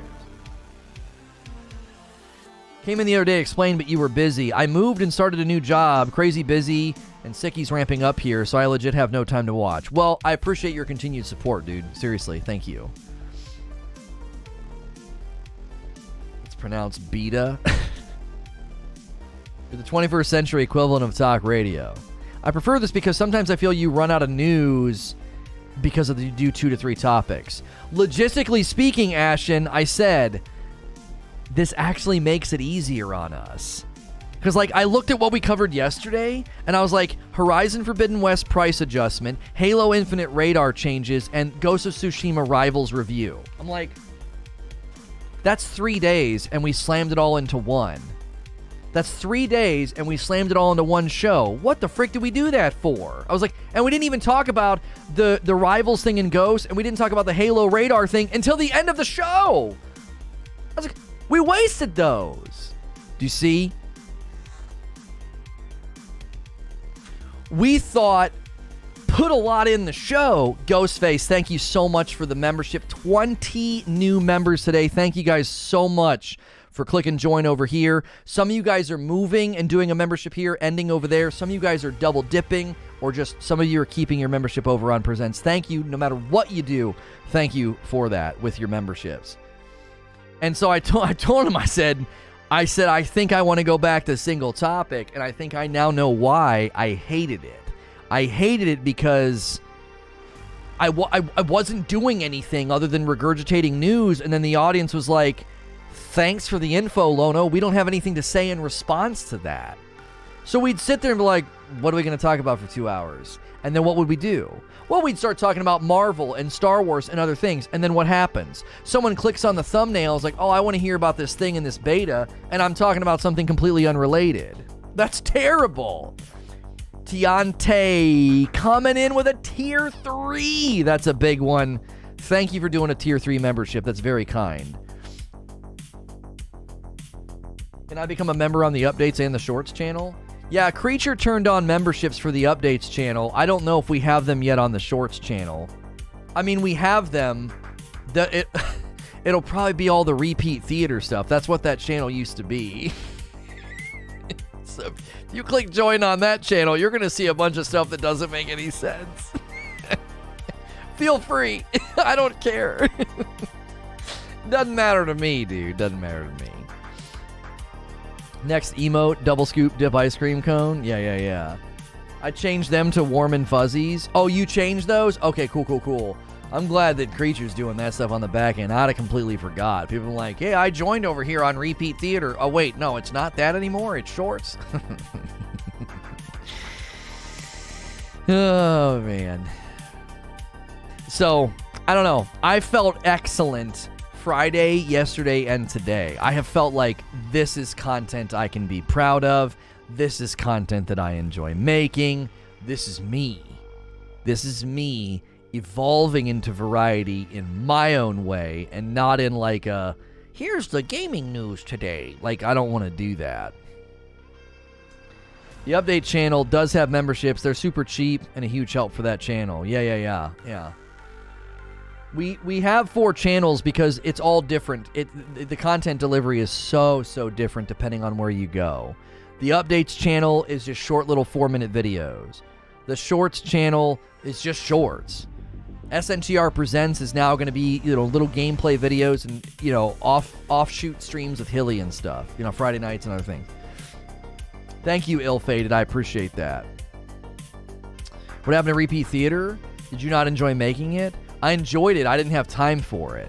So I handed it off to Wolvie and 30. And they had enough time to do like 1, maybe 2 shows a week. And I thought they did a great job. But a channel can't grow with 1 or 2 shows a week. It just wasn't enough. We needed a team of people to treat that channel like a full-time project. And there was no way to do that because there was no money in it. Does that make sense? Like, the only way a channel like that thrives is with a literal freaking team of people. Tiante Simmons says, my boyfriend, Insomniac, turned me onto your channel. I love your streams with Hilly. He told me to tell you he's king of the triple dip. Oh, that's very kind. Thank you for the $10. I hope I'm pronouncing your first name correctly. Tiante? Like, I think I'm getting that right. Ooh. Oh, that felt so good. Those are good neck pops.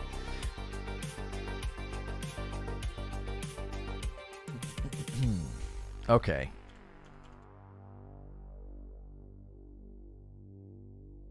We got to get ready. And we tried something a little bit different with the thumbnail today as well, being like, if we're going single topic, we need a picture of me, picture of the game, and what am I talking about? Like, what's the title? What are we going for? And I feel like it turned out really, really well. I do. I feel like it turned out really, really well. And it got really good results with you guys. You guys liked it. You guys seemed to like today and responded strongly to today. And we slowly got better and better results on YouTube as the day went on. And we got a really, really good conversion. So we got good stuff. We got good stuff on the back end. So eventually, if we keep putting up good numbers, YouTube will reward that. The other channel was continuing to put up bad, lesser numbers, and here we're putting up consistently good, solid numbers, right? I dig the new background as well. Oh, yeah, if you weren't here when we turned all this on, yeah, this was a task back here. It's now so normal to me, I forget about it, you know what I mean? Are you confused about my McDonald's nuggets bit? You said something about where were your chicken McNuggets the other day or something, and I was like, I didn't, you know, I wasn't really quite sure what you were talking about. Are you playing off of the McDonald's Coke thing that I said about Doc and Tim? That short might take off. That little short might take off about Doc and Tim. Yeah, it did okay. It'll probably get another round of boost. Love the bald Lono emote. Yeah, Creature did that today. Would you ever convince him to do those React style vids? It's a 10-minute for the Presents channel. React style for what? React to what? Like react to a trailer?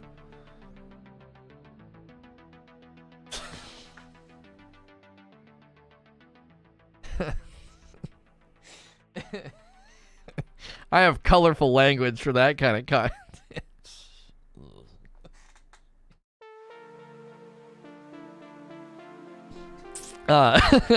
Creature can tell you, I do swear in real life, and I don't have a whole lot of love for that kind of content. I don't.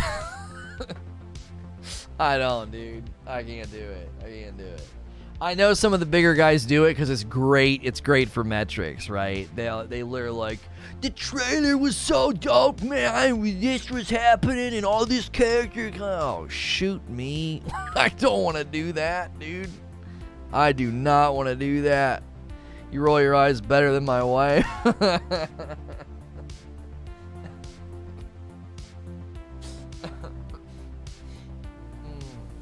Your thumbnails are on par and better than Doc's.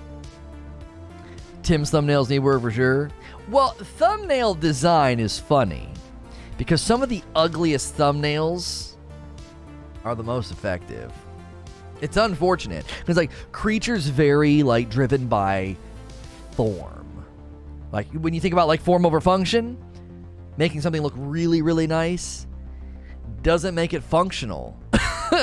Well, if we use this color and this color, it's complementary and it matches, and this brings a balance. No, the people are going to scroll right past it. It's got to pop. It's got to punch somebody in their eyeballs. You know what I mean? Yeah, they make their thumbs that way on purpose. That's exactly right. Like, if a thumbnail is ugly and you remember it, it did its job. You know what a thumbnail is supposed to do? It's supposed to punch you in the eyeball. What the heck is that? Oh, click, and you click on it. If a thumbnail's like, I'm pretty and tasteful and well designed, and we applied some bounce, scroll. You know what I mean? They just keep on scrolling. Needs to be an emote. Where's my favorite one? Where's the one where I'm looking over my glasses?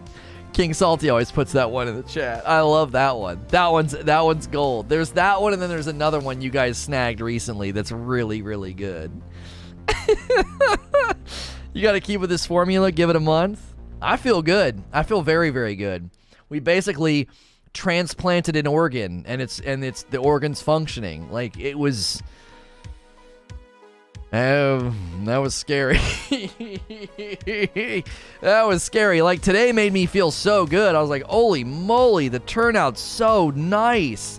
You know, for a channel this size, I was like, dang. I was like, what a turnout. I honestly thought we were going to be really restarting, you know. I was like, the organ, we transplanted it. It was scary. It still is scary. Yeah, I think creatures every day, it's like when you're pregnant and you got morning sickness. I think that, like, he has that now, you know, as an adult man.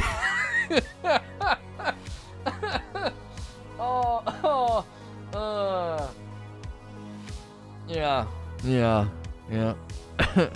I give him that every day.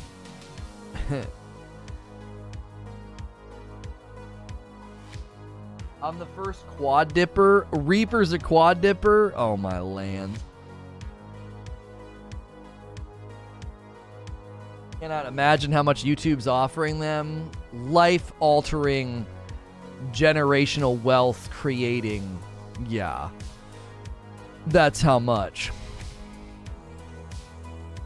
That's how much they're creating.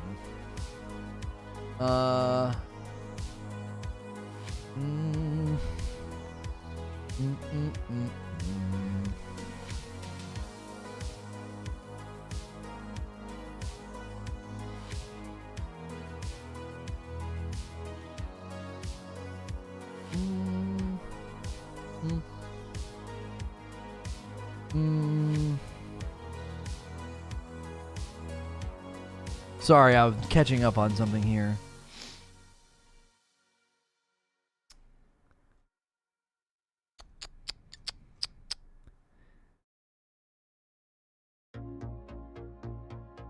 Eight digits, that's for sure.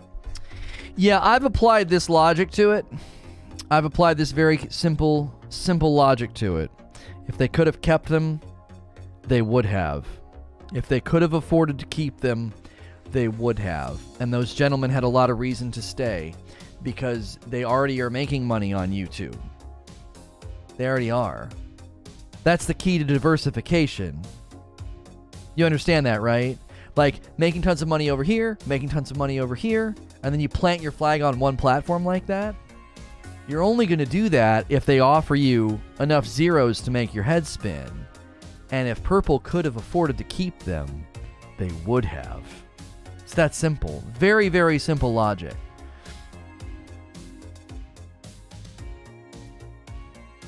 You know? Looking at the numbers, Courage and Lupo don't pull near the numbers of Doc and Tim. So for Tim, I can understand the reason for the contract with Lupo. I don't see the reason for it because you don't understand what they're doing. I don't mean that in a dismissive or mean way. Let me explain to you what they're doing. It wouldn't have worked, and it wouldn't have been a significant blow if you could still watch the boys play together on Purple. Wouldn't have worked. You needed all of them. Because now, if those guys play together, there's only one venue to watch the show. It's brilliant. That's how you know YouTube's taking this serious. They didn't just buy Tim because Tim's big. No. Courage explained it to them and said, listen, Uncle Jack sat him down and was like, if you get these guys over here and we start streaming together, that is tectonic. That is movement of an audience. If you don't move an audience, it won't work. Do you want to know how I know that? Because Ninja went to Mixer and it meant nothing. Why? There were still plenty of great Fortnite streamers, and a lot of his audience loved watching him play Fortnite and had no desire to leave, so they just started watching the next Fortnite streamer. Or, well, they could still watch him vicariously if he played with somebody from Purple, right? He would play with Lupo, or he would play with the boys, and you'd be able to vicariously consume, you know, Hyper Ninja. But if you would have taken, like, the top 5 from that directory and moved it over to Mixer, that would have been tectonic. Like, the audience would have gone, whoom, it would have gone with them. You sniped one guy and it didn't work. It's like in a squad game, right? Yeah, I got one down. Bink! That doesn't mean anything. You only got one of them. There's 3 other guys there that are just going to get him back up again. Like, you gotta get them all. And when they looked at this scenario, they said, we got Doc and we got Courage. We snagged those 2 guys. With the rise of Call of Duty, with the rise in popularity of Call of Duty, Nick Merckx is next. And that one's going to hurt. Right? That one's going to hurt. And dude's in NFL commercials. Like, yeah, that one's going to hurt. So, I've said this a couple times recently. We got to move on to gameplay, but I've said this a couple times recently. There's not a single purple streamer that will come to YouTube without a contract if they have anywhere from 700 to 1,000 paying subs. They won't do it. It's the money's too easy. And they can continue to take content and throw it on YouTube and make small amounts of money. Like I did that, right? I would just throw content over on YouTube. Oh wow, no, an extra $800, an extra grand. Yay, cool. Thanks YouTube. Like they'll just continue doing that. The money's too easy. If you leave purple and you have 700 to 1,000 paying subs or higher, and you leave purple on your own, you're just freaking stupid. Like you're dumb. I said that yesterday. I was like, you are dumb. Like if you do that. A lot of small scrappy streamers, if you've only got a couple hundred subs, you're an affiliate or whatever, I could see those people coming over to try to take a try to take a crack. The biggest challenge for those people too is going to be you can't monetize and get members on YouTube until you hit a certain viewer threshold and sub threshold. So if they're over there as an affiliate with a couple hundred members, that feels really nice than coming over here and starting with nothing.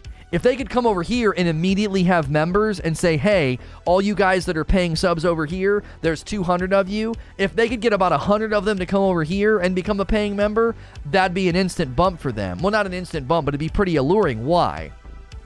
YouTube is a 70-30 split, and that company for affiliates is 50-50. So this is something that YouTube really needs to think about. They really need to think about that. Making it easier to turn on memberships for one simple reason. Get those affiliates. Get them. There's tons of them. They're only making a 50-50 split on subs. You offer a 70-30 out of the gate. You offer a 70-30 split out of the gate. You're more appealing right away. They have to think through that. It takes way too long to get members activated over here. 4,000 watch hours and 1,000 subs. That's not easy. What that means is they got to get 1,000 people to come over and sub. A lot of the affiliates could probably do that. But then they need 4,000 watch hours, which means they have to come over here and stream, which terminates their affiliate contract immediately, which means they immediately lose money. And now they're over here hoping to get the 4,000 watch hours to turn members on to get those people paying money again. That's not the criteria anymore either. Oh, is it easier or harder? Because when we were doing it last year, it was 1,000 subs and 4,000 watch hours. We just recently were trying to do that on a channel, weren't we? Where were we trying to do that recent? I guess it wasn't that recent. It feels recent.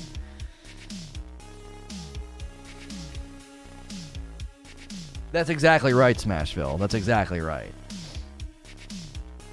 They added no community guideline warnings either. Oh, yeah.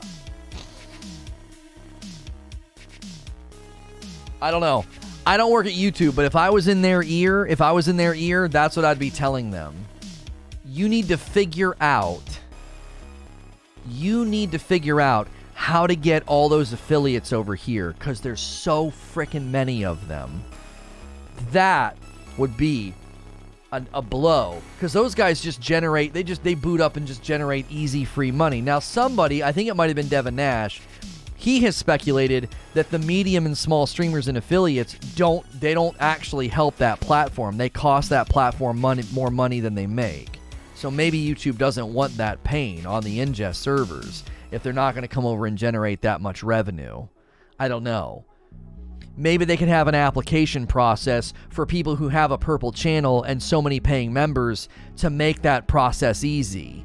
hey, if you're a partnered streamer over there with 500 paying members or above, send us a screenshot, go through our application process, come over here, and we'll turn on membership and monetization for you immediately if you feel like switching platforms. You have to make switching platforms seamless for somebody in that hemisphere, or they're never going to do it. And I don't know if YouTube wants them. I don't. YouTube might be like, no, we're not really interested in medium and small. But the way Fwiz was talking on Twitter about top-heavy platforms and everything being dictated by viewership, he understands that's not good for a live streaming environment, which means medium streamers could be a gold mine because that's where the innovation, the talent, and the differences in style comes from. And then you have way more people to feed the algorithm and way more people to suggest to the user base, and that's how you grow a viewing audience of live streams.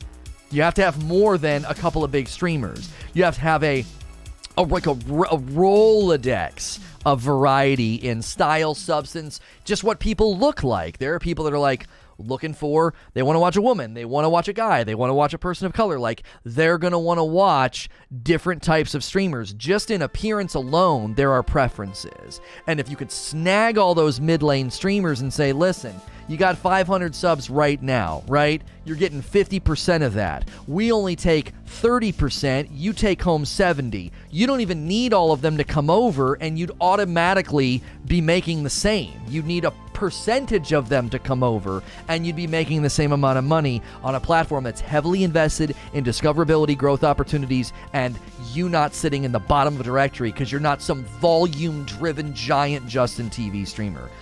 That is how you do it.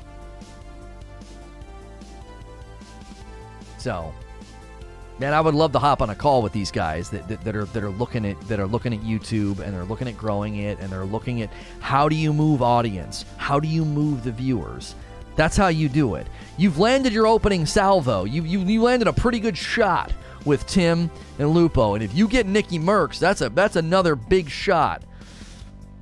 But you want to really land some buckshot on the side of the building. That's how you do it. You've got to get all those people in the middle, because what's going to happen is the top's coming off. You start pulling from the middle. That's going to hurt. That's going to hurt. I'll be real. Tim Doc Lupo aren't enough for me to care about YouTube. You got to grab the Minecraft kids. If you don't create a transition opportunity, then no one's going to take the leap. If you create those transition opportunities and say, hey, we give you a 70-30 split instead of 50-50, come over here. Discoverability is great. Look, I'm telling you, you would get a lot of purple folks to say, I'm sick of this. I've been beating my head against the wall. It's all driven by volume. The same 50 streamers get all the love. I'm getting the frick out of here. I hear you talk about this, and I remember the convo you had about DMCA and how Amazon could monetize music with a subscription service and still hasn't. Yeah. I don't think Amazon invested in any of that, and I think a lot of the talks with the music industry broke down because I think Amazon's cutting Purple loose eventually. They're cutting them loose. YouTube's also happy with the uploads they get from Purple. Multiple channels from each over here. They get the best of both worlds. That's right. That's right. And rumor has it, Orphan, rumor has it that YouTube is looking to streamline and simplify having multiple channels. Why? Because they understand it's a necessity.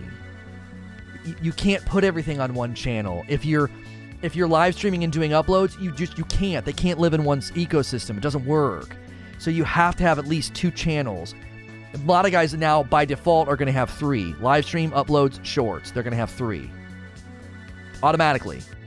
Any decent sized streamer with an editor is going to have 3 channels. Easy dunker. Dope. Live, uploads, shorts. Every time. Pull that together with a nice bow and create an acquisition process for partnered streamers with good sub counts, good paying sub counts to come over, and you will drainage. You will drain that platform of its viewers.